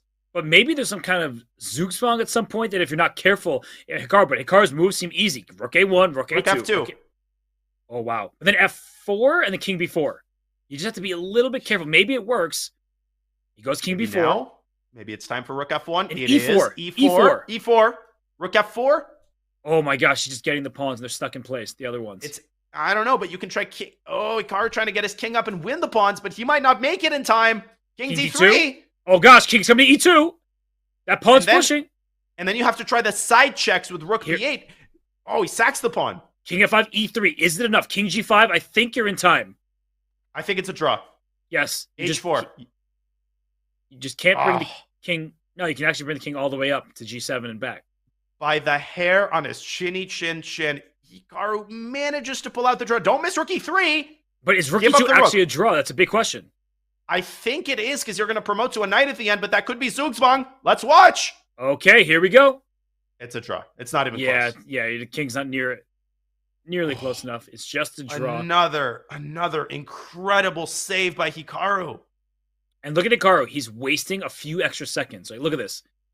He didn't promote right away. He spent some time. It is a draw, and that means we are ready for our break. Hikaru gets out of his chair. Nihal Sarin, he was so close to cutting this to a 2-point deficit, but the end game was another brilliant defensive hold from Hikaru Nakamura. It really was, and Nihal is going to be frustrated, but he should pull out the silver lining from the last 15 minutes or so. He won a brilliant game with white. He drew from a position of strength with black. Yes, he would have preferred to win the game, but he's got the white pieces again in the next game, and I feel, Robert, maybe I'm jumping to conclusions too early, but he has been playing with a lot more confidence in the last couple of games, and he needs to try to get this lead down to 2 or maybe even 1 point. He certainly is, because against anybody else in this competition, Nihal Sarin will have the advantage in bullet chess. But Hikaru Nakamura, no slouch in that format either. The bullet chess champion, multiple-time BCC champion. So Hikaru keeps this lead. We are going to head to break just like the players. And when return, it's more 3+1 time control in this matchup in the semifinals of the SEC between Hikaru Nakamura and Nihal Sarin.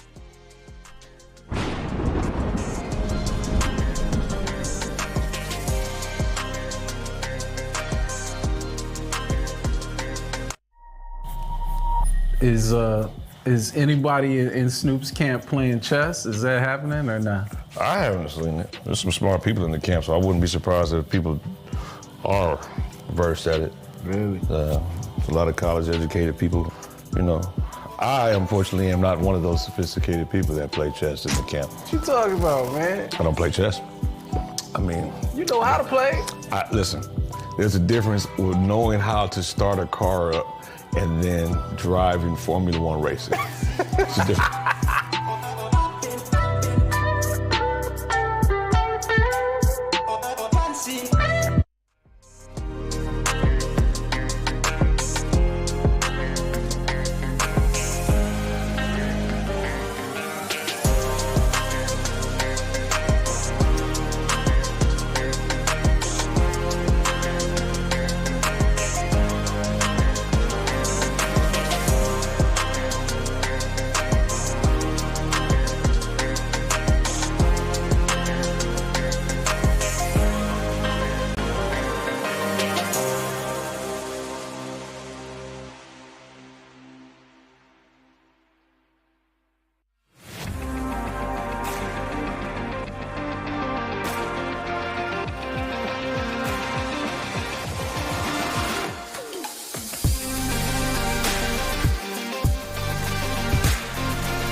And we return here in the semifinal match between Hikaru Nakamura and Nihal Sarin.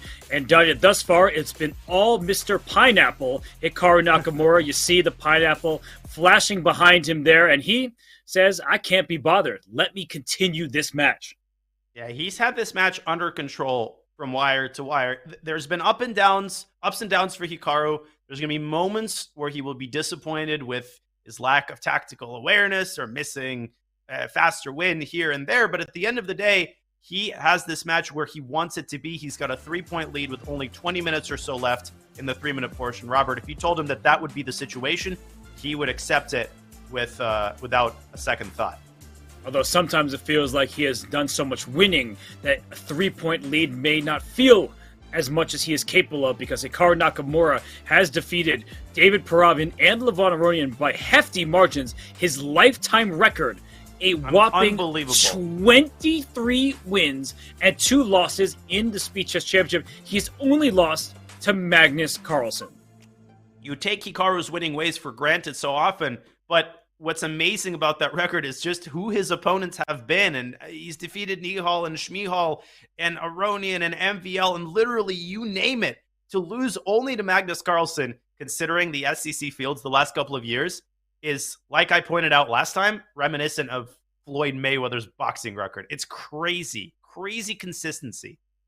It really is just an insane figure there. Only 2 match losses, 23 match wins against the best of the chess world. And here we go. Nihal will have to produce his best to mount a comeback at this stage. He is playing, this knight f3, knight c3, QGD, and now getting into Catalan territory if Hikaru takes on c4, which he does not. I call this the Kramnik Catalan. Usually in the Catalan, the knight stays on b1 because it often is deployed to d2. This is a viable continuation popularized by Kramnik a decade or so back, and the structure changing with an early trade on d5. Hikaru recapturing with the knight, Robert, which could strike a lot of players as less natural than taking with a pawn. But ultimately, we get the same structure. And ooh, what about e4 here? Is Hikaru getting sloppy? Yeah, because e4, knight g5, take on e4, things like that. He plays bishop g5, which I don't think is a bad move, but it wasn't as tactically alert as he could have been. And again, I will contend that against, a lesser grandmaster, Nihal would, against me, he'd play e4 in like 3 seconds. Although inducing f6 doesn't look so bad either, but you're right. No. He is missing this tactics, and you need to be as sharp as a knife to beat Hikaru Nakamura, right? Because he is a defensive maestro, and if you're not putting him away, he'll find a way back. And right now, knight e1, I like the maneuvering of these pieces. For the second time today, he's got a knight on d3, and I definitely approve. And the knight on d3 spinning its way toward f4, although you don't necessarily want to play knight f4 too quickly. That pawn on d5 can be easily defended in a variety of ways. Instead, Nihal opting for pressure on the queen side, a typical move b4. He might follow it up with a4 and potentially b5. But you don't want to overextend yourself. You also want to keep your eye open for tactics like knight c5.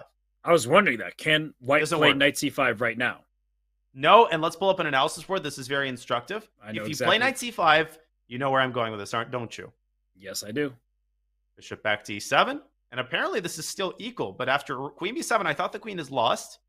There might be a timely bishop h3. You're absolutely right. At the end of this line, there is amazingly the move bishop h3. And so black actually has to repeat moves with rook a b8 in order to have the response f5. Crazy lines here. They don't go for it.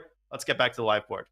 Okay, we see a swap of bishops on d6. So not too much as changed, except for the exchange bishop f4, bishop takes d6. And now we're in a position where knight c5, all right, that's not going to happen anymore. Let's not focus on the tactics, but let's look at the underlying structure. The c6 pawn, potential target. a7, you don't want to take your eye away from that for too long, because a queen a3 can really keep black's pieces stuck in place, or a queen a4 can hit c6 and keep the pieces stuck in place. So it would be a double whammy. So I think right now, Nihal needs to find that accurate move.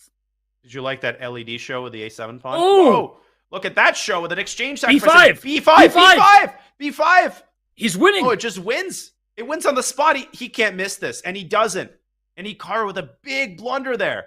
And Hikaru completely overlooked it. You saw his reaction there. He's like, what am I thinking to allow this? And now there's going to be a pawn on c6. He hasn't taken it yet. There he goes. He can play Look, can't get e4 and d5 because the d4 pawn is loose.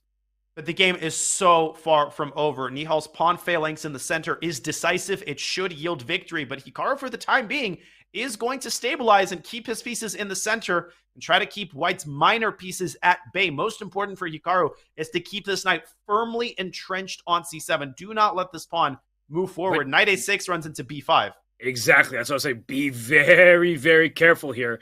A knight 6 would be a blunder. He goes back to d3. Good recognition by Nihal. If Hikaru doesn't lose this game, I'm just going to be in disbelief. I mean, this looks so incredibly lost. I see 3.6 on the eval bar. If I was just looking at this, I'm like, okay, White has to win this game. Of course. Look at the b6 pawn. Look at the passer on c6. Look at the weak light squares all across the board. How in the world can anyone survive this game? Let's see if Hikaru can show us. Well, so far, so good for Nihal. He is making massive progress. He has tied black down to the b6 pawn. Knight b4 was an incredibly astute positional move because it provoked this weakness. And here come the other pawns. Robert, I don't like the phrase the position plays itself because, well, no, Nihal is handling the white pieces here as far as I know. But this should be pretty straightforward if he avoids any tactical blunders. Yeah, queen d4, just a pile up pressure on b6. That doesn't look so fun. As you said, e4, f4, e5. You can play like that. You can play quiet moves like h3, right? Just like a little move here and there to improve your position if you feel it helps. But e4 is just self-explanatory. Yeah. Start with e4. It doesn't, it's not a committal move in any way. f4 is somewhat more committal, but your king is still perfectly safe. Hikaru desperately trying to prevent f4. He's preparing en passant. But so I think h3 disrupts the pawn. Yeah, because knight f4. Also good. Also good. Queen e2 next to win the pawn on g4 directly. Oof. I would play h3 at some point, though, just to free up your pawns. Knight takes d5? No, there's queen d2 or something like that. Close one. Okay, how many extra pawns does White have? b5. And this is excellent defense by Hikaru. His only chance is to create a passer on the queen side. Robert, I'm getting a very bad feeling about this already. I know it's +5, but I've been in the situation so many times against Hikaru. Yeah, right. It's just giving him a chance. This A-pawn is sprinting to the other side. A4, A3, A2 happens before you know it. And look at the dark square control by Hikaru's queen. C7, not available. The knight and queen covered. D6 is covered by both of those pieces as well. So I feel like Nihal should still be winning, but he's down to 18 seconds, and he's got to find a move. And queen H4 was the correct move. Oh, no! He allows the queen trade in A4. Oh, my gosh. And knight d4 apparently is the best move here. Just going for the mass trade of pieces, and knight e2 check is a fork. Oh my god, that's a devastating intermezzo. Wait, but he finds knight c3 instead, but what's the difference? There's rook e1. Rook e1, rook b1. He missed knight e2. He blundered his queen. He blundered his queen. No way.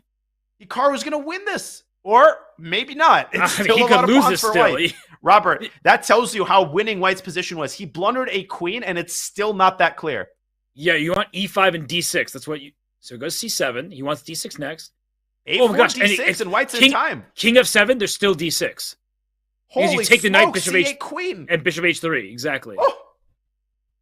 Wait a second. Folks, this is not over yet. Absolutely 3-result game. Forget the darned eval bar. Oh, he missed E6. Wait, and I wonder if Hikaru missed E8? that? King e8? Maybe? He's got perpetual check, and Hikaru has to take the mature call and make it. Oh, wait. Is he going to take the... 96 of the queen. Oh my god! And then there's like e5 and bishop d5. Are you kidding me? Wait, bishop d5 or bishop b7, but bishop b7 is queen g6. Bishop b7 is a blunder. Make a move. It's a blunder. Queen g6 to b1. Oh my gosh, he blundered. Oh, that is a backbreaker. Oh my gosh. How does he do it? He doesn't know himself. He's shaking his head. Sometimes I think Hikaru can't even believe himself. And guess what? The moment he played b5, Robert, I could sense it. You called it. You absolutely called it. And Nihal just missed this knight e2 fork, and then he still had chances, and then he missed the queen g6 to b1, takes b7 fork. It is absolutely ridiculous. And now the lead is ballooned to 4, where it's about to be cut to 2. You called Nihal a mini Hikaru. This is kind of what Nihal was doing in the CGC on a much lesser scale, of course, but he was pulling some of these positions out. Nobody could believe it. And Hikaru just does this on a daily basis. This is just what he does every match. You just cannot bring him down. It doesn't matter how many extra pawns you have. It doesn't matter how winning you are. It doesn't matter what the eval bar says. He will always find a way to complicate it. And the moment you get down below 30 seconds, he is just going to find the right buttons to press at the right times. And to win that position is absolutely unbelievable. I just feel like Hikaru never takes a move off. Right? Some players that get a little bit lazy here and there. Even when Hikaru makes mistakes, it still feels like he's really digging deep at every turn. He expends all of his energy in every single chess game. And the way he just won that game is mesmerizing. It's unbelievable.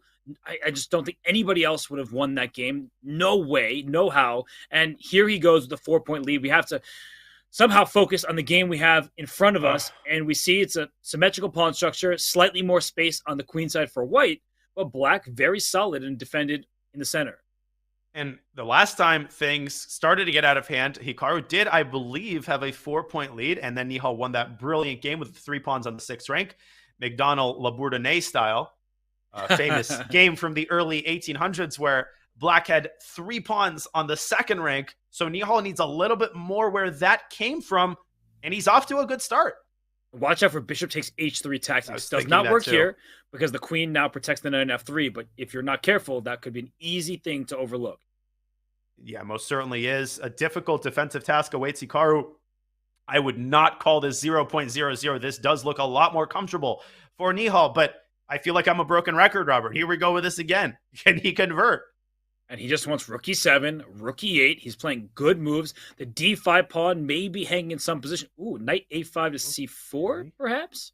I feel like Nihal is just traumatized by the move b5, whether it comes with the white pieces or the black pieces, because we remember what happened in the previous game when Hikaru played b5. Oh, but here it's a blunder, because queen b5, bishop takes h3. Oh, you called it. You forgot about it. Yeah, that's actually a very important pawn because it may look ugly and doubled, but it's not easy to win. And the c4 square becomes black's for the taking. Yeah, no, this is a big, big oversight. And Hikaru, you can just tell, you realize now it's a little too late. But obviously, you should not stubbornly take on b5. I feel like h3 is a pawn you simply cannot afford to lose. No, but now Hikaru down quite a lot of time. Nihal, he needs this game. You see it on his face, right? He is laser focused. He is trying to tune everything in the world out. He still has 11.5 minutes in this time control. So if he can start rolling, he will have a chance heading into bullet. Right now, what moves does Hikaru have? What moves does Hikaru have? I think that's the question he's asking himself, and he has not been able to answer it in over a minute. I don't know. Rook knight c3. I was thinking that, but does it work tactically? I guess it does. Yeah, maybe you should make it out okay. Knight c5. That looks good for white. Because queen g6, there's knight f4 stuff, or knight takes e7 always hanging. So what about knight takes d4? Because that pawn's also hanging. Oh, I forgot about that one. Knight d4, queen d4, queen's in the center, but you probably get away with it. f2 is hanging there. So you have to take on e4 and then go rook cd1, and I'm going to let the qualified players calculate this. My guess, Robert, is that we're going to get some sort of queen endgame or rook endgame where Hikaru's down a pawn but has serious strong chances. I'm saying that really without calculating anything concretely. And when you say drawing chances, I guess at this point we have to say also winning chances. Winning chances, exactly. Yeah, he wins anything in front of him. So knight takes c3. If rook takes e7, there could be knight takes b1.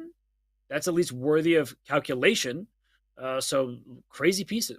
He does it. Okay, goes for it. Knight b1? Yeah, what's the follow-up? Does he just want to drop his rook back? That would be anticlimactic. I think he wants rook takes e7. Rook b7, knight a5. Knight a5. Oh my God, that's such an easy fork to miss. The side fork. Yeah. So knight takes b1. What is the move? Rook back to e1 as you indicated, but I feel like there's something there. Even knight takes d4. This is where, in the previous parts of that, he would take on e7. He has to step on the gas pedal, go for it, and take on b1, and do it quickly. He goes queen takes e7, still keeping a bit of an advantage, but it feels like knight takes b1. It was muddying the waters in a good way for him. He wants bishop f5 to e4, I think, exerting tremendous pressure indirectly on the d4 pawn. Knight takes d4? Knight d4, queen e1 check? Is that possible? Great call. Eagle eyes. But it's so complicated if that's actually that good, right? It's clearly better for black. You steal a second pawn, but that knight is a firm blockader on the d4 square. So maybe it's worth just opting for bishop b4, your old idea, to keep the tension. Yeah, but considering he didn't take on b1, which was just such a good try, I feel like he's going to play knight takes d4 and steal material. Clock. And again, he's falling behind on the clock. He's hesitating. He's got two enticing options, and he goes for the concrete one. Good call. Queen e1, bishop takes b1, and it's queen e5 check, so you better be very careful if you're Hikaru. Hikaru walking on hot coals and stepping over mines left and right. Rook to e3, queen takes f2 is another nasty continuation. Give me all those pawns. Gift me them. I will gladly take them. Bishop a2. Knight to threat, f3? by the way. Knight f3. Not a bad move at all. Queen f1. Wait, where do you go? Oh, queen e4. Queen e4. Keep everything defended. Oh, he missed queen f2. It's a one-move blunder. It's a one-move blunder. Oh my God, Nihal's not moving. He does. And look at Hikaru. He can't believe it. And neither could Nihal. Nihal's like, wait a second. Can I really get it? And a resignation from Hikaru. And Nihal shakes his head, but he's right back in this match. It's a 3-point deficit. What's more? And I do think in this case, Robert, he followed your advice from the previous segment, resigning a little bit earlier than he normally would. The position was completely lost, right? The bishop was coming to e4. That, I think, was beyond salvation, even for Hikaru. He was down 1,000 pawns. But he wants 2 more games. He wants to bring this lead back up and avoid something crazy happening in the bullet. He believes in his chances. Big 2 games. I'm laughing because Nihal is white and he became the B3 cowboy first. So he's just saying, come on, Hikaru. I know you love this opening, but I'm going to get to it. And somewhere Adiban is smiling at his compatriots' play. But I actually think that black is perfectly fine in this position, just a little bit more cramped. And knight e5 there walked into knight takes e6. So don't put your knight on e5 until you've defended the square. But bishop f6 also runs into knight e4. So we've had a very similar position before, Robert. But this, I think, I agree, is a slightly improved version for black. Still, I think Nihal is so comfortable in the structure. He is. And he was able to beat Anish Giri in a rapid time control in the CGC. He has shown some good play against Hikaru here in this SCC match. And what's black's plan, right? White put all of these pieces in optimal squares. If you go rook c8, you drop the a6 pawn. Let's not forget about the bishop and queen in line attacking a6. This is a move you see pretty often in these types of positions. It's got multiple ideas, right? You are aiming at h2. Obviously, you're not really thinking about checkmate just yet. You could bring the bishop back to d6 and build a battery. It's just sort of a general solidifying move. And here comes Nihal, throwing himself at the king's side. And if h6, Robert, I'll let you drink your tea, but what's his follow-up? Is it 96 double take? That's exactly what I was wondering. Then rook takes d5 at the end. Tactics Holy galore here. And Nihal Sarin, he is maybe no longer afraid. He's been playing a little bit timid chess throughout. Knight takes, is it f7 or e6? Oh my God, knight f7 might be even better with knight takes d6 to follow. That looks even more destructive. Because you also have a queen h5 check in there as well. So I feel like black's position is falling apart. He takes on e6. It's still good for white. And look at Hikaru. He's shaking his head. Hikaru is feeling the pressure from Nihal right now. This is the first time all match where I feel like Nihal has been able to string together consecutive performances. And I think that Hikaru is starting to feel a little bit nervous. And I'm stating the obvious, but it's hard to believe, Robert. I think you'll back me up on this. If Nihal wins this game, it's only a 2-point match. Like, it looks like Hikaru's pulled away. Queen g4. Where's the win?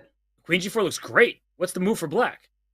There's no move. Queen g4, knight c5, I think, is forced. And then you can sack the exchange. And you should be winning there. Absolutely winning. Just controlling all the diagonals. Rook c7 looks great as well, as you're pointing out. Queen g4, knight c5. Can he play b4? Does he have time for that? That's what I'm wondering. Yeah, b4 is very natural. Apparently, rook bishop c8, a8, maybe? Wait, bishop a8, queen 8, and then b4. Do I have that? Oh, but don't play queen 8, bishop 8, queen 8, rook c5, because you might run into an intermezzo with rook. Queen c8 at the end of that. Actually, it works for white. Oh my gosh. So is that the prudent option? Does black have any shenanigans that we're not seeing? Let's show it. Let's show that variation with bishop Analysis a8. board, please. Yeah, Bishop queen a8. a8, rook takes c5, then rook e6 is loose, and after rook there e4... is a desperado. Sorry. No, that's funny. That's actually like a funny line. Probably best for black, but even that is still a minimum of pawn down with a weak king. And you can't take back with the bishop. You have to accept further weakening of your pawn. Nihal has to convert this. Again, I'm a broken record. I've said that phrase so many times today, but this endgame, I think, is eminently convertible. Let's see if Hikaru even finds rook takes c3. That's not obvious either. No, because Back to the live board. Bishop A8's been played, and Hikaru, he resigned last game. I could see him resign just because he's so fed up with the position, but there's still 4 minutes and change in this time control here. Just queen f3. Connect your queen and bishop. White is up 2 healthy pawns with a safe king. This game is over, and look at Hikaru, right? He's like wiping the sweat off his forehead, and there's very few players in the world who can make Hikaru Nakamura sweat. Nihal Sarin is one of them. I haven't used the T word all day, but H5 is the first tilt move that I've seen from Hikaru. It's a frustration move. It's not as serious a defensive attempt as queen takes A8. And again, I don't really see Nihal's hesitation. Queen F3, maybe he's worried about the knight jumping into D3. And I think that actually is Hikaru's idea. Queen F3, knight D3. But I feel like White's spoiled for choice there. Even bishop D5, Robert, after knight D3 with queen F5 to follow is, again, basic Brian. Bishop D5, I mean, like you're saying, it's completely winning right now. It just ends. Bishop D5 is elementary, my dear Watson, and then queen F5 picks up the rook with checkmate to follow. And look at Hikaru. Easy clap. He is really upset right now. And so if you're Nihal, I think you're going to get another 3-minute game, and you're happy about that, even if you get the black pieces in that one. And Hikaru, without awaiting White's move, yeah, I mean, bishop E6, bishop F7 is game. Nihal is absolutely happy about getting a chance to make this a 1-point match. Unreal. I truly thought Hikaru was going to pull away after he just secured a 4-point lead. But I think Nihal also has to remain calm. I'm not too worried about him remaining calm. I'm worried about myself. I'm amped right now after those games. But if Nihal gets a little bit too, confident, bordering on cocky, then Hikaru with the white pieces, of course, can beat him. And then we're talking about a 3-point lead heading into bullet. So I think the players are struggling to rematch at the moment. But either way, this will be the final game of this time segment.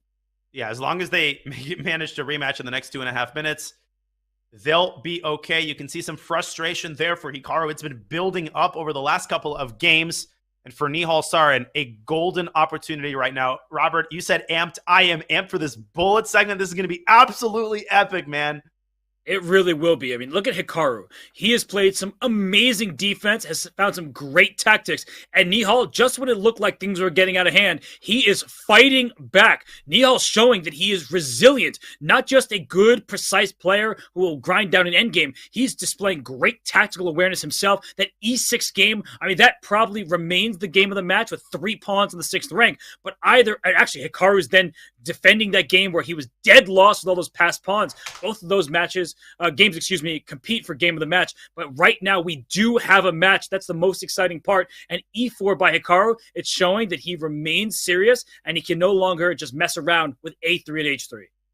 And another differing opening choice, Hikaru going solid. I like that approach. He says, listen, I'm going to go 4-knight Scotch. I'm going to go risk management. And this is not a line that you play just to make a draw. David Paravian would have something to say to that. But it's a line you play if you really want to avoid losing. I like this decision from Hikaru, and let's see how well prepared Nihal is in this super topical line where you take twice on C3 and take on C6. And it's funny because the preparation is only starting, right? This is all really well known. We're 14 moves deep, and here Black plays bishop G6. So the point is that C6 is falling regardless. Let's offer a trade of light square bishops. A bishop pair can be an advantage, but if you're just left with one dark square bishop against knight and F6, it's maybe not the most worrisome thing. Yeah, and in such positions, White claims that, well, the bishop offers him a long-term edge. But if Black plays carefully, if Black does not let this long diagonal pressure get out of hand, there should be absolutely no problem. I mean, just take on D3 and go rook Fe8, Robert. It just doesn't seem like Black has any problems here whatsoever. Just don't play rook D6 and fall for bishop A3. Don't put your rooks in the same diagonal. You lose one of them for a bishop. So rook Fe8 is a very safe, nice move. Bishop takes F6 is not scary. You have your queen defending it from C6. So just use the open files to your advantage. Not only is it not scary, in the event of an endgame, Black's pawn structure is visually worse, but Black's rooks will be more active, and things could actually get out of control for White. Nihal does take on D3. Now, Robert, the drawback is, of course, that you're opening up the C file, and there could be some pressure on C7, but a well-timed knight D5 could come to the rescue. Let's see how Nihal handles this. Queen E6, maybe, the threatened back rank mate in the event of rook C7. Although queen e6, there could be a timely rook b7 you have to worry about. So he goes right after the d3 pawn, protecting c7. And will he take with the queen on f6? That's the big question, because we might see a queen swap. And after gf6, I feel like white is the side for choice because black's kingside pawns are a little bit worse. I guess Nihal should have taken back with a pawn. I think he's underestimating the potency of Hikaru's pressure on his queen side. And you can't afford to just give up the C and A pawns. You have to cling to them. And then black might start paying the price for his damaged kingside structure. Black's rooks do not manage to reach their full potential in terms of activity. And rook a3 going right after the a7 pawn. If you push c6 or c5, that rook on c1 takes that pawn. And rook d4 comes to mind. Let's go after the h4 pawn. But still, I'm going to take on a7. c7 is loose, and I'll get a queenside passer. And you can consider rook to c4. Even with one pair of rooks, white's superior activity might shine through even more. Although if rook c4, maybe black is in time to swap, play rook e1 check, and rook c1 to get active just in time. And that's very easy to miss. Nihal offering a draw. Hikaru is like, no way, Jose. Why in the world would Hikaru accept a draw here? Right? No, that's a weird draw offer. No losing chances, but the position, if you take on c7, we get an end game where white is essentially a pawn ahead. Even though its material is level, right? Rook c7, swap, take on d3. It's 3 pawns and a rook versus 3 pawns and a rook. Black has these double isolated f-pawns, which means you cannot create a pass pawn of your own. So Hikaru is playing with 0 risk. He's just trying to calculate the endgame that gives him the best winning chances. And maybe I'm reading too much into this, but maybe that was a statement draw for that. Maybe that was Nihal saying, you know what? I know you're not going to take this draw, but I'm showing you that I'm confident, 100% confident in my ability to hold this game. There's an interesting idea here, Robert, which was to take on c7 and then swing the rook back to a1, try to get behind the pawn. But black would have blockaded the pawn on its initial square from a3. Hikaru judges that there are no winning chances there, and he tries to keep all 4 rooks on the board. Yeah, and the black king maybe should join the party at some point. You can go king f8, king e8, king d7, or king to d8 to keep c7 protected and free up your rook on e7. Or you can bring your king up the g file and try to activate it that way. Instead, Nihal plays rook b4. Let's get active. If you allow 2 rooks on the second rank, you're toast. So Hikaru plays rook to c2 just to defend that pawn on g2 and also the pawn on a2. Very alert. We saw Magnus win a ton of these types of endgames throughout the SCC and in his other tournaments. Hikaru is also a magician in these slightly better endgames. His main problem, though, Robert, is that his pawns are now a liability. Every time you play a move like rook ac3 and you go after black's pawns, black anchors himself to white's pawns, and you're running into the problem of inability to make progress. Yeah, you take mine, I take yours. Thanks for the trade. And you will have essentially an extra pawn in the endgame, but it's not enough in this rooking. And we actually saw Magnus hold a game like that against Fabiano, one of the games that didn't go Magnus's way. So here, rook c7, we'll see a swap, rook takes a2. That should be sufficient. Rook c4. Is there a rook g4 check, Danya, that needs to be taken care of? You read my mind, and Nihal read your mind and plays h5 just to make sure that's not an option. Mm-hmm. King g3. So maybe at some point that white king's activity can be useful, but the black king could always step up to g6. And rook to d7, another cautious, alert move by Nihal, hitting where it hurts, forcing the pawn up. And I think rook d1 essentially forces the rook trade. And maybe Hikaru thinks that's a better version of the single rook endgame. I don't know. I thought rook d1 kind of forced things, but he just goes king g6 and says, I'm not afraid of this position as it currently stands. Yeah, rook d1. If rook c to c4, it's just so awkward. Rook d2, and suddenly you get very careful. Yeah, rook e7, rook e2, and before long, Nihal might be the one playing for a win. What's going on here? Uh-oh. Hikaru's taking a bit of a risk, and look at Nihal. He's looking at this quizzically. He's like, wait a second. Rook a7, bail out. Wait, but rook a7... okay, you're saying rook e7, rook takes, and rook takes f7. Good call by you. Listen, that's terrifying. King f5. The king could land on the 5th rank. You have a check there on a5, but suddenly Hikaru's the one who has to be careful. He kind of leans back in disgust, and can Nihal make a push here? Rook e7. What is the plan from Hikaru? I guess we're about to find out. He's got 23 minutes to figure out a plan. We know what Nihal's plan is. It's to go rook e2, take this pawn, play for mate. Oh my gosh, he's in trouble now. He's worse. Rook e2. Rook e2 for sure. You're winning g2 and d4 and a2. You win all the pawns. But Hikaru's going to try to win all of black's pawns, or at least the f7 pawn, just enough, I think, to make a draw. I think Hikaru's holding this. Oh, barely. Rook d4, king e3 only move. It's almost checkmate, in fact. Maybe rook g to e2 first. Can you get away with that? I was thinking about that. Rook takes f7. You take d4. The king hides back on g3. But h4 check, and the black king escapes as well. Rook f4, and Nihal trying to figure this out. He's trying to keep some time on his clock. He take on d4, h4 check. But what now? Yeah, that's the big one. Rook f2, maybe? Rook a3. Oh, that rook can slide. No. Blunders the rook. Oh, rook g7 check first. Yep. And maybe rook g4 here. No, rook g4, rook f3 check. What am I talking about? Nihal dodging and meandering his way around, but it's a forced repetition. The king can't step to f4, as you're saying. Whew! So we end this portion with a 2-point lead for Hikaru. You would think, hey, Hikaru must be happy. He's winning, heading into bullet. But he looks just a bit upset. Is that a USA? Is that Nihal wearing a USA shirt? I think it was. Oh, my goodness. What an end to this time control, Danya.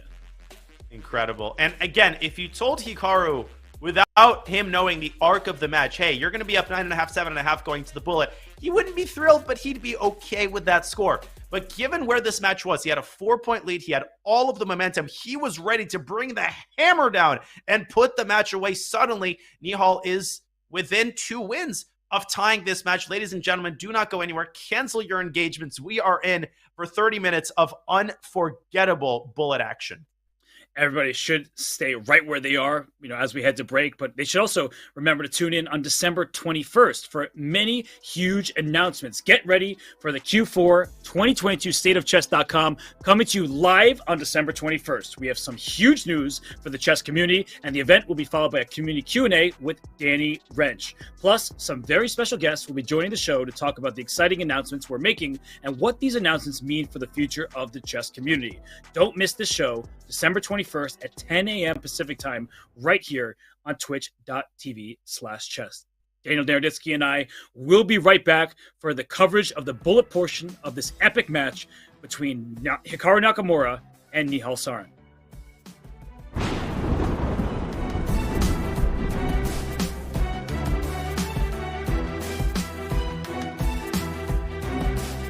Your subscription makes shows like this possible, which is why our Twitch subscribers will never see ads on Chess.com. Connect your Chess.com account and Twitch account at go.chess.com/connect accounts, and bang, boom, voila, you're done. 100% ad-free bliss forevermore. Whether you're following our events on site or on stream, type the command connect in the chat, and thank you for helping bring these shows to life.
As we get back here to the semifinal matchup between Hikaru Nakamura and Nihal Sarin here at the Speed Chess Championship, so much is at stake. In fact, there's a spot in the finals on the line, and the winner of this match will take on the winner of Magnus Carlsen versus Maxime Vachier-Lagrave. That Carlsen-Vachier-Lagrave matchup happening tomorrow, but Danya, no matter who gets through, it is going to be tough sledding ahead. It most certainly is. We have an epic bullet segment ahead of us.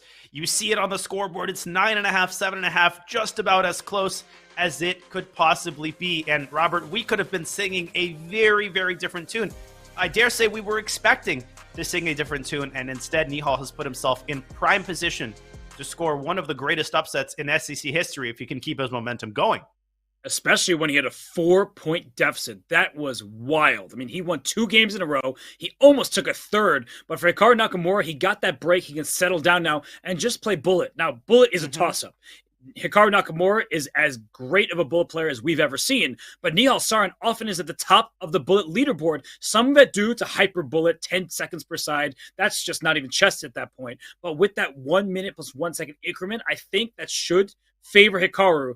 Do you agree that Hikaru is the favorite in this bullet? I do, but as the games kick off, I've played Nihal in a ton of games with a 10-second time control plus 1 second increment, and he is incredible maximizing his last 1-2 seconds. So I actually think both of these players are going to be amazing at this time control. I think we're going to see some very high-quality games and a super positional choice by Nihal in the first bullet game. What do you make of this? I think it's a very good choice because he finds his comfort zones. We've seen him play the white side, the Queen's Gambit accepted, and other variations where he feels at home. Like Rook C5, a big move from Hikaru, and the Queen just drops back saying, well, what's your Rook doing there? It let the Queen go, but the Rook on C5 just awkwardly plays. Hikaru is playing some fluency with the typical ideas, but the problem is that White's got this massive clamp on the D5 score, Marozzi bind style, and a knight landing on D5 could not only pressure E7, Robert, but lead to the very favorable trade of dark squared bishops for White. That's true. And Bishop A3 forces the rook back. You can't go to C7 because of knight D5. He starts with knight D5, and the knight on 6 is ultra well defended. That's important. The knight on D7 covers. You don't get to shatter Black's pawn structure. And you certainly don't want to cooperate with the trade. Once the dark squared bishops disappear, you've got long-term problems with your king, and your remaining knight is going to be passive. Nihal keeps tightening the screws and tightening the noose, and he's up on time as well. Yeah, knight takes D5 is a big question because knight D5, bishop takes G7, knight takes E3. It is pandemonium there, but instead he goes A6, B5. We saw that happen yesterday, but I think Black is actually getting the advantage here. Great stuff by Hikaru. It's easy to miss that moment, but he's creating mega counterplay on the queen side, so maybe a calm move is required. And Nihal playing anything but calm. Knight to D5, and we've got pandemonium. It's great bullet chess. Bishop H6, there is a pawn push to stop the checkmate on G7, so it's not like Hikaru is in too grave of danger. B takes C4. If Bishop H6, then there's pawn to C3, you get away with that as well. Oh, careful now if you're Nihal. That's so easy to miss. BC probably has to meet up with BC, but Robert, then you've got to reckon with the threat of A3, which comes all of a sudden. And Hikaru defends his queen. Wait, Bishop H6 and just force F6? And maybe I'm thinking about C5. C5, exactly. Smells of tactics, but I can't quite put my finger on it. Maybe start with C5. Start with C5. Because after C5 DC, there's also Bishop E5, distracting the rook from the queen's defense. So you don't even go for checkmate on G7. You're going instead after the knight. Nihal is investing his time. Can he find C5? And he does not. Bishop H8. He wants to take on F6 and take on D6. Bishop. What a bullet decision. Yeah, that's huge. The knight also is trapped on B4. A3, there's knight C6 because the queen on B2 is losing, but the knight's almost trapped. He moves the queen. Now A3 is a huge threat. I don't see a defense against it. And if you lose the knight, you basically lose the game. He can't save his knight. My lands. You defend C6. There's queen D5 check to win the knight on C6 right away. So this is losing for Hikaru. 1 second. He's got to move. And he doesn't figure out a defense. He's trying to take on E2 instead. Okay, but just...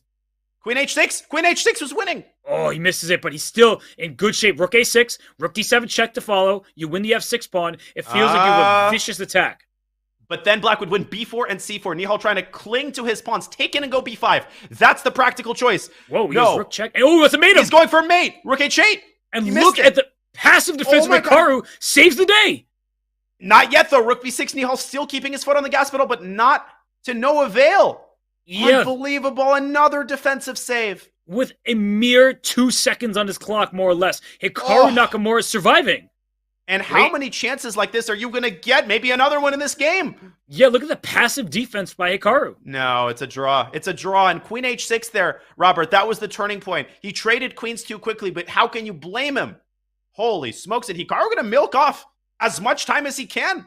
Hikaru is a grizzled veteran of the SEC format. He knows that there's not going to be a quick draw. And Nihal, great with the mouse speed. He's just going to move quickly. Oh! Oh my gosh! Oh, he skewered him!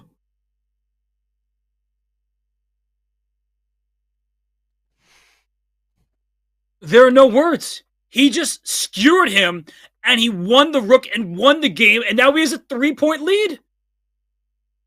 I'm opening my mouth, but not even a sound is coming out.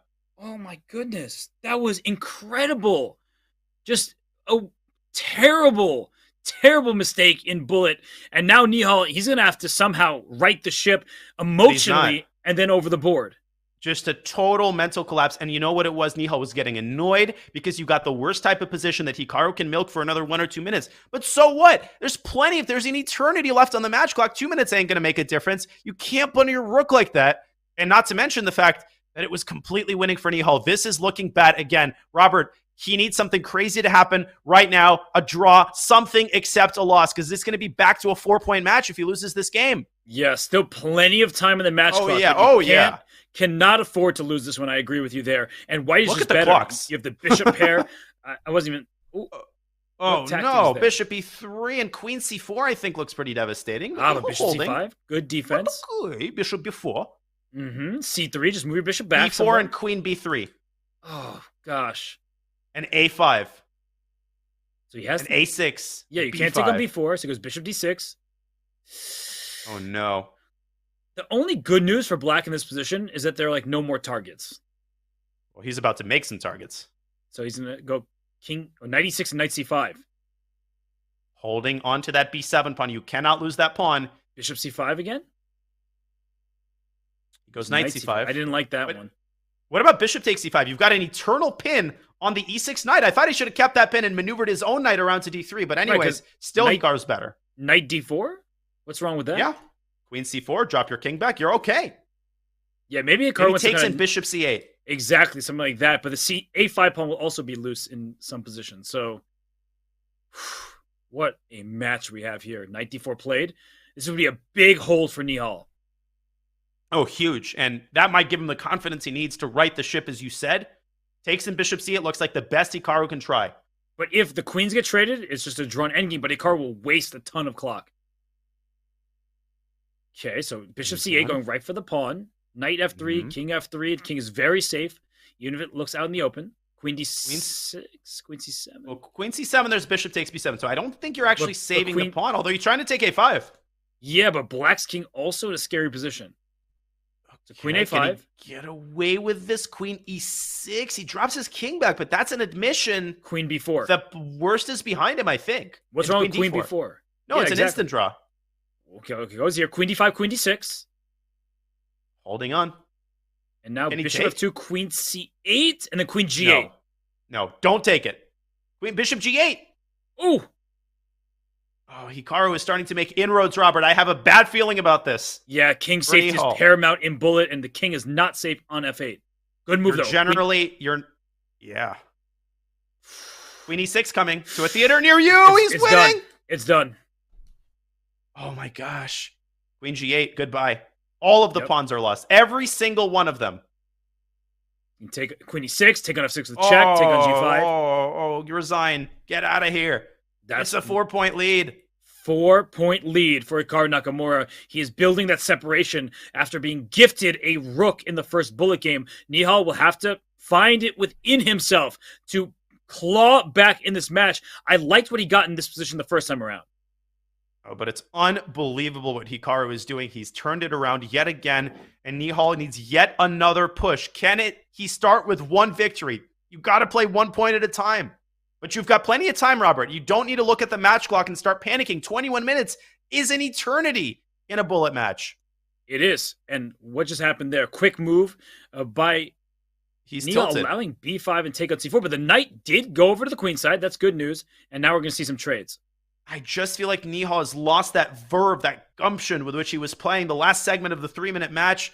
That loss really did him in. Rook c3 is a great move, though. He's maneuvering it to e3, and then watch out for knight takes d6 tactics.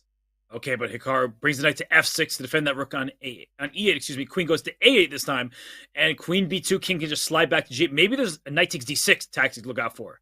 Absolutely, and it can be supplemented or preceded by rook f3. Hikaru pushing d5, very alert. Knight b6. There's queen c6. Looks like black's okay there. It's maybe close. knight e5. Yeah, knight e5 is going to the center of the board. Knight d7 was a threat, so the king slides back. And once again, a knight reaches d3 for Nihal. Queen maybe centralizes to d4. Ooh, No, he wants to pressure the pawns. Yeah, he wants h5 as well. And then h6 threatens knight d5. h5 looks really good. Got to do it. Maybe g5 he's worried about. Wow, that's a huge move. And there still might be h6, like rook takes e7, but I guess for now it doesn't work, but it's something to be scared of. What did you eat for breakfast? Jeez. I really didn't H6. have anything. I'm really hungry right now. Yeah, h6 Hikaru wants e5, I think. But that doesn't threaten anything. No, it doesn't. But d4 is actually a threat. Oh, it is. Knight g4. Bad news for Nihal. Okay. Rook f3 seems forced, and now knight g4 or what? Yeah, knight g4, knight c5 to e4 maybe, but whoa. He goes that way. He wants into c3. Or potentially g5. That's actually a super, super astute move, and it's hard to deal with. Wow, what a move going to the center of the board. And rook c1, he wants a sack in exchange on c3, so queen d6 play. Queen f8 coming next. He smells blood. He smells blood, Robert. And knight g5 is now a threat. f6 has been deprived of the white rook. Oh my goodness. And Nihal can't find a move. He's got 7 seconds. It's over. Goes queen c2, taking over the c5, but knight g5 traps the rook. But what is this? Rook c7 then? He's going to go b4? He has to? d3 potentially. d3 looks great. Queen d2, you're forced into passivity.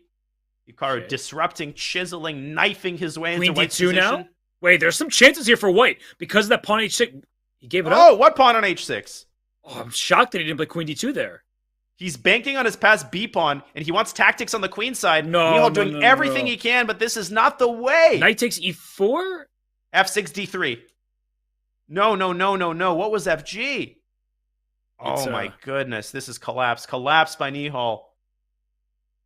And look at him milking the clock. Yeah, Hikaru can win this game in many different ways, but he wants to spend that time pretending like he's thinking. Exactly. Queen d8 check would win a rook, but it would lose the game. I think Hikaru, again, maybe I'm reading too much into this. I think he is doing this deliberately. He's not winning in the fastest way to milk some more time. It looks like he's so confident he can win this in any way, but queen g4 check keeps some chances alive. Yeah, you can keep the pawn. Are you, though? No, you're not. Maybe you are. Knight a6. That's clever. King e3, rook c3 check. Rook g4. He blundered the g3. Wait, b6? B6? B6? What's he doing? What's he doing? King c4. Hikaru gave up a draw. b7. It's immediately a draw. And the knight reaches f3 in time. That is really insane. Fortunate. Is this easy, though? Oh, he lost it. He moved his knight. What was knight h2? Just defend it with your king, Nihal. Oh my gosh. King g2 traps the knight, literally, and Hikaru now again milking the clock. The guy is merciless. Nihal has to resign. There he goes, but wow, 17 and a half minutes remaining. It is still technically possible, mathematically possible for Nihal to get back in this match, but things are going from bad to worse for the youngster from India. And there were some crazy endgame tactics there that Nihal may have overlooked. It's a 5-point lead. The biggest lead of the entire match has come at the worst possible moment. Robert, Nihal, he still has a chance, but he needs to be perfect starting yesterday. He needs to win this game, that's for sure. He plays a5, trying to open up the queen side, but I don't think there's enough going on in the position. He'll play f5. He'll try to create some dynamic play. But look at this, Danya. I mean, it's a closed position. Black is the side for choice, but you can play this forever. And not to be the bearer of bad tidings for Nihal, but I've played Hikaru so many times. I can sense when he smells blood. And right now, he smells blood. He believes beyond a shadow of doubt that he's going to win this match. And at some point, I think Nihal managed to sow some doubt in Hikaru's mind. But that doubt has dissipated. The lead has grown. And I'm starting to get very skeptical here about Nihal's comeback chances. You mean you didn't like the Petrosian King March we just saw going over from H8 to B7? Good reference. And it's also a good idea, but the problem for Nihal, he's got to play G6, H6, G5 at some point. But White's also ready to open up the king side. Like if you play G6, White might play H5, so you have to be careful about that. And you might recall that, gosh. Robert, I forget which match it was, but there was a bullet match where they only played like 5 bullet games total. So with 16 minutes left on the match clock, you're in territory where you're starting to get worried about literally not having 5 games to play. And this is going to take an hour. Yes. Oh my God, this is the worst thing possible because Hikaru's going to build up his clock and sit it out for at least a minute.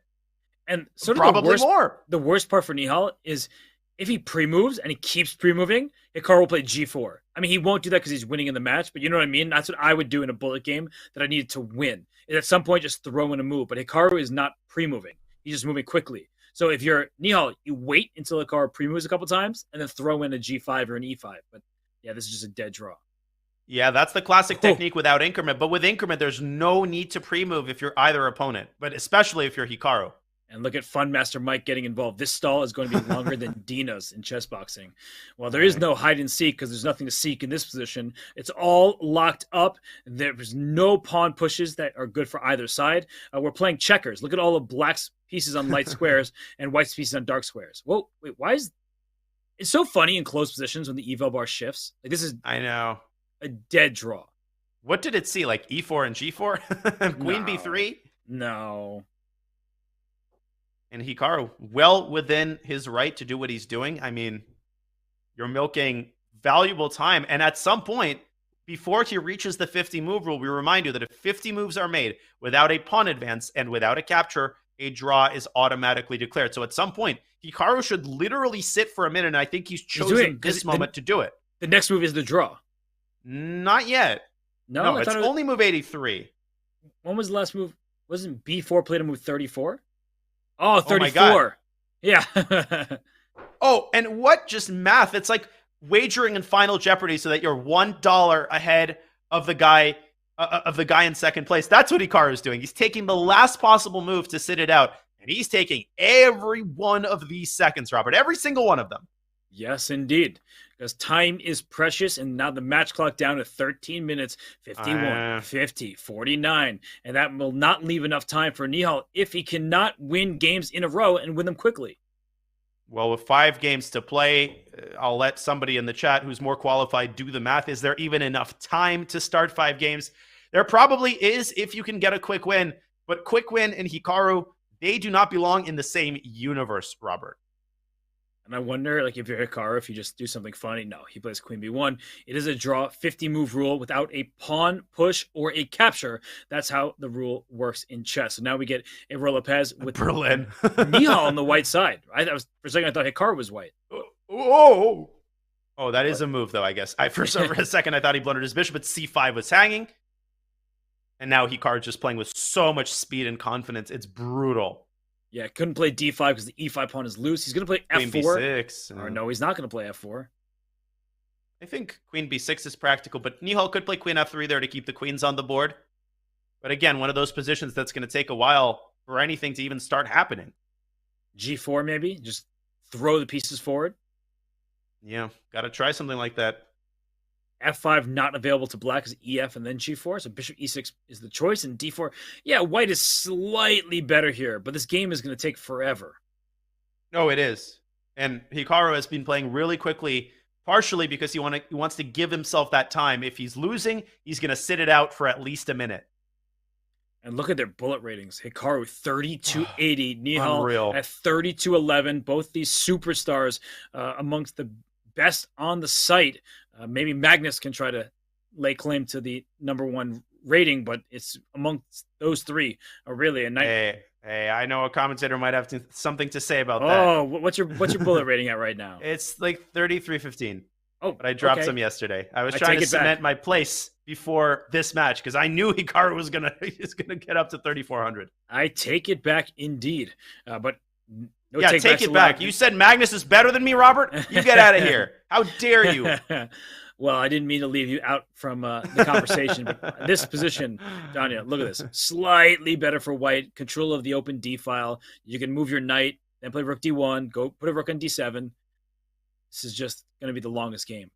Yeah, take a nap, put that in your pipe and smoke it. Nihal looking at the match clock. It ticks down second by deadly second. It's down to 11 minutes, Robert, and we're not even close to a resolution in this game.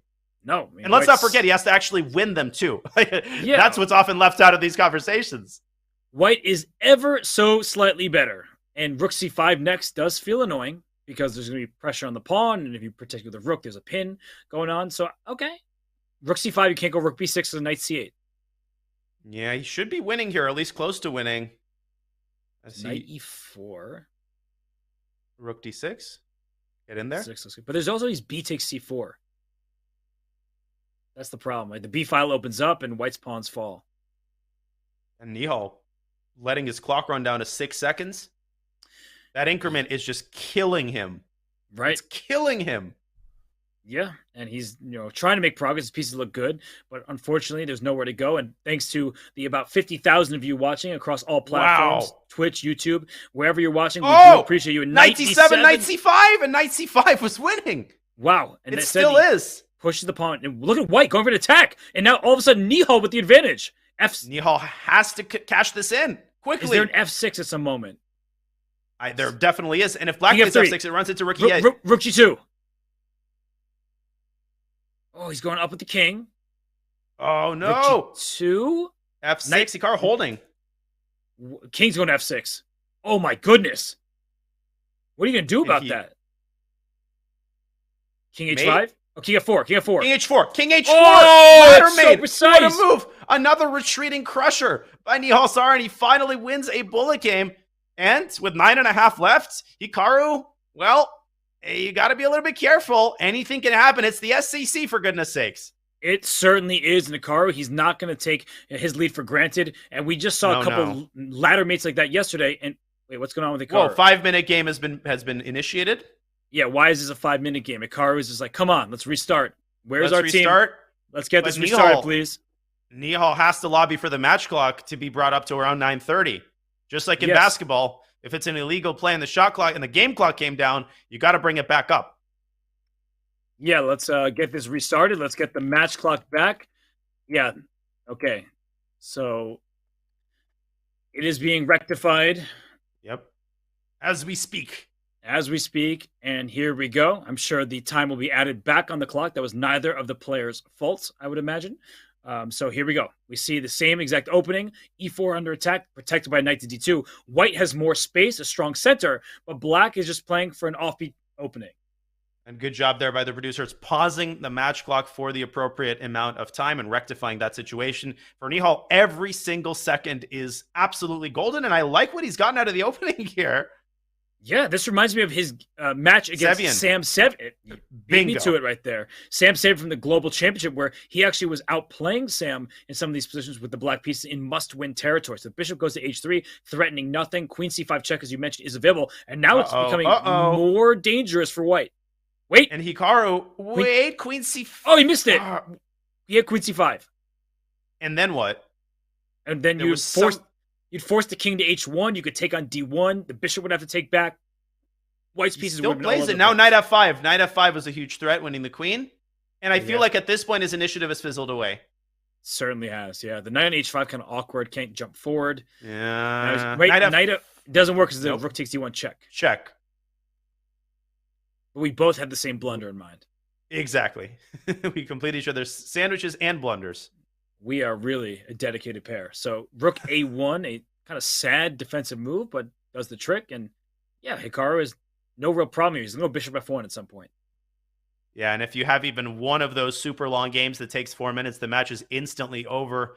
8 minutes. The match clock has hit 8 minutes, and Nihal still has 4 more victories to score. This ain't looking good. Yeah, good luck winning this game. I mean, this is limited material. And good luck winning it in under an hour. He's trying. Knight a4 is a nasty little one. Okay, queen e2. How does the black queen get in? That's the big question. Ooh, queen d3. So queen c5. Queen e6 maybe trying to get into b3. All of these are one move threats. I mean, Hikaru could just play queen c2 or knight d1, whatever. He's got enough to defend with. I feel like there's like some Ivanchuk game against Leonard Dominguez that was sort of like this, where Black ended up winning the game just because White was so passive. Maybe it was Hikaru against Dominguez, actually, now I think about it. But either way, it's not pleasant for White, but you just sit on the position. And Hikaru is sitting on the position. He's sitting on the clock. It's hit 7 minutes now. And G4. I mean, Hikaru trying to whip up some chances against Black's king now. Wait a second. He could still win this game. Yeah, HG, Knight takes G4. Knight H1 and Knight G3. Wow, and Hikaru sees it instantly. Instantly. Oh, and this is a crusher, Robert, because where's the Knight on A4? It's stuck in Siberia. Yeah, and, Khanty Mansis hosts many chess tournaments, but it's not really where you want to be if you can avoid it. So Knight G3 to F5 is what's on the docket. H5 is also loose, and that Knight on B2 goes to C4. So it's a queen trade with Knight F5 check. Yeah, but you can also play Queen A7. I think you're winning with Knight F5. Queen H6? There must be a move here. Oh, Queen H6 is Queen D2. Oh, King H3 escapes the checks and no stopping the mating attack. 97. Or just Queen D7. Wow, he's just going to mop up the pawns. And another minute goes off the match clock. And it's basically official. Wait, Queen B6 check? Oh, he takes. No, this can't be good. No, come on. D6 and whatever. Knight G3, Knight E4, Knight C5. Looks pretty sound. Oh. Wait, why? King is king around. King E6 and then F5 check. And somehow this game is not over. But the H which is actually bad for Nihal, even if he wins it at this point, which he's not going to. Yeah, and now it's also winning for Hikaru. H6 ends it, or this, taking B5 and promoting the connected passers on the queen side. Yeah, Hikaru Nakamura deserves a round of applause. He wins this game. He locks up the match. I mean, it looked like he was cruising, right? He was up by 4 points at some moment. Then Nihal strikes back with 2 in a row. And in that first bullet game, that's where this match was settled, right? Nihal could have won it. Instead, he lost it by blundering his rook. That allowed the lead to grow to 3, and Hikaru Nakamura has not looked back. I love how in chess, as in a lot of sports, you can pinpoint the exact moment when things turned around, right? I think that's one of the beautiful things about these matches is that you can go back, you can look at certain games and say, this is exactly the moment, the instant where the match could have turned around. And that instant was when Nihal grabbed Hikaru's queen, going into that endgame where Hikaru had good drawing chances, as we have a knight sack on F7. Nihal still playing inspired chess. But once that happened, it was basically all over. Hikaru's still not happy, Robert. What does he want? I mean, you're up by 5. He wants to, reach 3,300 in bullet. This looks really terrible for Black. Your king is wide open. Over.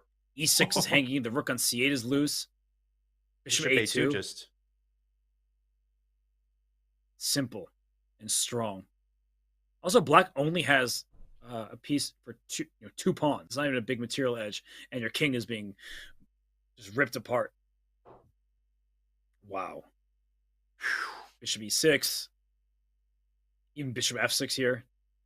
Could probably grab the rook at some point. Yeah, Bishop F6. Queen G4 check actually looks even best. And then Bishop F6 and rook C8. That's the proper order. It could also be Queen G4, Queen G6. Just go for checkmate. Yeah, absolutely. And Nihal has now had 2 games that he's going to win with this knight F7 sacrifice. I guess the other one was the double sack on E6. But one takeaway is that he is a natural, Robert, in these types of positions. Any Nimzo Larsen structures, he is just a wizard. He is indeed. Bishop takes F6. Still completely winning position, but it's going to take most of the remaining time off the clock. And watch out for 92. Now Hikaru never dies. It's like no matter how many pieces he's got left, he's going to find a way to create threats. And Queen E8. Queen trade. Queen E8 keeps the queen on for now. The Queen G8 will force them off, it looks like. Rook D6. Yeah, take on H6, take on A6. Eat all the pawns, but it's going to eat up much of the remaining match clock. And for Nihal, I mean, there's a lot to be proud of, right? Last year, he made to the semis. He lost to Wesley So in a really close match. This year, he made to the semis. He knew it was going to be an uphill battle against Hikaru Nakamura, but he made Hikaru work for it. This was a really difficult match. I think he's given Hikaru one of the biggest challenges we've seen from a player not named Magnus Carlsen or Ding Liren from a year ago. Without question, Hikaru's record is 23-2.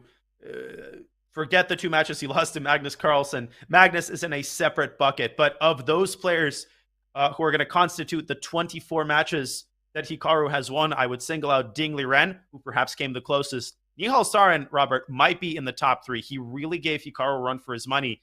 And not a lot of people can say that my match with Hikaru Nakamura really came down to one game. It would have been a 1-point match. Now, Hikaru may very well have won that match as well, as we see him stalling out the remaining 30 seconds. The guy is totally brutal. But Nihal really did come that close. Yeah, that first bullet game, that was the difference maker in this match. So really a round of applause to Nihal Sarin. I know he's going to be a bit disappointed because that closing the gap was within reach, but still, he played so well throughout this SCC. I mean, he was shaky in the bullet against Giri. He also against Ding Liren was in a close match before the bullet. And against Hikaru, he gave Nakamura, the 4-time speed chess champion, all he could handle. So we see one last game here. We'll see a Bond Cloud, I'm guessing. Oh, no, not a Bond Cloud. Maybe a delayed. Oh, okay. A King's Gambit. A throwback opening from Hikaru. Vienna, an homage to the Romantics. And Bishop B5 here is the move. Knight C3 followed by Queen H4, Queen E4 is one of the recommended lines for black, which Nihal might be opting for here. Mm-hmm. Bishop E7. I guess he wants a quick F7, F6 yes, to exploit the vulnerable queen. Yeah, and the king is not castled yet, so this is bad news for Hikaru. Can Nihal end the match in style and with a victory? G5, Queen G3. It's close, you know. It's one of those moments that you're very fortunate to have that Queen G3 move. And instead, he's going to take on C2 and claim an extra pawn, I guess. He grabs it, snags it from Hikaru's grasp. And you're absolutely right, Robert. Nihal's going to be disappointed. Everybody at this level expects perfection. Everybody expects monster results. He ain't going to be happy, but he can definitely hold his head up high. This was an edge of your seat match from start to the very finish. Several $100s on the line in this game right here because part of the prize fund is by win percentage. So if Nihal can win this game, he'll give himself a little bit more money. I don't think he'll complain about that, but he also probably enjoys beating Hikaru. They don't get to play much bullet, so taking him down even a few times will feel good. For sure, and he's taken him down plenty of times in this match. Bishop E4, Knight E4. Oh my gosh, there's some crazy Queen E5, tactics Knight here. F6, G6, yeah. Queen G3 almost works in that position. Mm-hmm. But not quite. Black takes it and then attacks the rook after rook takes E, King F7. So I think Nihal actually might take this one. All right, Queen D4, good move, trying to trade queens. Black is up a pawn, but look at that extra pawn. C6, C7, double, isolated, and wait a second. It might be doubled and isolated, but it's rearing to go. Hikaru goes after those doubled pawns. I think that was the right choice because now the E pawn, the passer, is closer to the white king, easier to stop. You would kill for that pawn to be transferred to the A file or the B file. Here, the king just gets into the vicinity of the pawn, and it looks like black can't make progress. H4. Mm-hmm. And it should be a pretty straightforward draw. And another thing I loved about this match, Robert, is just the variety of positions that we got. We got so many different openings. We got tactical battles and positional slugfests. Just the variety has been awesome. It really still trying. Yeah, he wants to win this game. But for as Hikaru, he should. He could bring his rook back. Don't put it on C3. That's how you lose this game, allowing rook D3 check. But you just point out rook C8 getting behind the pass pawn. And here comes the black king. Here's Johnny, the king infiltrating D4, and then it can move into D3. This is getting scary. Rook F6 Rook F6 check. King. And Hikaru's going to do what he tried to do earlier. He's going to give up the rook for the E pawn and promote the H pawn. I think that there was a win very draw. Briefly for Nihal. We saw the engine go all the way up in his favor. But Rook E2. Yeah, rook E2. Even H6 draws. Oh, King G4. No, okay, draw. Yeah, it's a draw. Well, that concludes the match in Hikaru Nakamura's favor. He wins by 4 points. The final count is 14.5, 10.5. And even though a 4-point match is close, and we only had 25 games, that is not a lot when you think of some of these other matches because the games went down to the wire, Danya. They really did. I mean, so many of these games, they got down to time scrambles. They could have gone either way.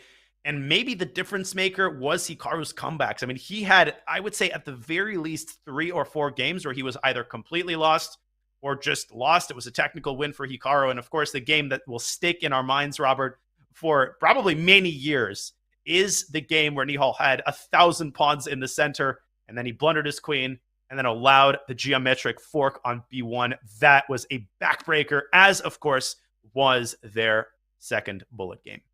Yeah, just some missed opportunities for Nihal Sarin. So he could probably, regret some of those moments. But overall, I think the entire country of India, they love chess these days. They can be proud of Nihal Sarin. He made it to the finals of the Global Championship. Here, he made the semifinals and only lost a close match to Hikaru Nakamura. And, well, what's up next for Hikaru? We see the bracket. We've seen him take down Paravian, Aronian, Nihal Sarin, and next up is either Magnus Carlsen or Maxime Vachier-Lagrave. Ladies and gentlemen, could we possibly ask for a more satisfying end to, I was going to say the CGC. The CGC had a pretty satisfying end. The SCC is going to have an epic ending. But before Nakamura Sarin, we have another very small match. Robert, I wish we had stronger players to commentate on, but we're going to have to settle for the world champion and the guy who's beaten him in the SCC previously. That's right. The reigning world blitz champion Maxime Vachier-Lagrave takes on world champion Magnus Carlsen. But before all that, we have an interview with the one and only Hikaru Nakamura. Please leave your questions in chat that you have for Hikaru. Make them good questions, please. But we'll be excited to feature those and ask Hikaru. We're looking forward to hearing his thoughts as he's the winner. Moving on to the championship match, it's Hikaru Nakamura after this short break.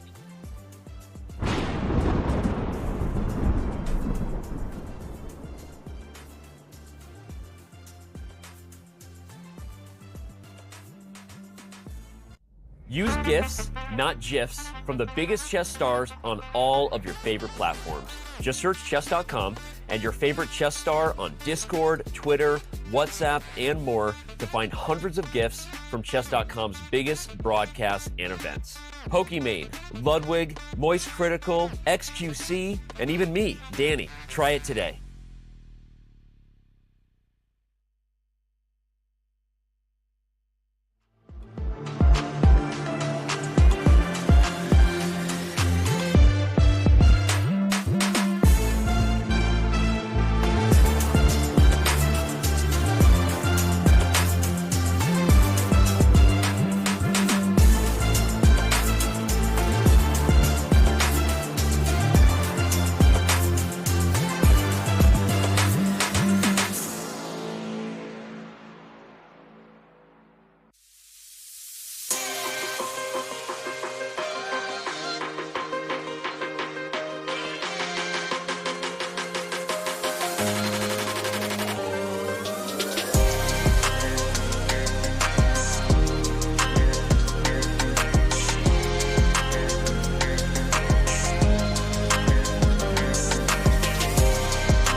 It is an honor to be joined by Hikaru Nakamura, a finalist in this year's Speed Chess Championship.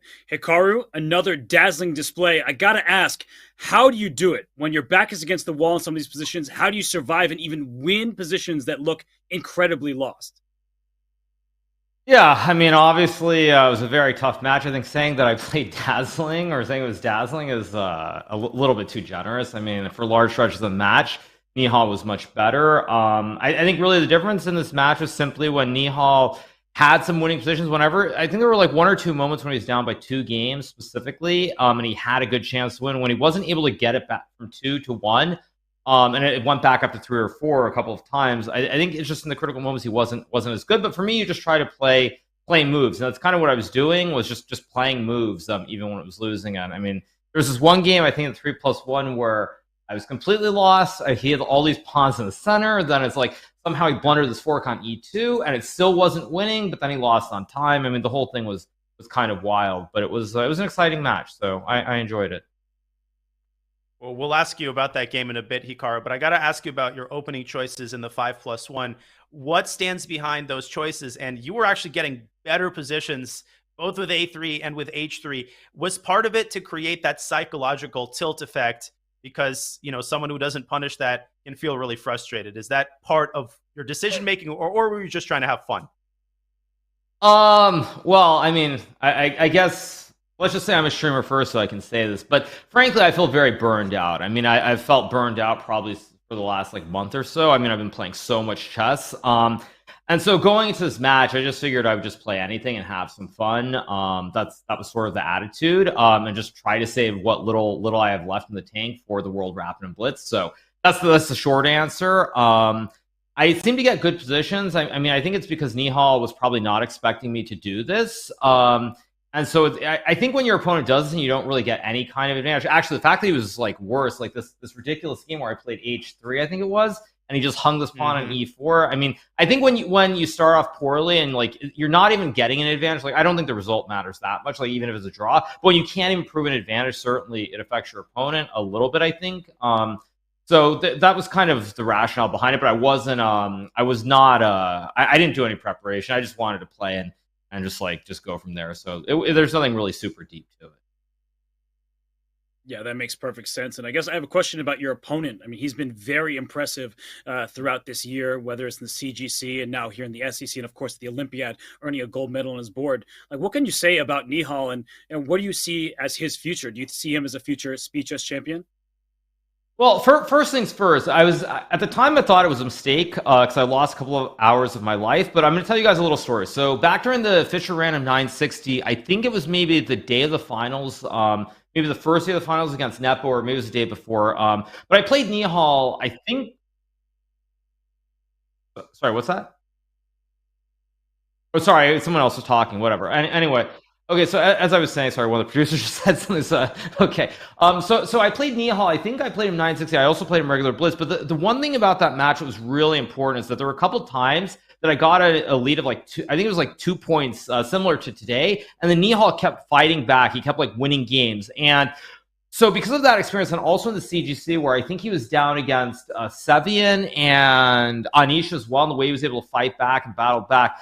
That really helped me in terms of like sort of staying focused and trying not to lose complete control, because I knew that even when it seemed like it was over, he would still fight. And so I think the future is very, very bright for Nihal in general. I think that that the sky is the limit kind of in Blitz specifically, and Bullet as well. I mean, he has great defensive skills. He's very good at finding tactical resources. We saw a couple times when I blundered a knight takes f7 today in those Nimzo Larson setups. So I think the future is very bright for him. I think the only thing that probably needs to work on is when he gets that advantage in those critical moments, just like finding the killer blow. Because today there were a couple of moments when he had those chances and he missed them. That was the difference.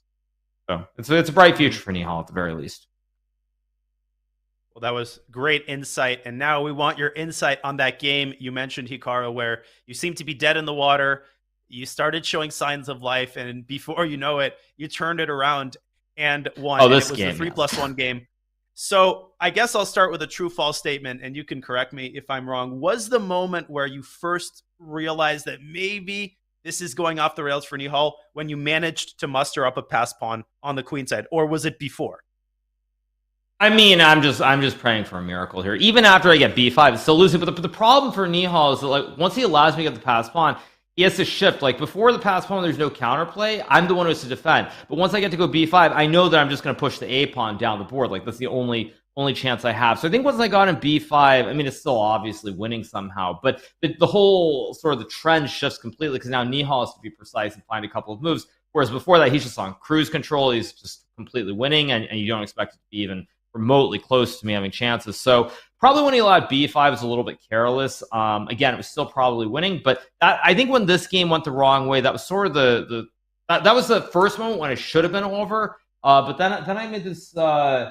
But then in the next game, I was a complete idiot, and at a critical moment, I didn't play b5 with my rook on b1, and that let him back in the match. I think if I had played this move b5 when the rook was on b1 in the next game, the game where I blundered a bishop takes h3, because I played b5 takes queen b5 bishop h3, which is losing.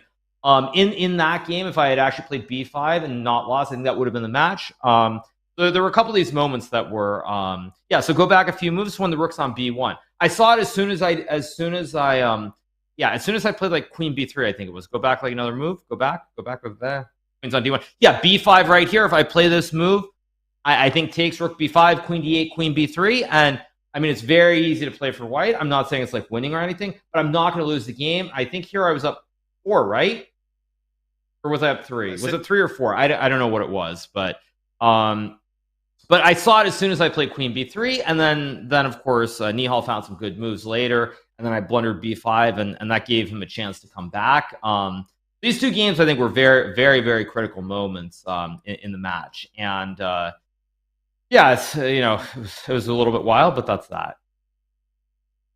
Yeah, no, that makes perfect sense. And, Hikaru, we have some featured chat questions for you. And the first one I'm going to ask is from Subliminal, who asks, Hikaru, what do you think are Nihal's strengths as a speed chess player, and are they similar to yours? Yeah, so I mean, I think Nihal actually does a couple things that are very similar. First of all, he likes to play all these silly openings, this knight f3, e3, knight f3, b3 garbage. We both like to do it. I mean, there are others too, like Artemiev, who also does it quite a bit.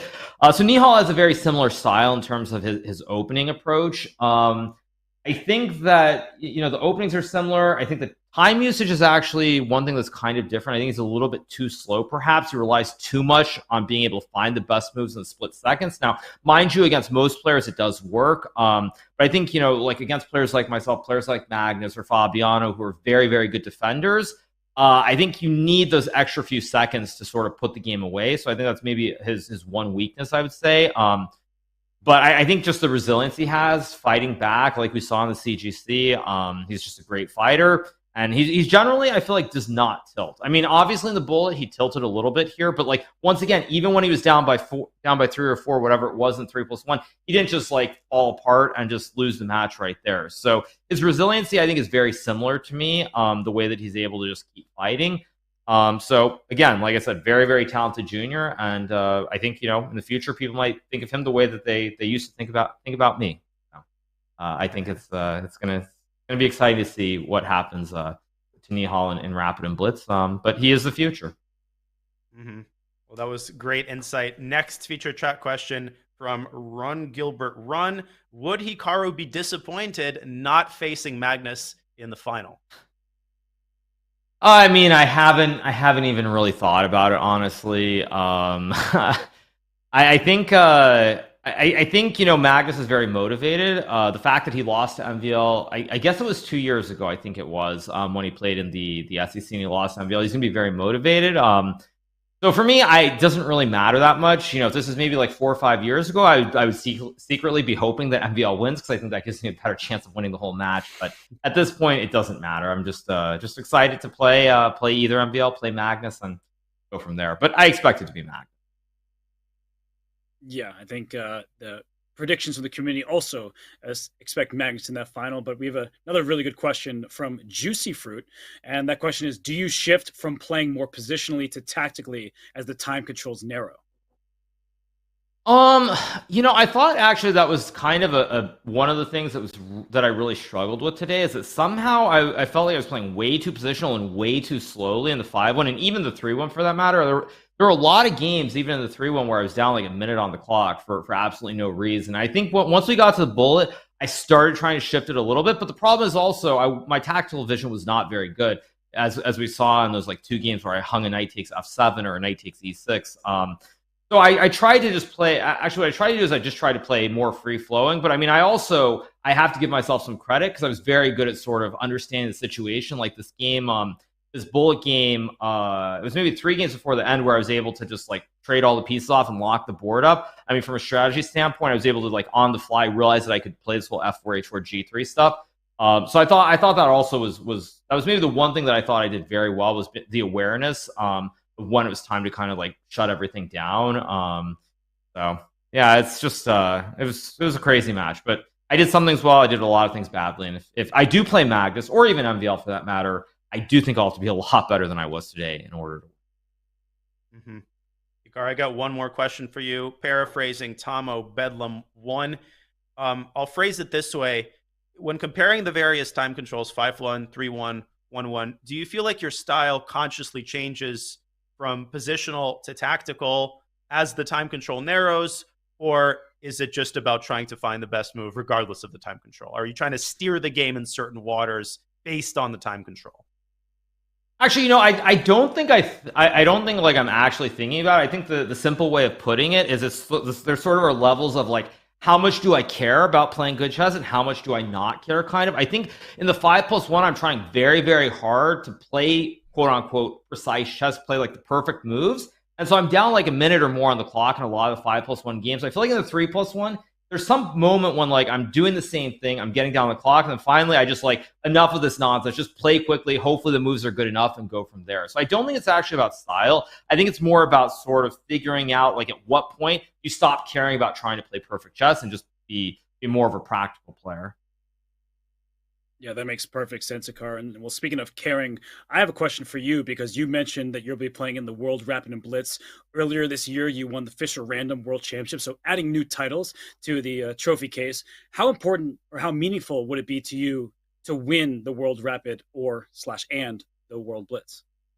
I mean, it would be very nice. As with any tournament I play, it's a joy that I have the opportunity to play in these tournaments still. Obviously, I'm a streamer first, so just having the opportunity to still be able to compete against the best players in the world is what matters. But certainly, if I were able to win one of those, it would be it would sort of be a cherry, kind of, it would be the cherry on top of the cake at this point. I mean, I think already I've sort of outperformed all my expectations the way that I played in the Grand Prix and then the candidates. I'm actually very, very proud of that. Probably more proud of my performance in those events than I am of winning the 960. But it would really just be the cherry on top of the cake at this point. But it would be meaningful, and it would be really nice if I could. But it won't change much. Well, I got you. We'll be watching your games carefully, Hikaru, even if it's 3 a.m. or 4 a.m. or whatever ungodly hours. The Blitz starts in the U.S., but have a safe trip to Kazakhstan. Good luck. And of course, before that, good luck in your final SEC match. Well, there's that, but there's also Title Tuesday. Let's not forget the World Cup. Oh, yeah. Let's not forget that. I'll see you there, Daniel. I'll see you in the evening. All right. In 5 days? Well, Hikaru, before Title Tuesday, quick question for you: if you, are you going to watch, or who are you rooting for in the World Cup final? I guess that's my big question. I mean, I have to be rooting for Argentina. I mean, Messi. That's the one thing he hasn't won, and obviously, I've always been a big fan. He's since he's been playing with Barcelona, so I got to root for Argentina. I think without a doubt. You got to see the GOAT win. He's got to win. It's just that simple.